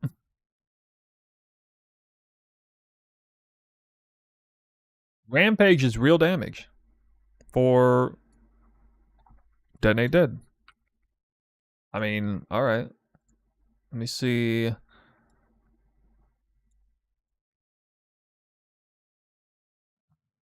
So if we look at that, then the 17 and the with the... This is, I mean, it's the same. It's the same. So LAS is not even that special. It's not even that special. It's movement speed. Yeah, as far as mapping is concerned, like Bisco's is at least as good as OLS's. If you're like juicing maps. If I'm gonna go halfway with this POB for magic finding, might as well go all the way. This build always had potential to be MF build because it does. Usually one of the biggest problems with MF build is trying to stretch your build too thin, get enough damage, get enough defense, and get enough rarity for it to mean anything. This one has damage in spades automatically. It's just such an outrageously strong build. Skill gem archetype. And I still have damage for days. This will be able to be a delirium magic vine farmer in tier 17s even. They could be a little dangerous, but this is the kind of build that might actually be able to do the cluster farm and kill bosses doing it in week 1, mid-week 1. That's how strong this is with magic vine gear on. Even because actually I'm not making hardly any sacrifices. The nice thing about setting this up the way I did with Magic Find is you could just delete the rarity mods on everything and then suddenly it's way easier to craft for the pieces, right? So the rarity mod is like to be thought of as a luxury mod, the 5th modifier. This is not even 6 modded gear, just 5 modded gear. So I don't know, I mean I could probably just throw the, I mean, I don't see a big problem with this, since you just be like, oh, if you can. Well, people are gonna ask me how to craft the item. I guess if I do that, they won't ask me how to craft the item if I only put 5 mods on. Let me save myself.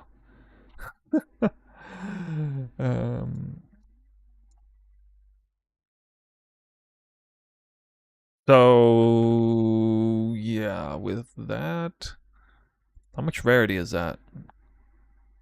Oh, dude, we hit the 200% rarity breakpoint.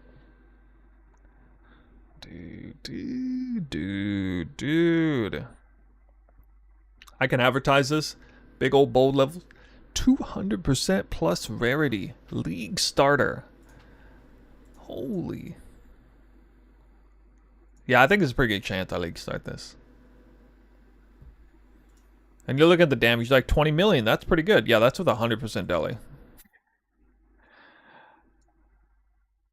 30 million DPS against Uber Pinnacle bosses. Okay. Really? That's 3 million call DPS.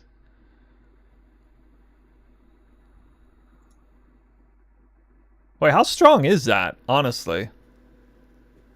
30 million Uber DPS on a League starter? Yeah, sorry, let me get rid of the Rampage. Sushi's in chat. Here, let me get rid of the Rampage. My bad. Alright. You will not have Rampage on an Uber boss. Duh. What else do we have? We have Frenzy Charges? Yes. from this? Will you have... Actually, I don't even necessarily need...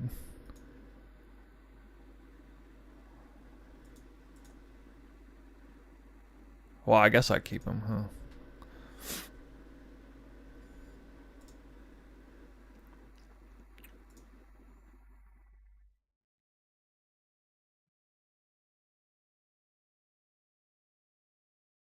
Wait, I'm actually... No, I'm shooting... this isn't even right. It actually does more damage than that. I forgot something. Yeah, it's not even crit cap, because on an Uber boss you would go out of your way to put brittle ground under it. So...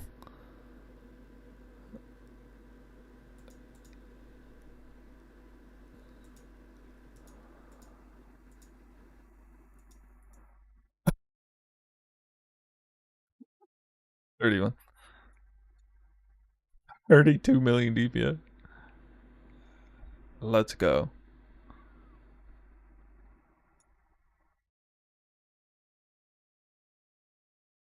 Almost 16k max fizz hit.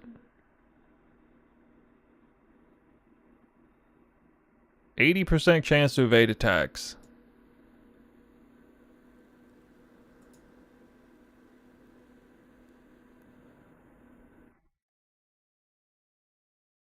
So annoyed by this. Fucking mod.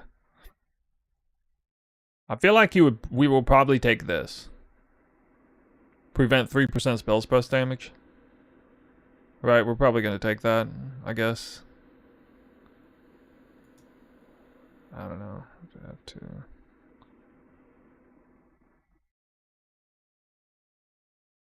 Where's the catch?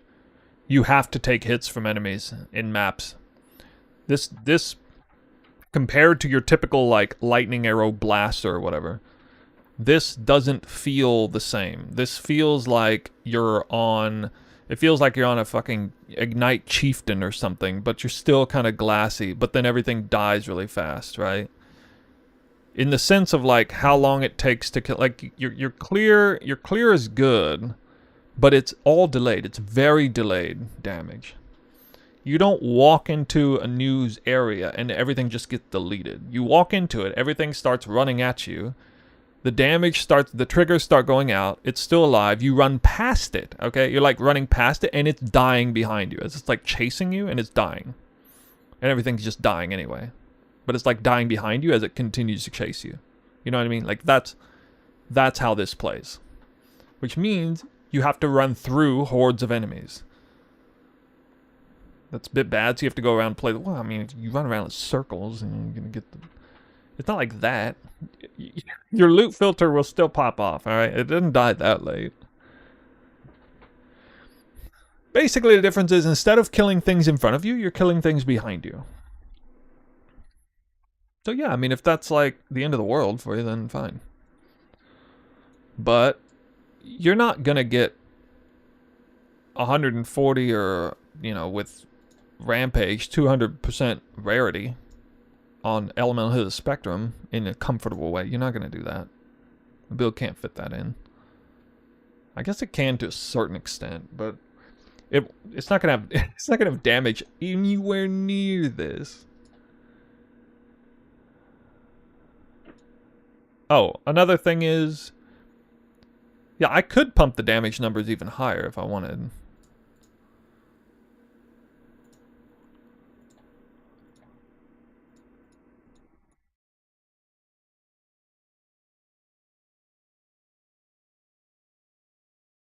Because hold on. Yeah, I still take that. I don't know if this integer is proper. Can somebody tell me? Because this may not be proper. Okay, so for Val Detonate Dead of Chaining, with, you know, very high uptime of Desecrate, because it's on cast on crit Mana Forge Rain of Arrows setup.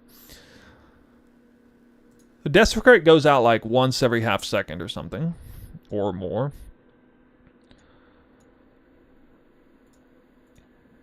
Six corpses +2 from Undertaker. So this... is this right? Like, I remember looking at a POB before. Is this set up that way? That's how you normally set these up, right? With 8, a count of 8 on detonating dead of chaining versus, like, you know... So it would be like, what, 1, I guess?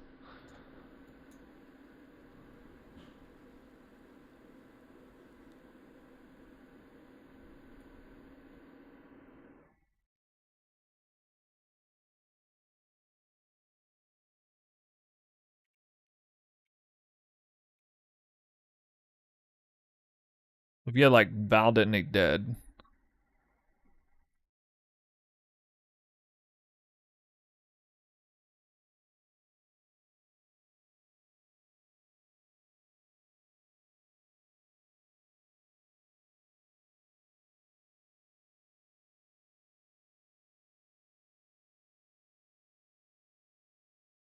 I don't quite understand why the numbers are so... Why did Detonate Dead do so much worse?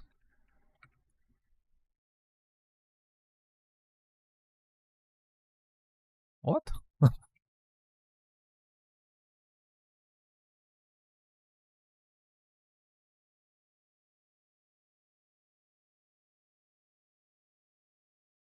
I still don't have the dex requirement. I gotta figure that out. Why does Detonate Dead look like it's just absolute trash?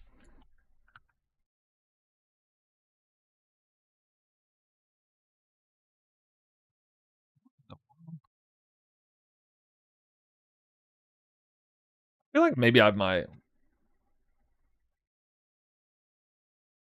Yeah, it's counting all corpses, but... If I'll Detonate Dead, still only 1 corpse, I guess. I mean, that is how it works. When you use this, when you use when you use Detonate Dead of chaining with Desecrate, it does blow up all the Desecrate corpse at once. Like all, you know, 8 of them or whatever in a split second.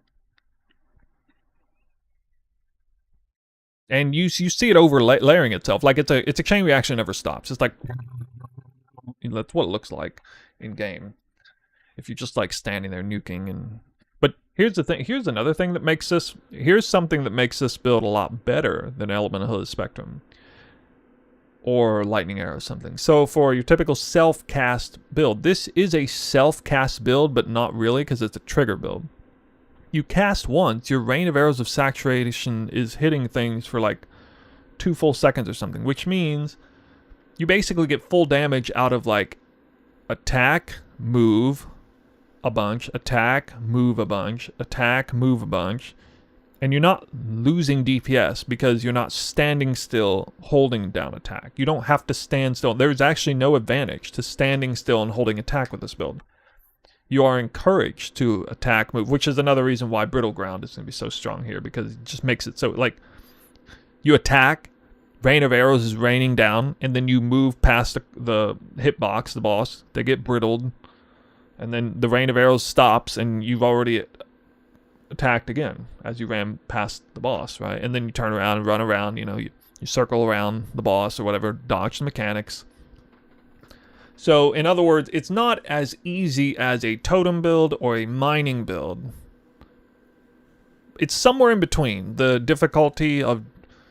the ease and difficulty of dodging mechanics between a pure self-cast build versus, like, miner or totems. So it's actually a lot easier to play against bosses. It's much easier bosser than something like Elemental Hit Spectrum, except, well, Elemental Hit Spectrum is still special with the Warden because you slow... when you slow the bosses down by 50% action speed, that really does make a huge difference. So aside from that niche case, like if you try to do like real boss fights with Lightning Arrow Deadeye or something, it's really rough because in order to do maximum damage, you have to stand still to attack. And the bosses has 100% or 90% full action speed. You don't have much opportunity. Just stand there and attack, otherwise you're dead.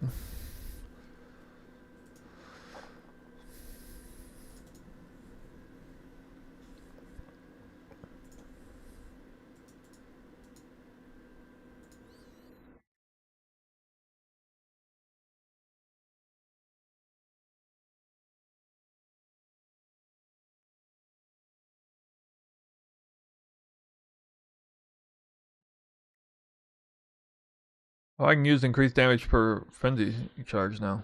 I just realized. Lol. Because I'm not using non-frenzy charges.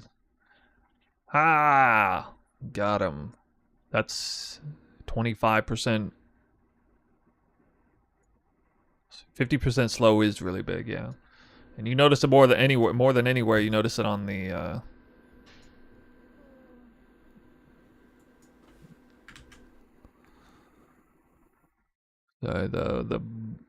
fortress boss. Yeah, fortress boss. 20% quant gold rooms. Holy, such old POB. I gotta delete this stuff. Uh,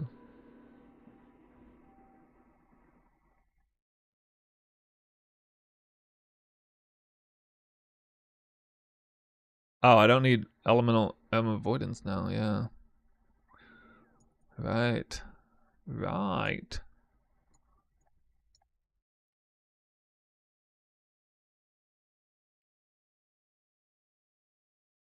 Oh, I need to check stun avoidance. This build isn't stun avoid yet.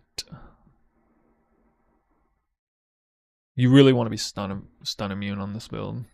I gotta fix that. It's probably gonna be a flask suffix, honestly.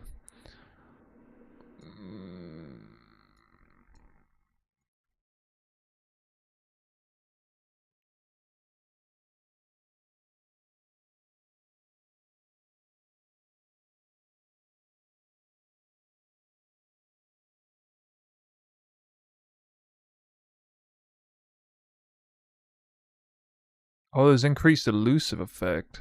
That's such a small number, though.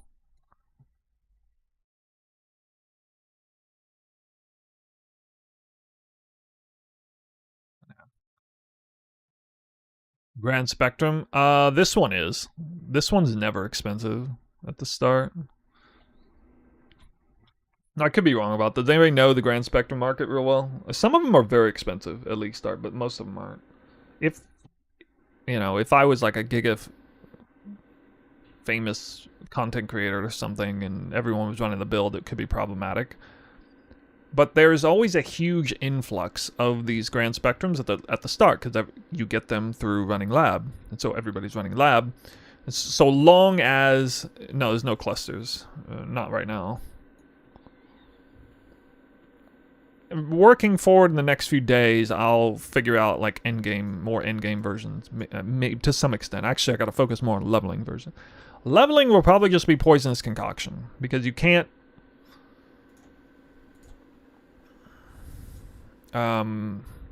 get the ascendancy point until the second ascendancy. All damage from hits can poison. I've never actually league started Detonate Dead, cast on crit Detonate Dead of any kind, so I don't really know how the transition goes. Like at what point you should transition. You would probably... Oh, Locust Mine still up. Yeah, I don't know. I'll probably recommend Poison's Concoction because I actually just don't have confidence in knowledge, game knowledge beyond that. And I know it's a great league starter, even with whatever people complain about the nerfs. It doesn't even matter. That skill gem's so strong for leveling in league start anyway. That's probably the way I'll go. But I am a little concerned with how to figure out how to transition because, these crafts are a little tricky. There's only one. Actually, this one has 2 influence mods on it. Yeah, you kind of need to hit the power charge mod.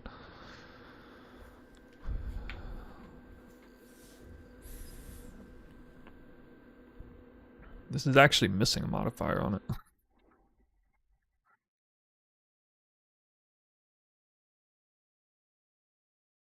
Every single rare... Well, this...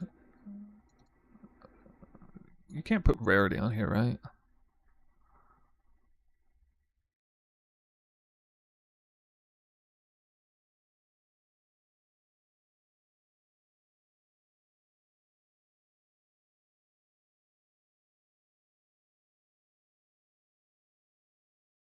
Look forward to PoE1 Snube isn't fiddling with a build in the league, but farming methods I can follow with my build. Yeah, I typically don't change builds in the middle of... Oh, I never do, actually. Chance to avoid being stunned. Oh, wow, that's... Wait, it's a suffix. What the fuck? I can't do it then.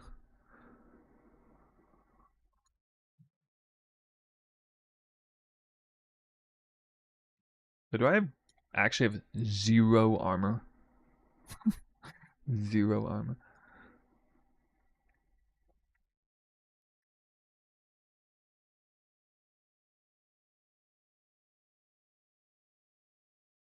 Alright, let's check stuns.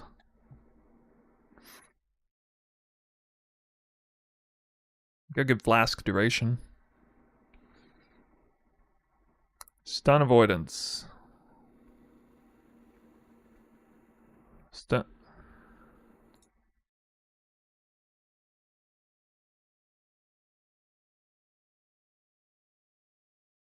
Where is it?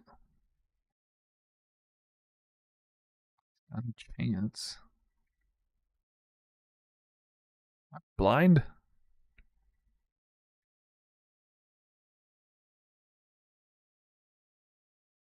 You guys see stun avoidance on here?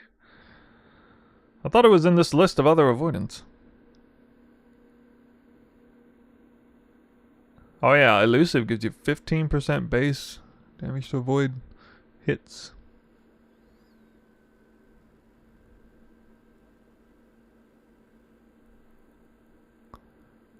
Corpse level life to bring the damage to not in campaign for sure. Yeah. Oh, and I'm just gonna have to reference the video about getting the corpses. Is it still the same, or is it new now with the changes to corpses? Do you still have to leech off of somebody else's corpses or whatever to get desecrated?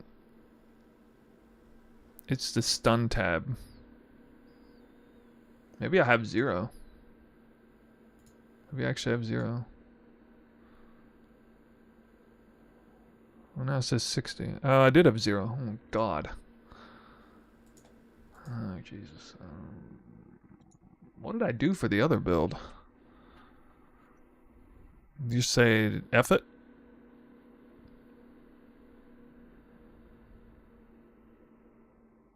Maybe I just settled for it. I mean, I do have like, 40% less physical damage taken and all that stuff.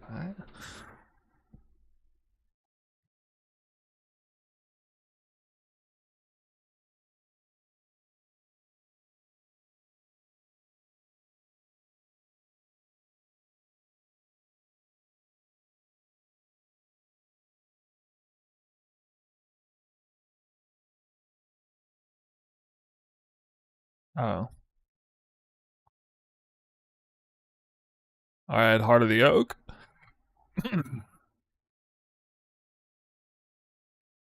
Flask. Suffix, yeah. I can do that. It's fine.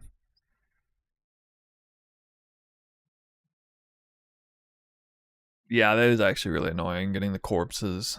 I'm not gonna lie. It's not like the build doesn't function with the corpses, though. Oh.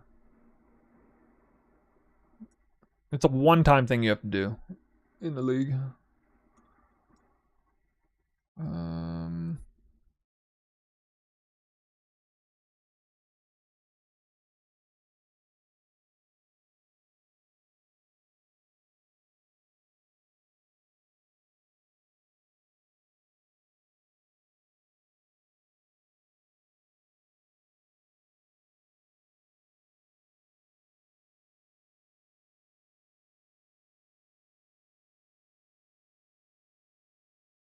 Oh, right. This is on Pathfinder. Yeah. Ooh. Ooh.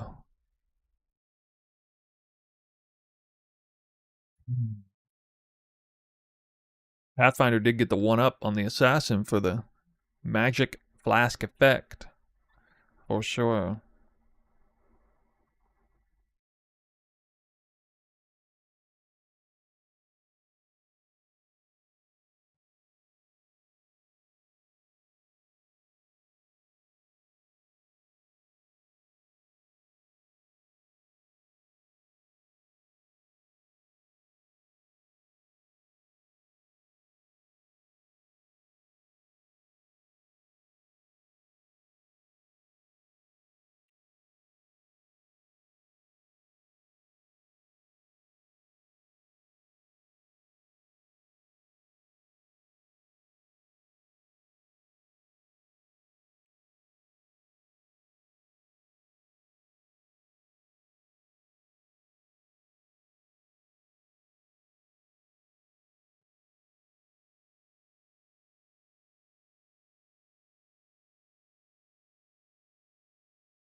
Alright, how much stun avoidance is that?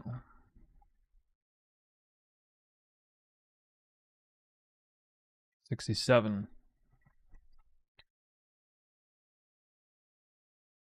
Let's see where to get stun avoidance. Can't remember all of them.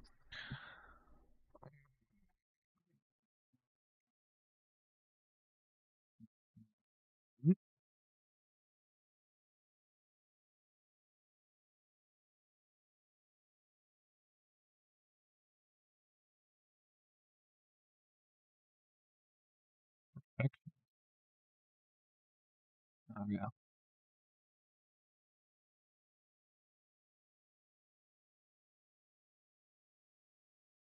Oh yeah, Pantheon. That's a question about pantheons.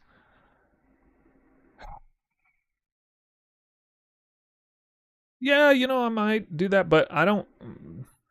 I don't really need Brine King. Brine King is not. I mean, you're really gonna take big advantage out of.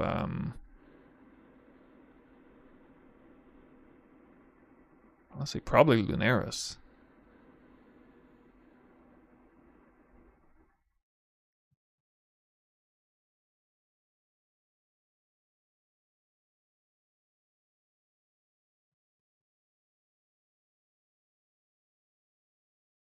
Either Lunaris or Solaris, but Lunaris will actually get value out of that movement speed mod because of the way the build plays. And yeah, if you like mapping, then I'm making this Magic Find build, so I'm going to try to use Lunaris there. Aberath still, yep.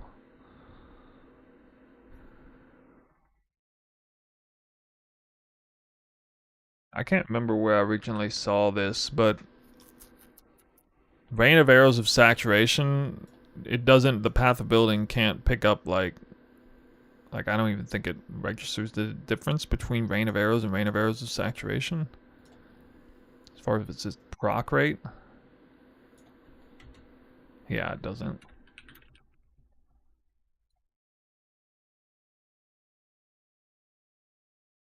But that's why this is here like that. Makes any difference.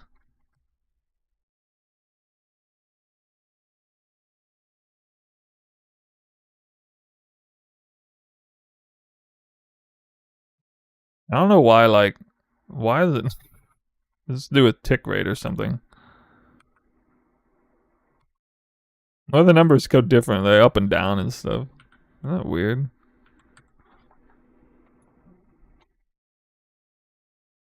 Does Alchemist Genius stack if you have to 50% if you have it in two notables? No.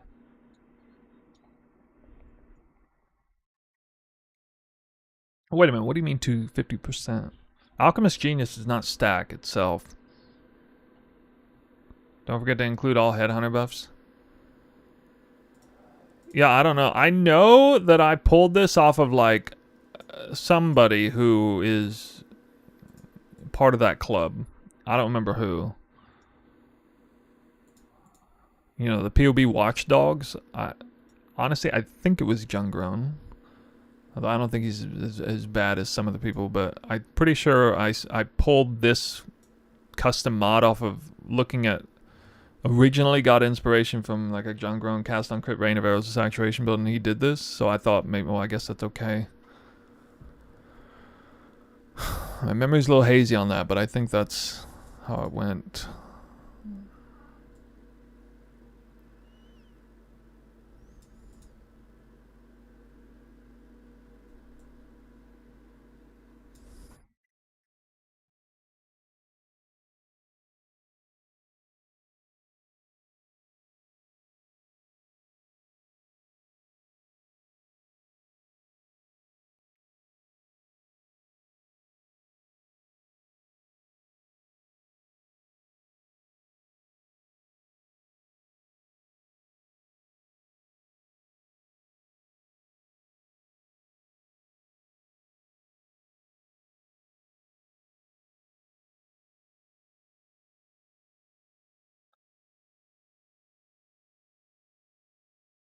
Um, Toxic delivery, infused toxins, knife in the back with more crit chance. If not on low life, and then Mistwalker.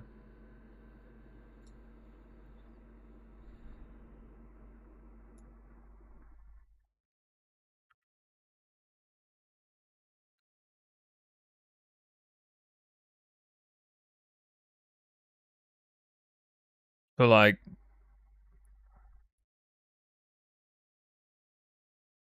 we do brittle ground.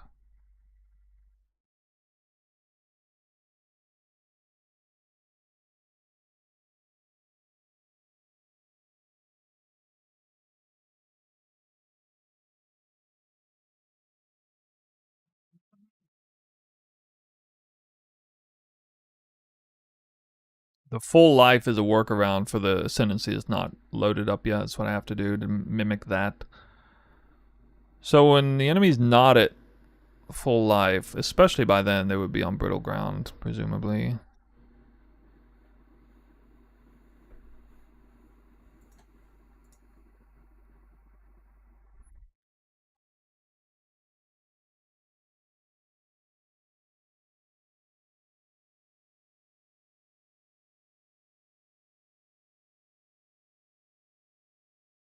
Still haven't figured out the dex. Alright, hold on. Alright, level 94.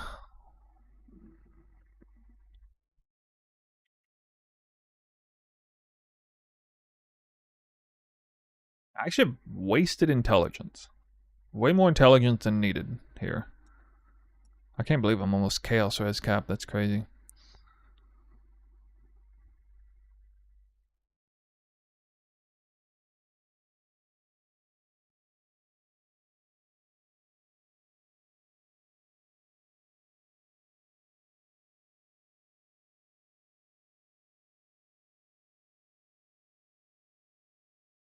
See?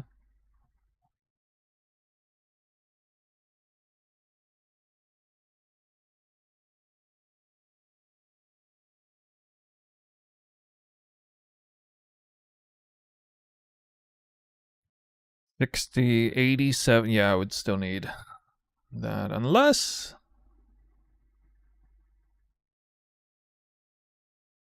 Herald effect.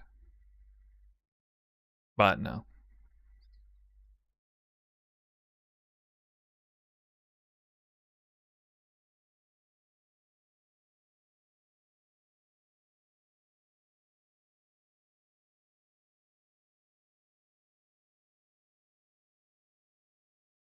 Critical strikes of Culling Strike. I already have that.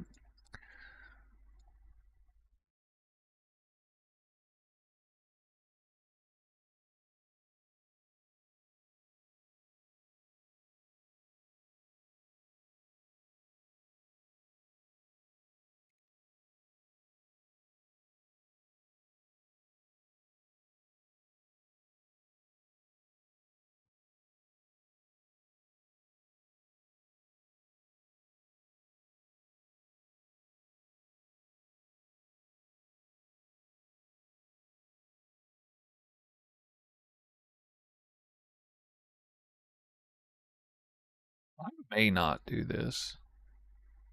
This, I don't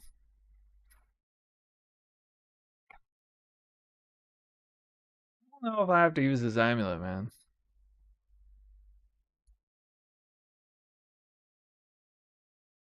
It's a little bit goofy. Like, it's tech that works, but you can, like, it also works kind of backwards, too.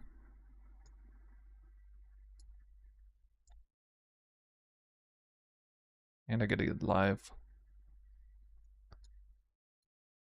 Well, this is how much? It's 240 crit multi. So the reverse would be, so you reverse the ascendancies too with reversing the amulet.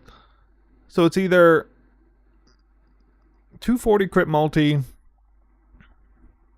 make it really hard to cap crit, or 100 crit multi, make it super easy to cap crit, and then, you know, maybe I have other things going for me, like I don't need, I don't need these points anyway. I guess I wouldn't even really need these points.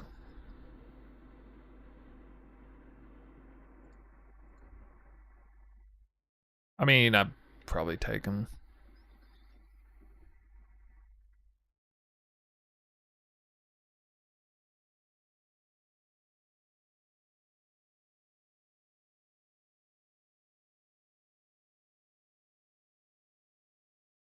That Alchemist Genius mod like that, that's up 100% of the time if you're juicing maps.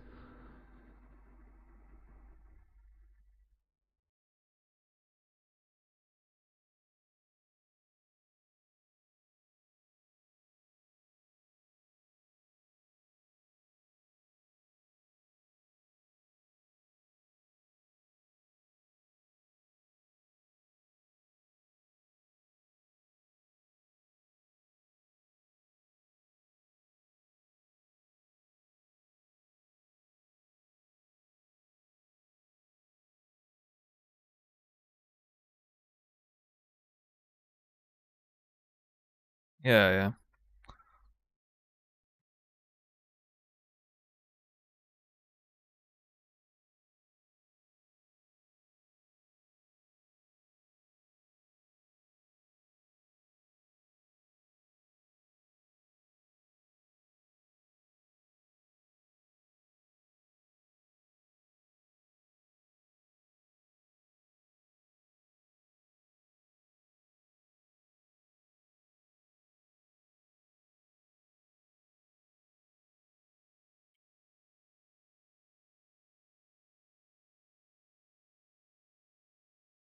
Like total overkill.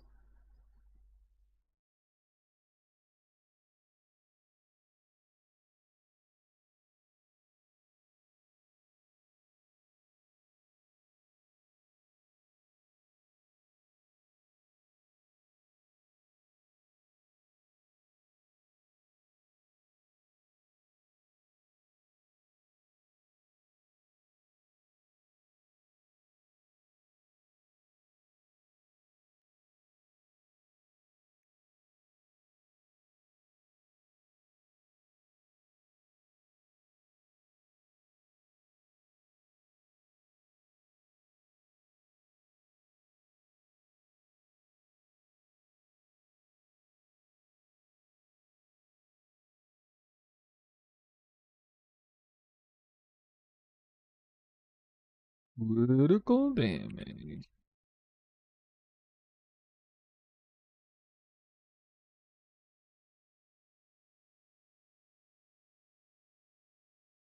Like the same.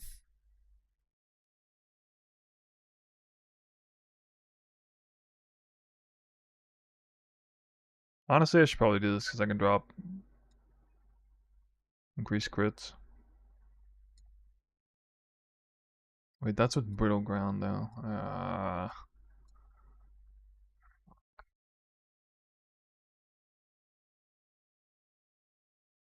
Nope.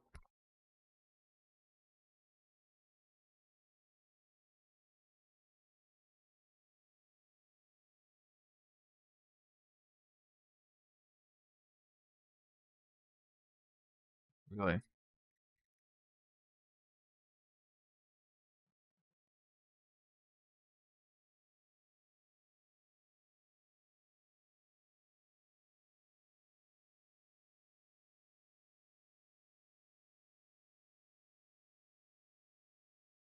What's Sabo give? Nah, I never played Sabo. Been a while since I looked at it. Theorizing a couple things.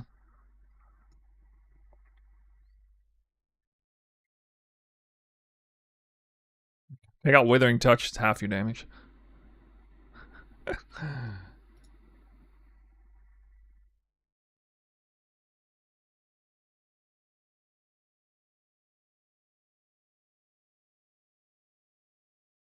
5% chance getting endurance charge when hit. I wish I had ways to increase my endurance charge. Max endurance charges.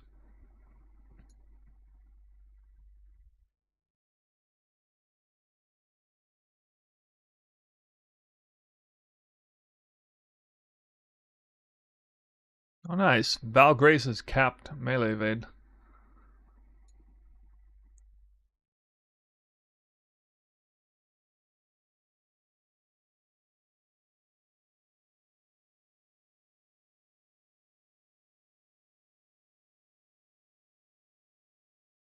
Flame Dash. Do you guys think that's the best?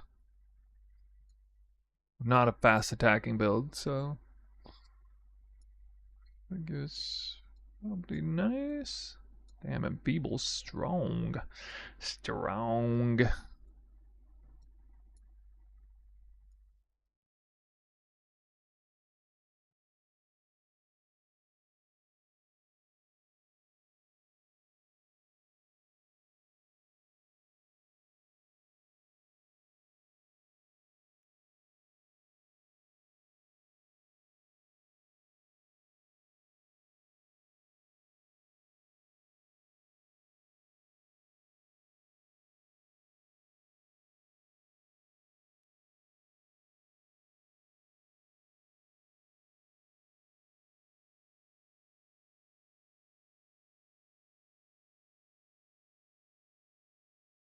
Critical strike chance.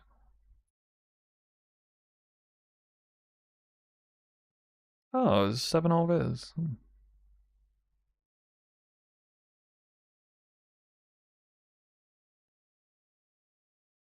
Seems pretty good.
Guys, what other way can I get stun avoidance? Oh, actually, it is a modifier on the quiver.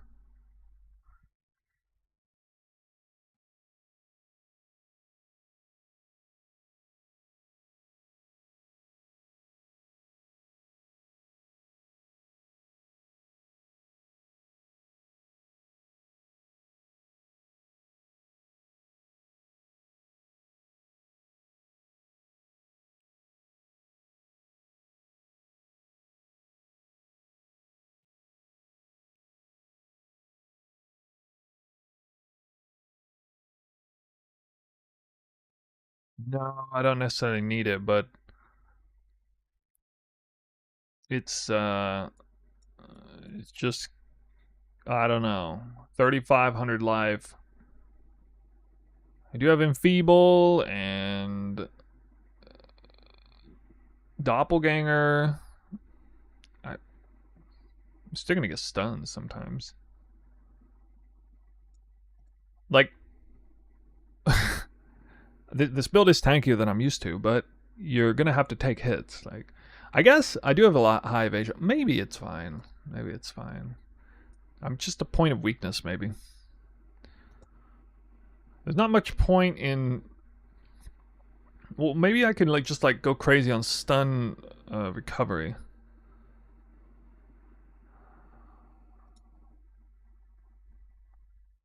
There's not really any point in stun avoidance on the flask if I don't hit 100 with it. I'm supposed to hit 100 with it.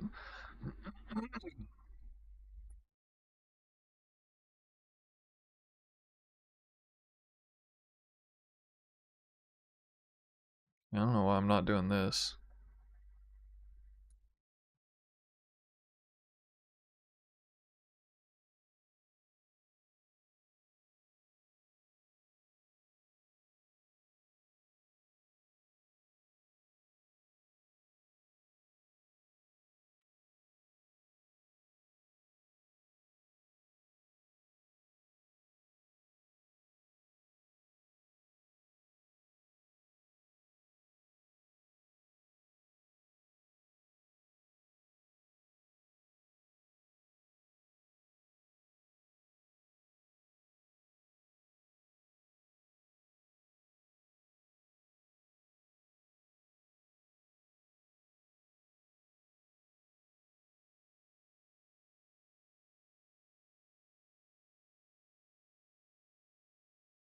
There's so many questions around this. I'm not sure how to make a video on this, or even just giving you guys POV. There's because I'm not 100% sure this is legit. I'm trying to remember it from a long time ago. 1500% increased attack speed to it's supposed to compensate for the tick rate on raining arrows of saturation because it doesn't take that into account. Whether brittle ground is considered legit. I mean, I think if anything, a single target on a boss, it definitely is. But, you know, it's not 100% uptime because you would have to at least run there.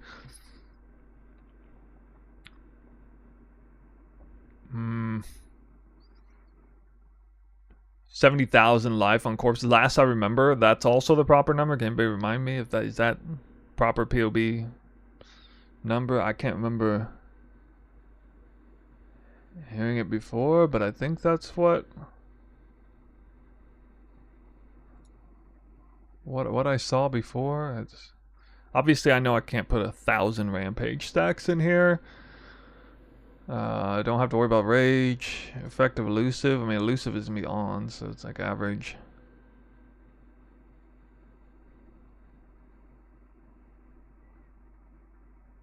Poisons applied 20. Yeah, because they're gonna apply like crazy fast with rain of arrows, saturation, everything. That'll be up instantly.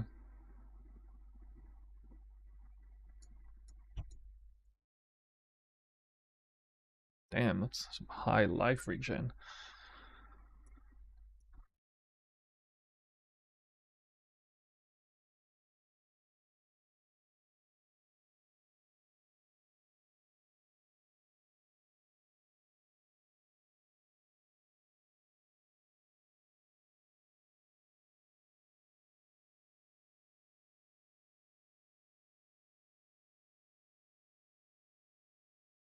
Delirium stuns like crazy. That's why I'm kind of worried about it.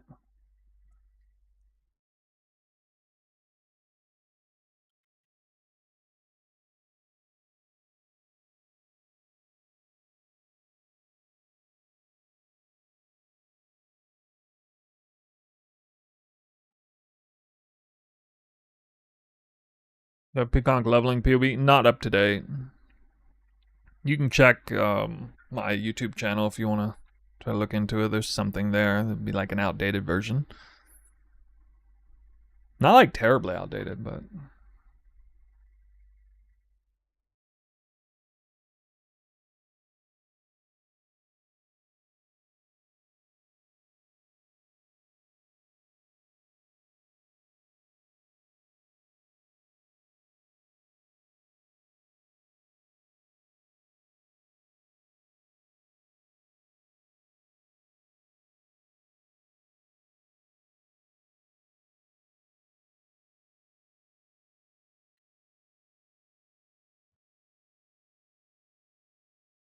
it's good. It's a sign of good game design. I'm like absolutely torn on whether to go this direction with it or the other direction. Ungils versus Marylands.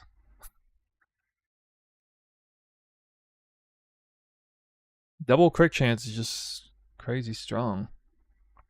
So many conditionals. Yeah, it's kind of a lot of conditionals. Which ones do you think are problematic? Again, full life represents not low life in this case. I mean, I think that's probably fair.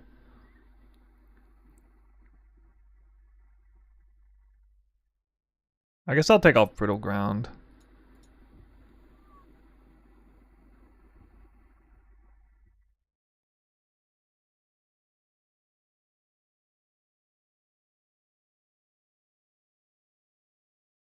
It's like 49% crit chance is more value than 11% movement speed.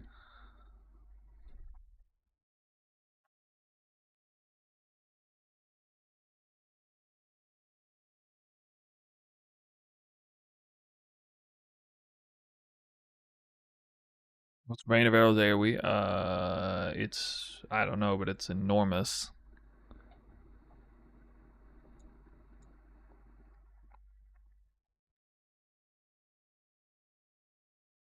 I can't even check it. Well, okay, it's not technically AOE, but it carpets like over half the screen. Most of the screen is carpeted in arrows. Shoots like 41 arrows in 2 seconds, landing all over the screen.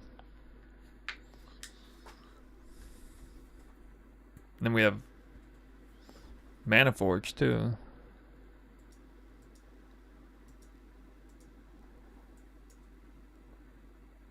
I don't know if I need this or not.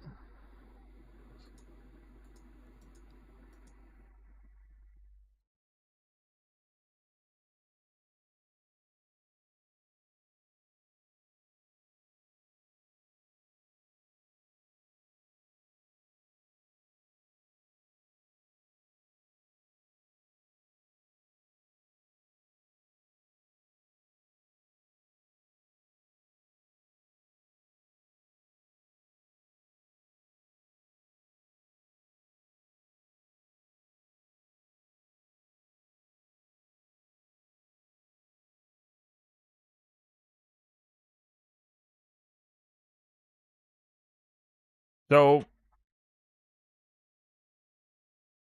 here, let's look at this. Quiver. I can get stun avoidance on the quiver. I can actually. But it might be tagless. So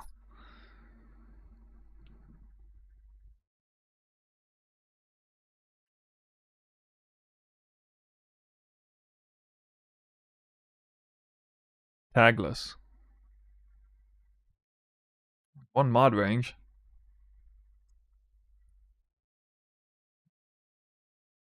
35. What? Isn't that like...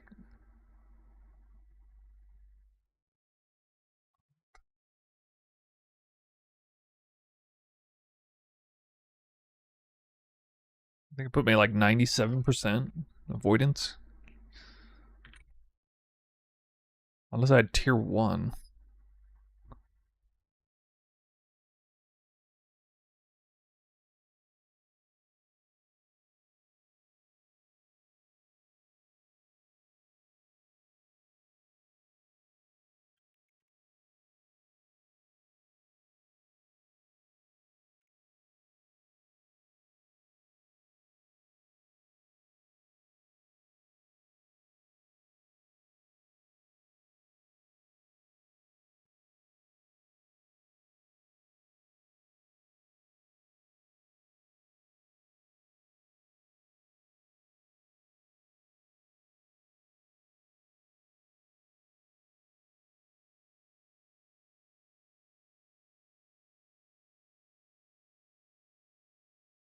Oh. Oh, okay. No, that's exactly enough. This mod still exists, right? This chosen mod?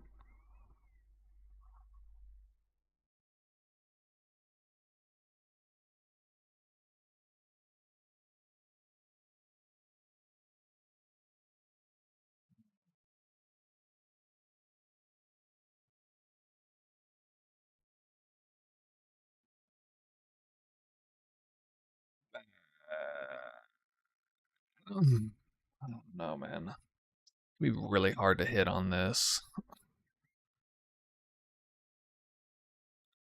You can't hit it with an essence mod start.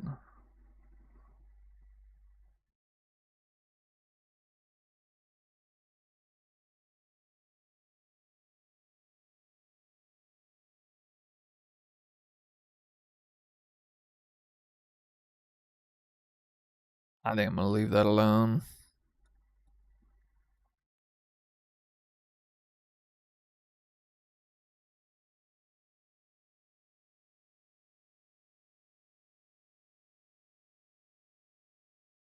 Another thing is stuns are not as scary for this build as typical glass cannon 2 because I mean A, it's got more tankiness, and B,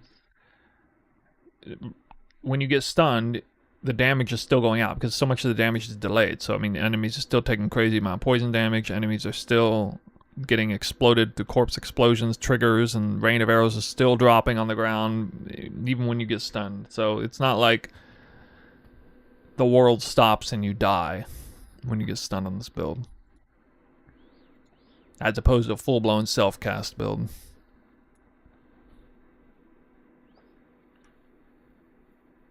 Chaos Reforged. Well, I want to try and keep Global Crit Strike multi on there.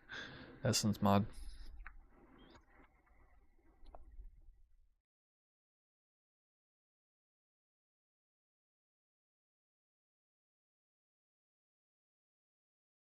I can also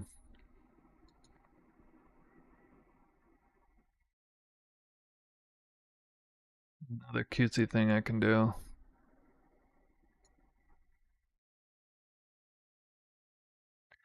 I can make it so every single modifier on rares is tier 2 or below. Not a single tier 1 modifier. Just to kind of add ease to the craft. Although, actually, this one is a little bit problematic.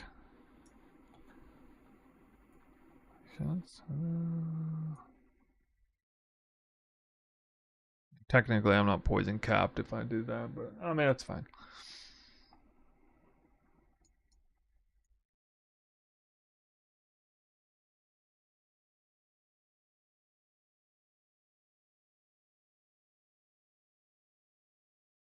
$27, $20, $67.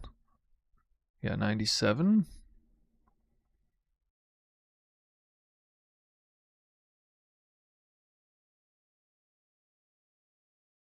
Fizz hit. Really? Well, it's got 3 times the fizz hit of my normal. No, actually 4 times the fizz hit of my normal league starter. This is 3 or 4 times the amount of fizz max hit that elemental hit of the spectrum has, for the record. You're also not seeing this Immortal Call in here. So we actually have a pretty solid Immortal Call cast and damage taken setup because the evasion chance is real, you know, with 80% evasion chance. Endurance charge acquisition is actually quite high from this because we have Warlord Mark cast on crit. The Warlord Mark's constantly out.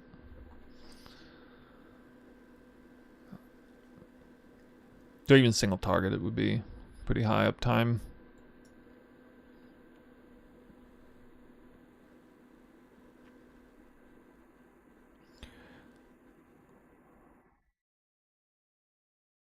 Yeah. Well, I mean, that's how you use. You know, people always like, oh, Immortal Call, whatever. Immortal Call has a variable usage. In order to make Immortal Call cast and damage taken work really well, you need to have high evasion. You don't have to have max evasion, but you need to have high evasion. Like, definitely more than just 50%. 70-80% is pretty suitable. The higher, the better. Freezing, yes, freezing is a defensive layer, obviously. This also doesn't include Val Grace on, which would be an option here. Yeah, here you are actively taking hits, yes. I can't get Grace in here, unfortunately, without dropping, I think I got 90% evade if I did. Either, I mean, well, even if I dropped Skitterbots, that would still be problematic.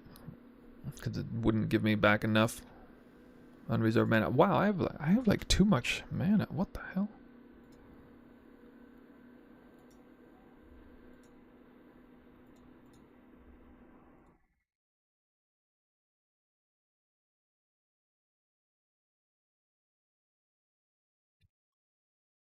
Almost don't even need these points. God.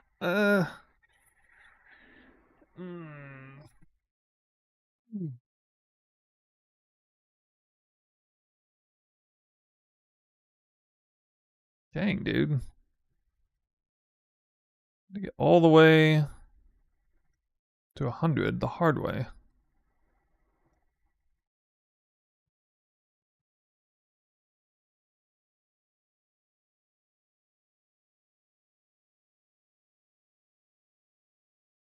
Punishment is too good to pass up. I mean, if nothing else for the debilitated alone.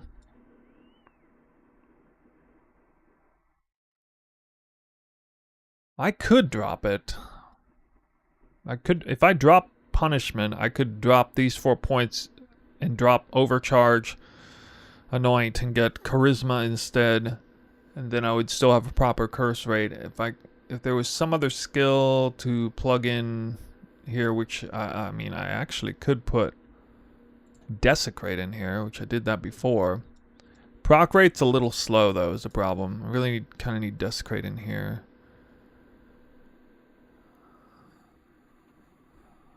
I could put Warlord's Mark in there. Yeah, I could do Warlord's Mark.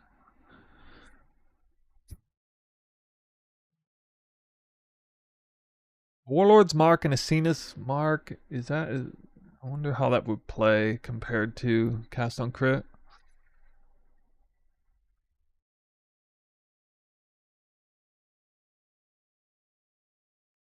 There's a lot of micro decisions still need to be made, and I still haven't figured out this damn Dext.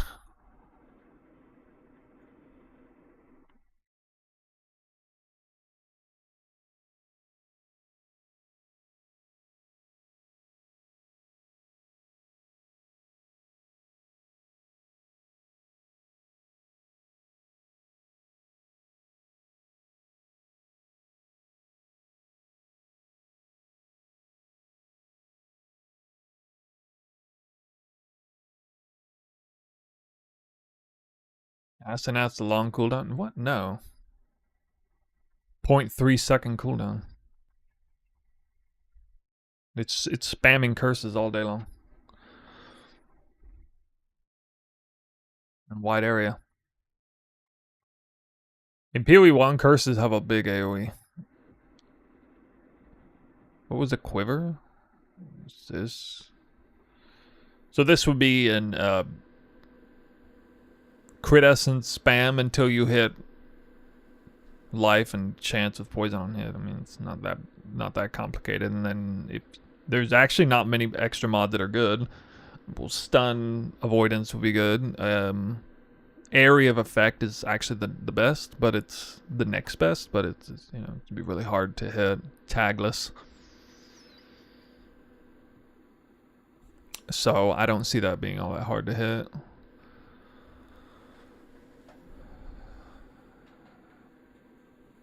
Actually, you know what?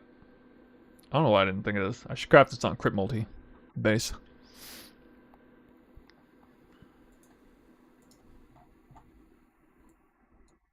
Maybe. Bow.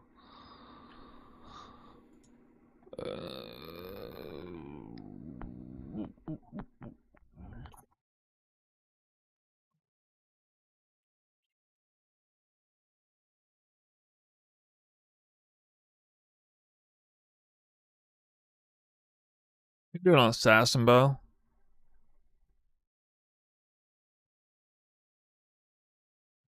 Probably assassin bow, I guess.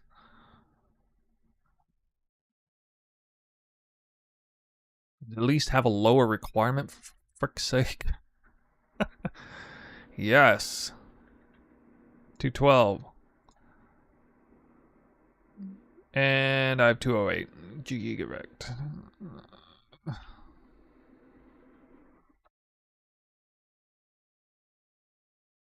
I don't think you can recombine stuff like that now. Yeah, I'm gonna change this too.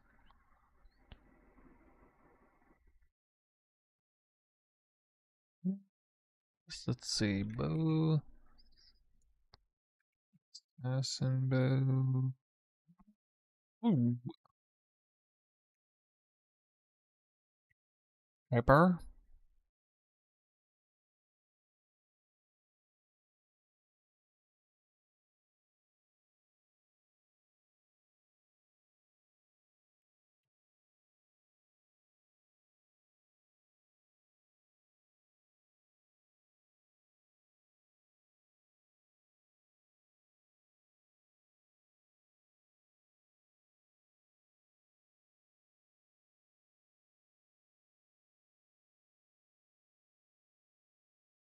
Anybody familiar with any other sources of fire damage as extra chaos? Because it's like a huge DPS mod.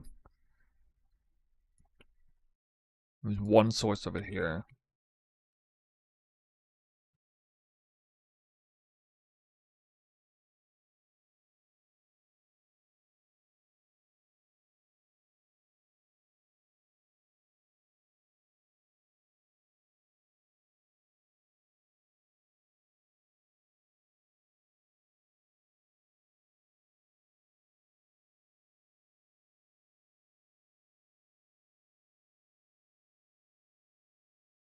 You know what? You probably want to use Americath anyway.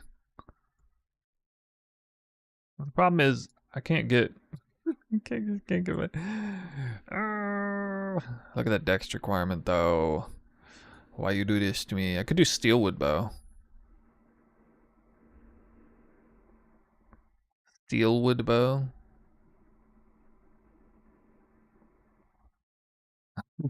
Maybe.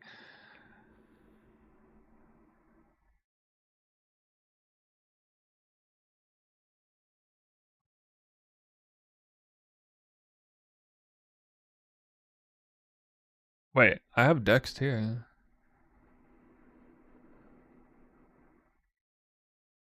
Oh yeah, I forgot about these. Oh my god. Look at this. I could do this. GG. Throat Seeker. That's so good. I actually really want to do that. I really want to. Wait, how much damage is that? Oh my god. From 29 to 31. And then this is...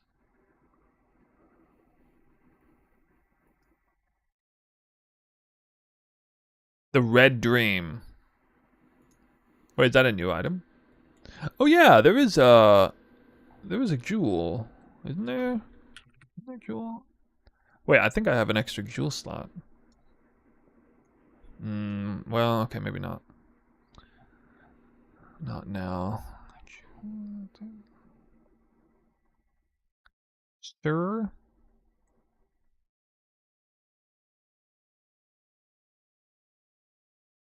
Unique jewel, duh. Unique jewel.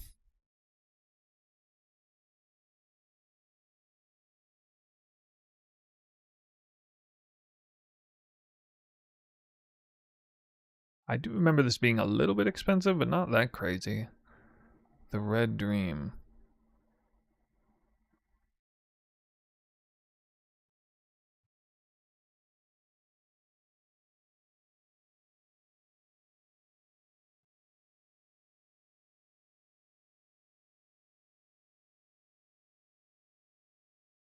It's pretty good. The only problem is I'm no longer pathing here, and now I'm not on top of a jewel slot. I mean, I have this, but...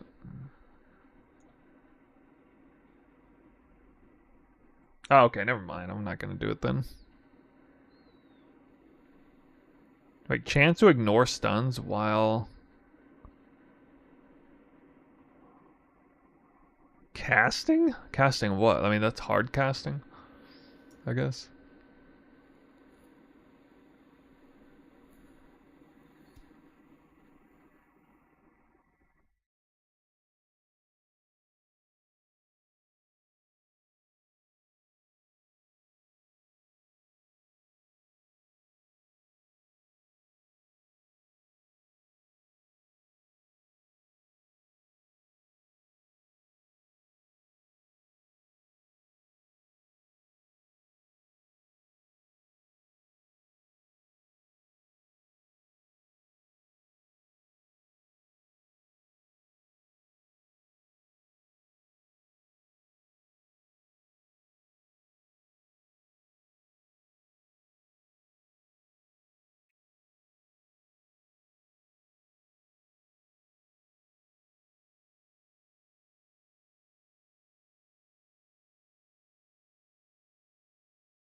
Mm,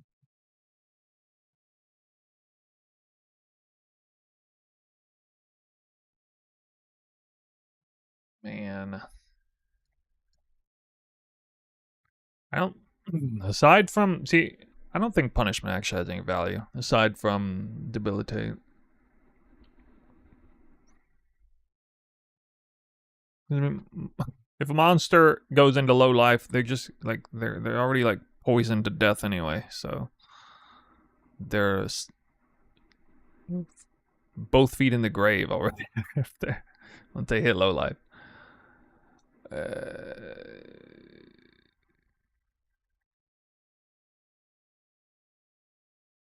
Do you guys think this mod snapshots 100% to critical strike multiplier against enemies that are not on low life? Do you think that's snapshots, which means as they pass through low life, through the crit dot multi, through perfect agony, will that just continue to tick at the same power rate? And conversely, 100% to critical strike multiplier against enemies that are on low life, that's presumably not dynamically gonna suddenly increase the damage, I would guess.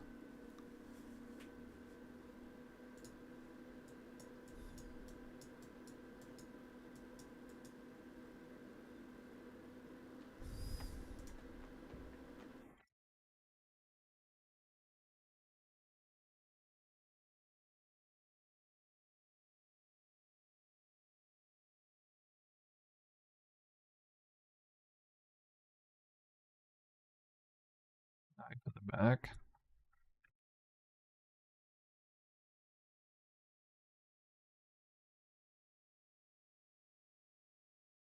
What is that?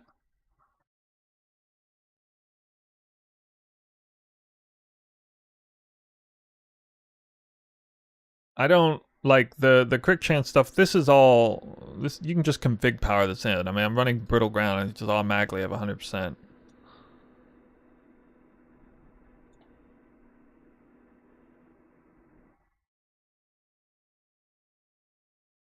Who have not wands?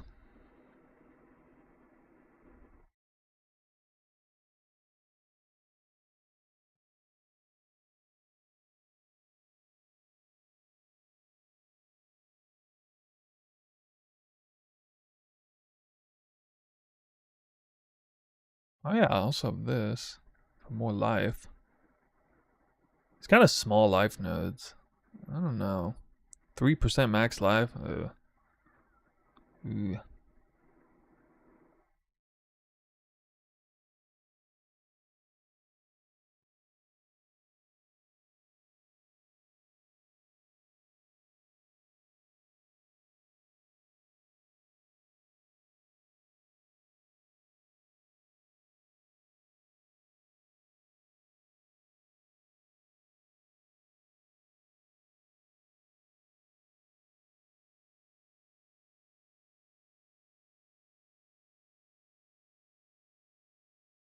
What do you guys think is better? 10% movement speed or 25% crit multi?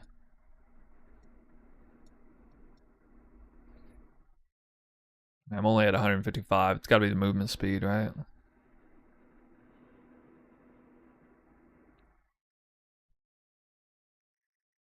Speed.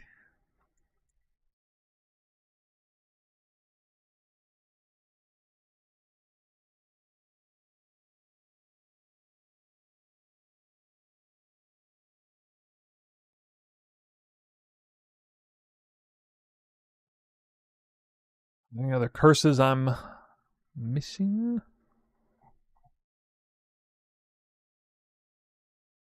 Choose Mark. Oh my god.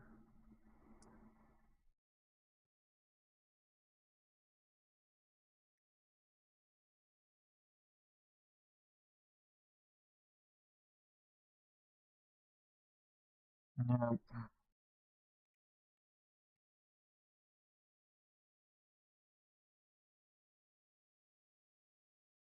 Wait, I could run. Hold on. Dorianis.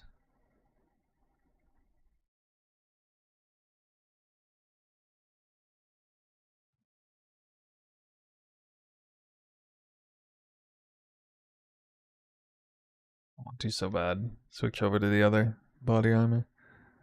Give him Whispers of Doom.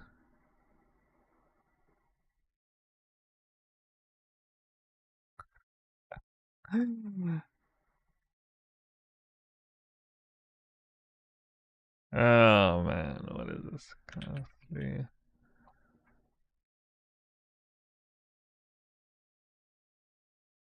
Oh man, dude, this would make it so much easier if I just ran this chest. Look, it even has movement skill, boys. Movement speed. Movement speed, don't you want it? Don't you want movement speed? Oh, dude, watch what happens to my damage taken though.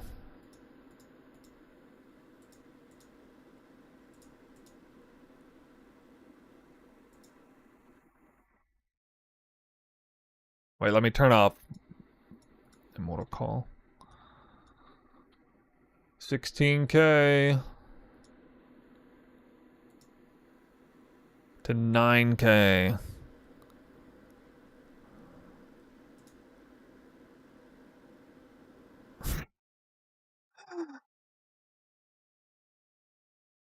But I would not need the unique flask. I would not need Herald of Agony. I would not need the Curse Mastery. I would not need the Quiver mod. I would not need the Glove implicit. But yeah, probably can't. Oh, and I wouldn't need Anathema. I would need Doedre's whatever, which means I would get better ring. Slightly. Doedre's Damning with actual elemental with.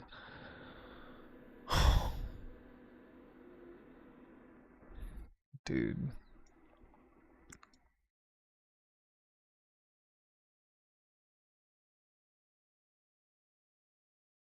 But there's a curse delay though, right? And there's still a curse delay. I don't know, people are gonna be happier if I do this.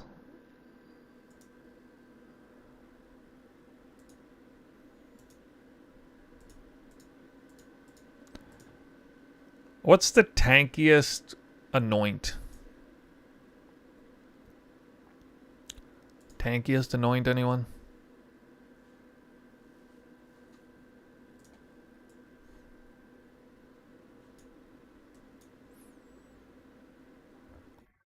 Assassin build? What?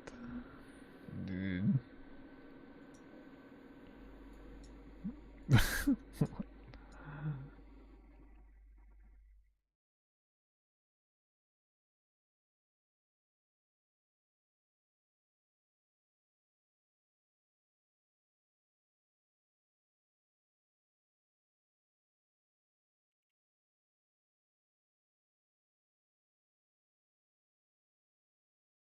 Oh, you get 20 decks from here. See that.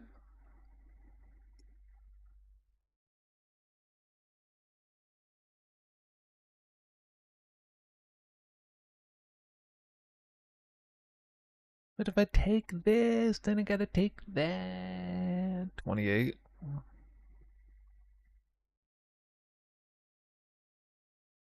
$67.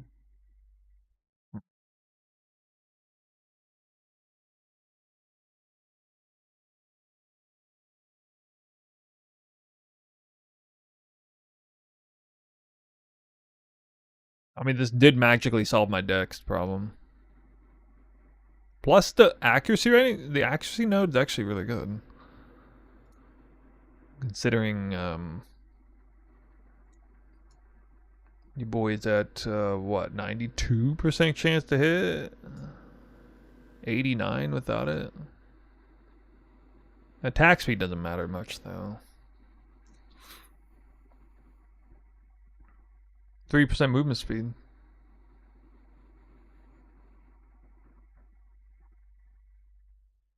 Actually, if I do that, I can roll.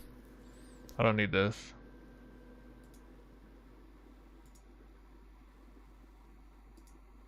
I'm starting to lose evasion.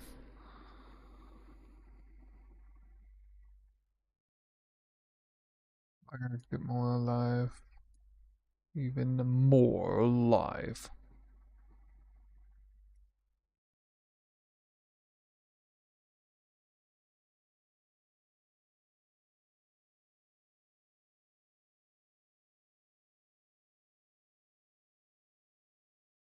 How am I gonna roll it though? Minus Verity? Oof.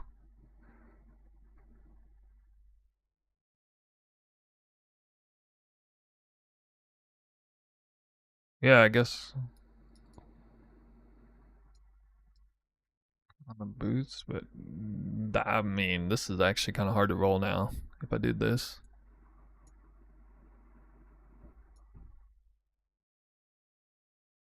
It's not that crazy, but a little bit.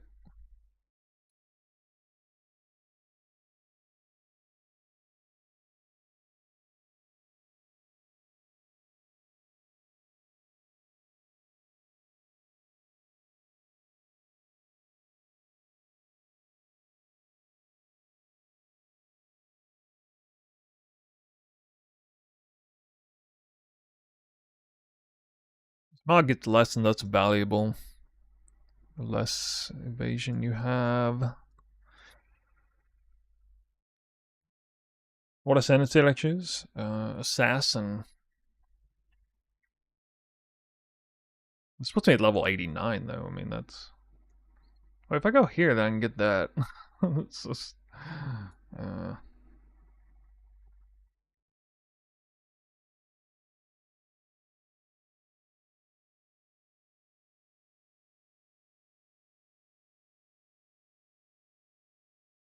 could get more movement speed here.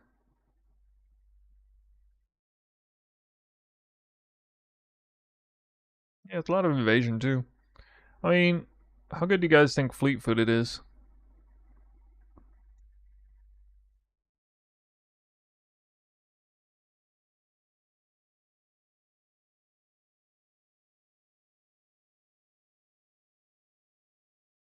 Kind of some.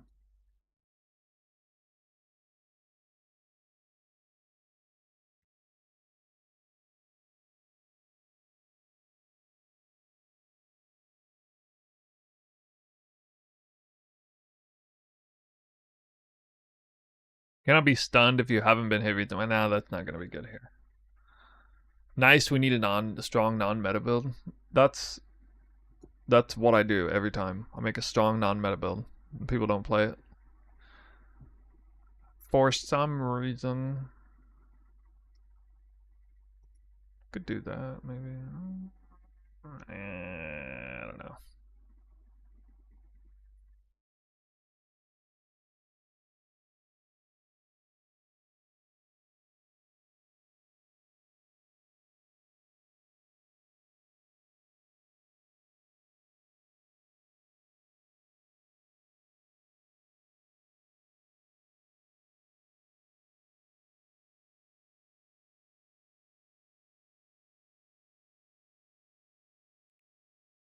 I thought you could benchcraft suppress.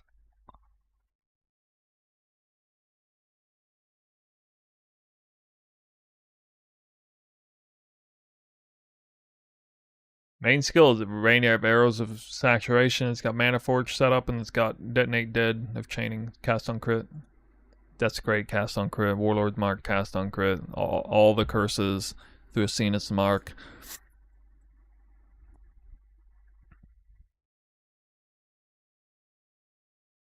We gotta do I mean, damn near do a cluster setup with this. How? All right, so those of you in the know of the PoE community, to what extent are clusters to be taken seriously as a league start build guide? You just have like 8 passive clusters set up, or is that kind of off limits?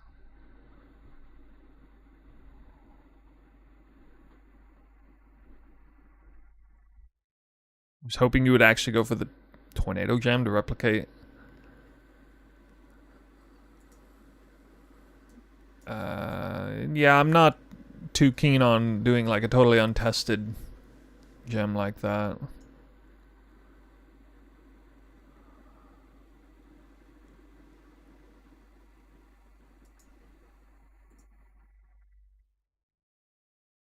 It's PoE1, it's not that good.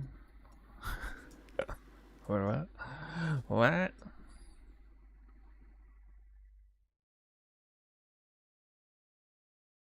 Oh, it's kind of good.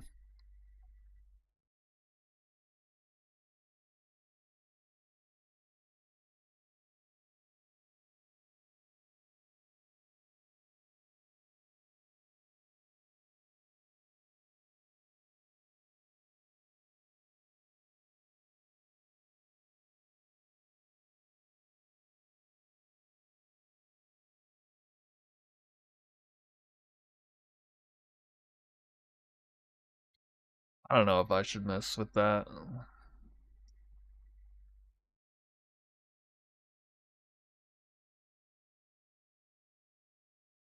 Wait, hold on a second. I think this solved my stun problem.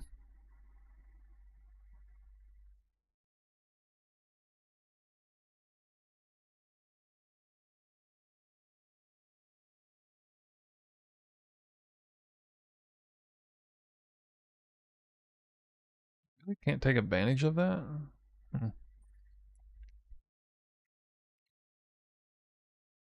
20, 8, 8, 16. That's 20. 36.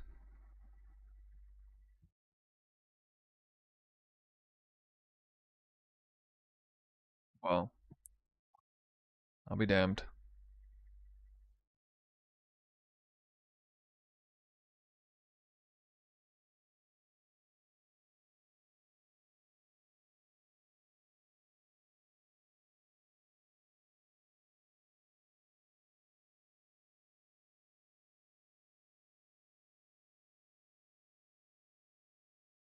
Unavoid immunity.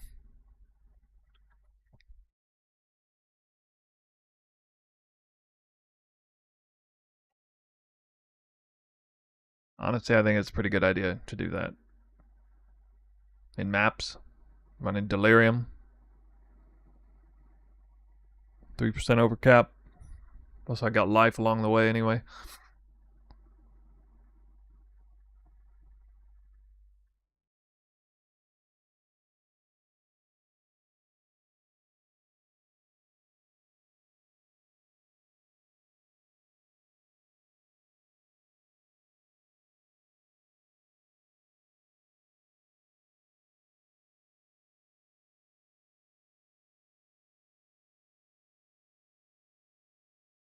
Level 92.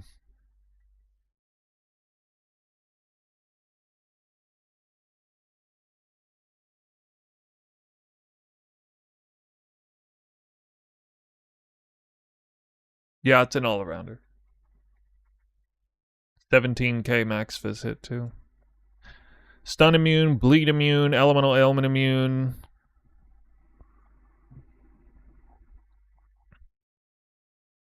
Has elusive. Has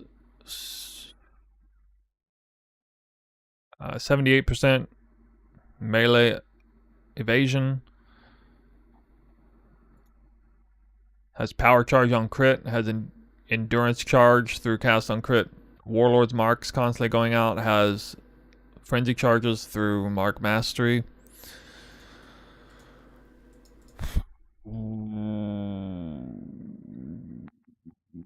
Spell spus capped either through 3 points here or spect on the. I mean, I could just do that. Well, anyway. Has nearly 200% rarity. It's a rarity build. This is a rarity farmer, delirium farmer, uber boss farmer, map blaster, but slightly delayed. It can actually, it's 17k max fizz hit, not counting immortal call. If you put that on there, you can see the numbers go way higher. It's not even crit capped if you have Brittle ground is doing more.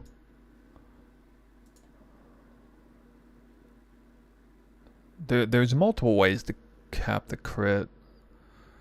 Brittle ground is one. There was some other conditionals. I can't remember.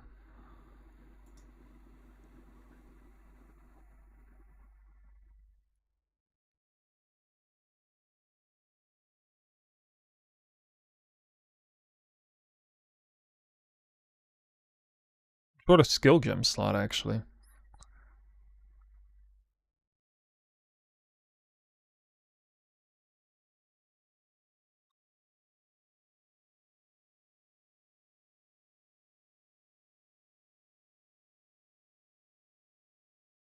Oh yeah, because I was looking at that.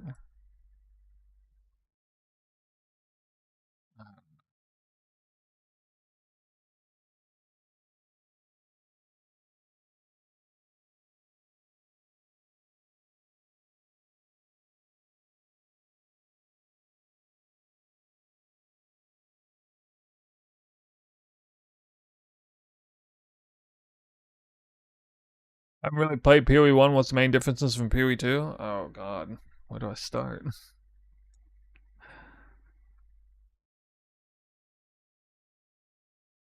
It looks uglier on the surface. It's a much less enjoyable initial learning curve. Its campaign sucks. Mid game gets better, but it has a far better end game than PoE 2. Much more fulfilling, and it takes way longer. The learning curve is extremely steep, but most players who have gone the distance in PoE 1 like it more than PoE 2. Still to this point, up until now at least. Don't know if it'll stay that way forever.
People usually put this in the middle.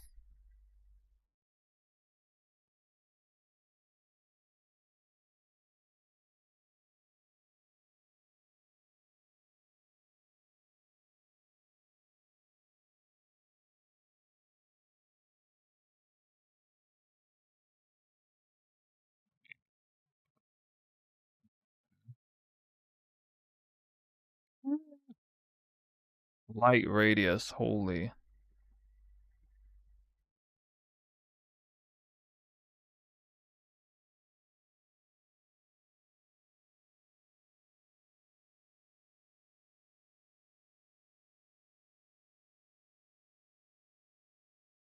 That's not acceptable actually. Oh, gonna need that mod.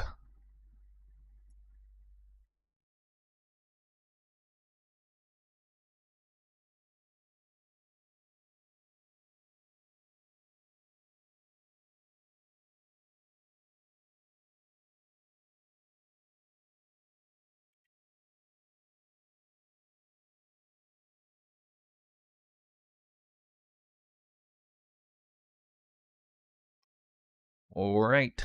You're welcome, dude.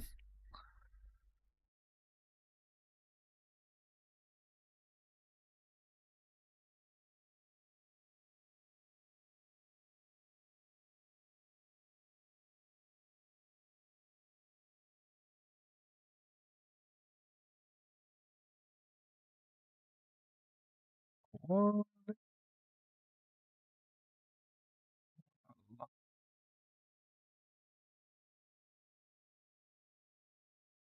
Oh, you would actually want a low damage version of this. I didn't even realize. Ha!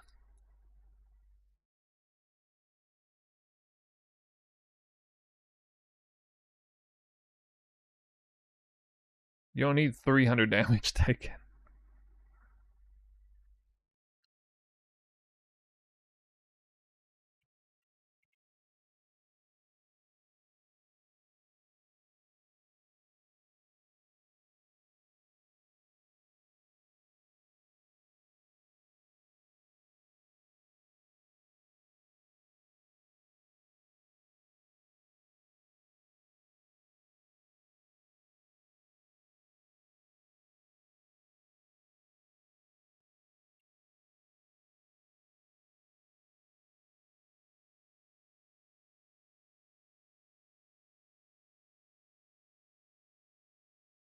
I'm getting ready to send this to you guys.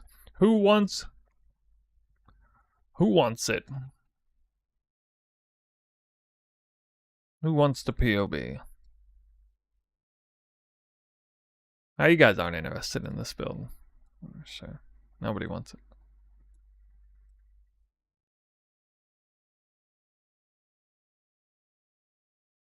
Really?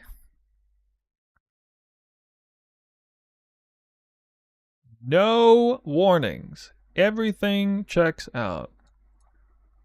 Actually, I forgot I can raise the gem level in some of these things. This isn't totally done, by the way, but it's a good stopping point. I might change how I'm capping suppress. I might change the curse limit. I might pull punishment out if I can think of another thing to add in there. There's got to be some other spell that's worth adding in there. It's better than that.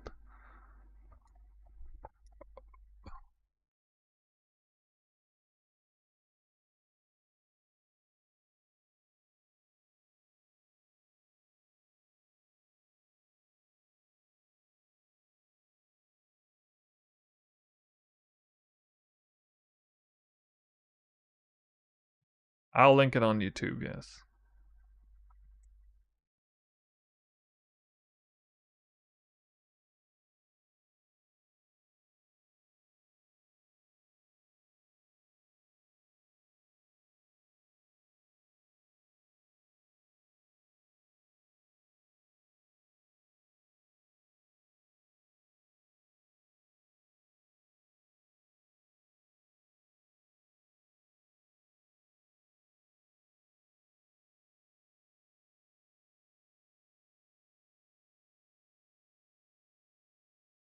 Alright. You rage baiting, my god. Oh my god. I'm sure this is gonna get ripped apart by some hater ruse. No rampage kills, no brittle ground, even though you would probably have them.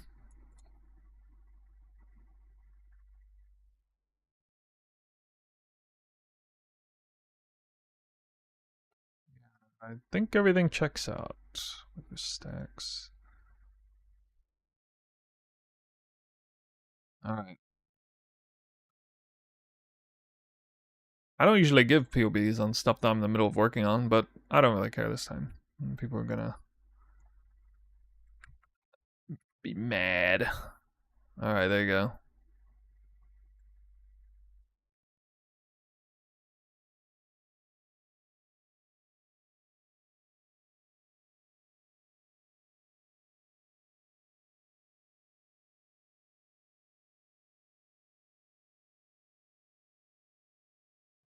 And to YouTube. Alright, everybody got it. You can take that, get inspired. Hopefully I don't... Yeah, it's not got trees or anything.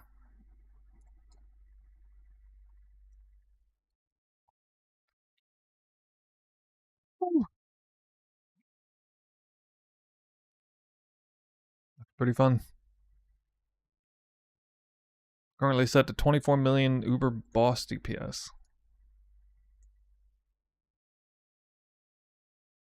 I guess that's what you have to do. You have to put poison builds to Uber bosses. That way you don't worry about the poison cap. Uh,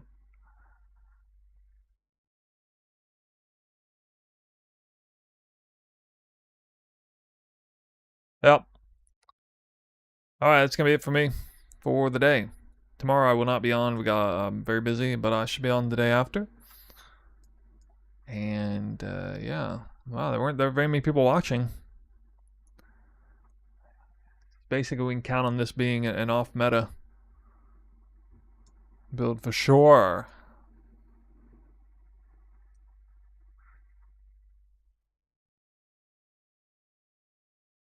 Oh, Palsteron's on. Of course we're gonna raid Palsteron.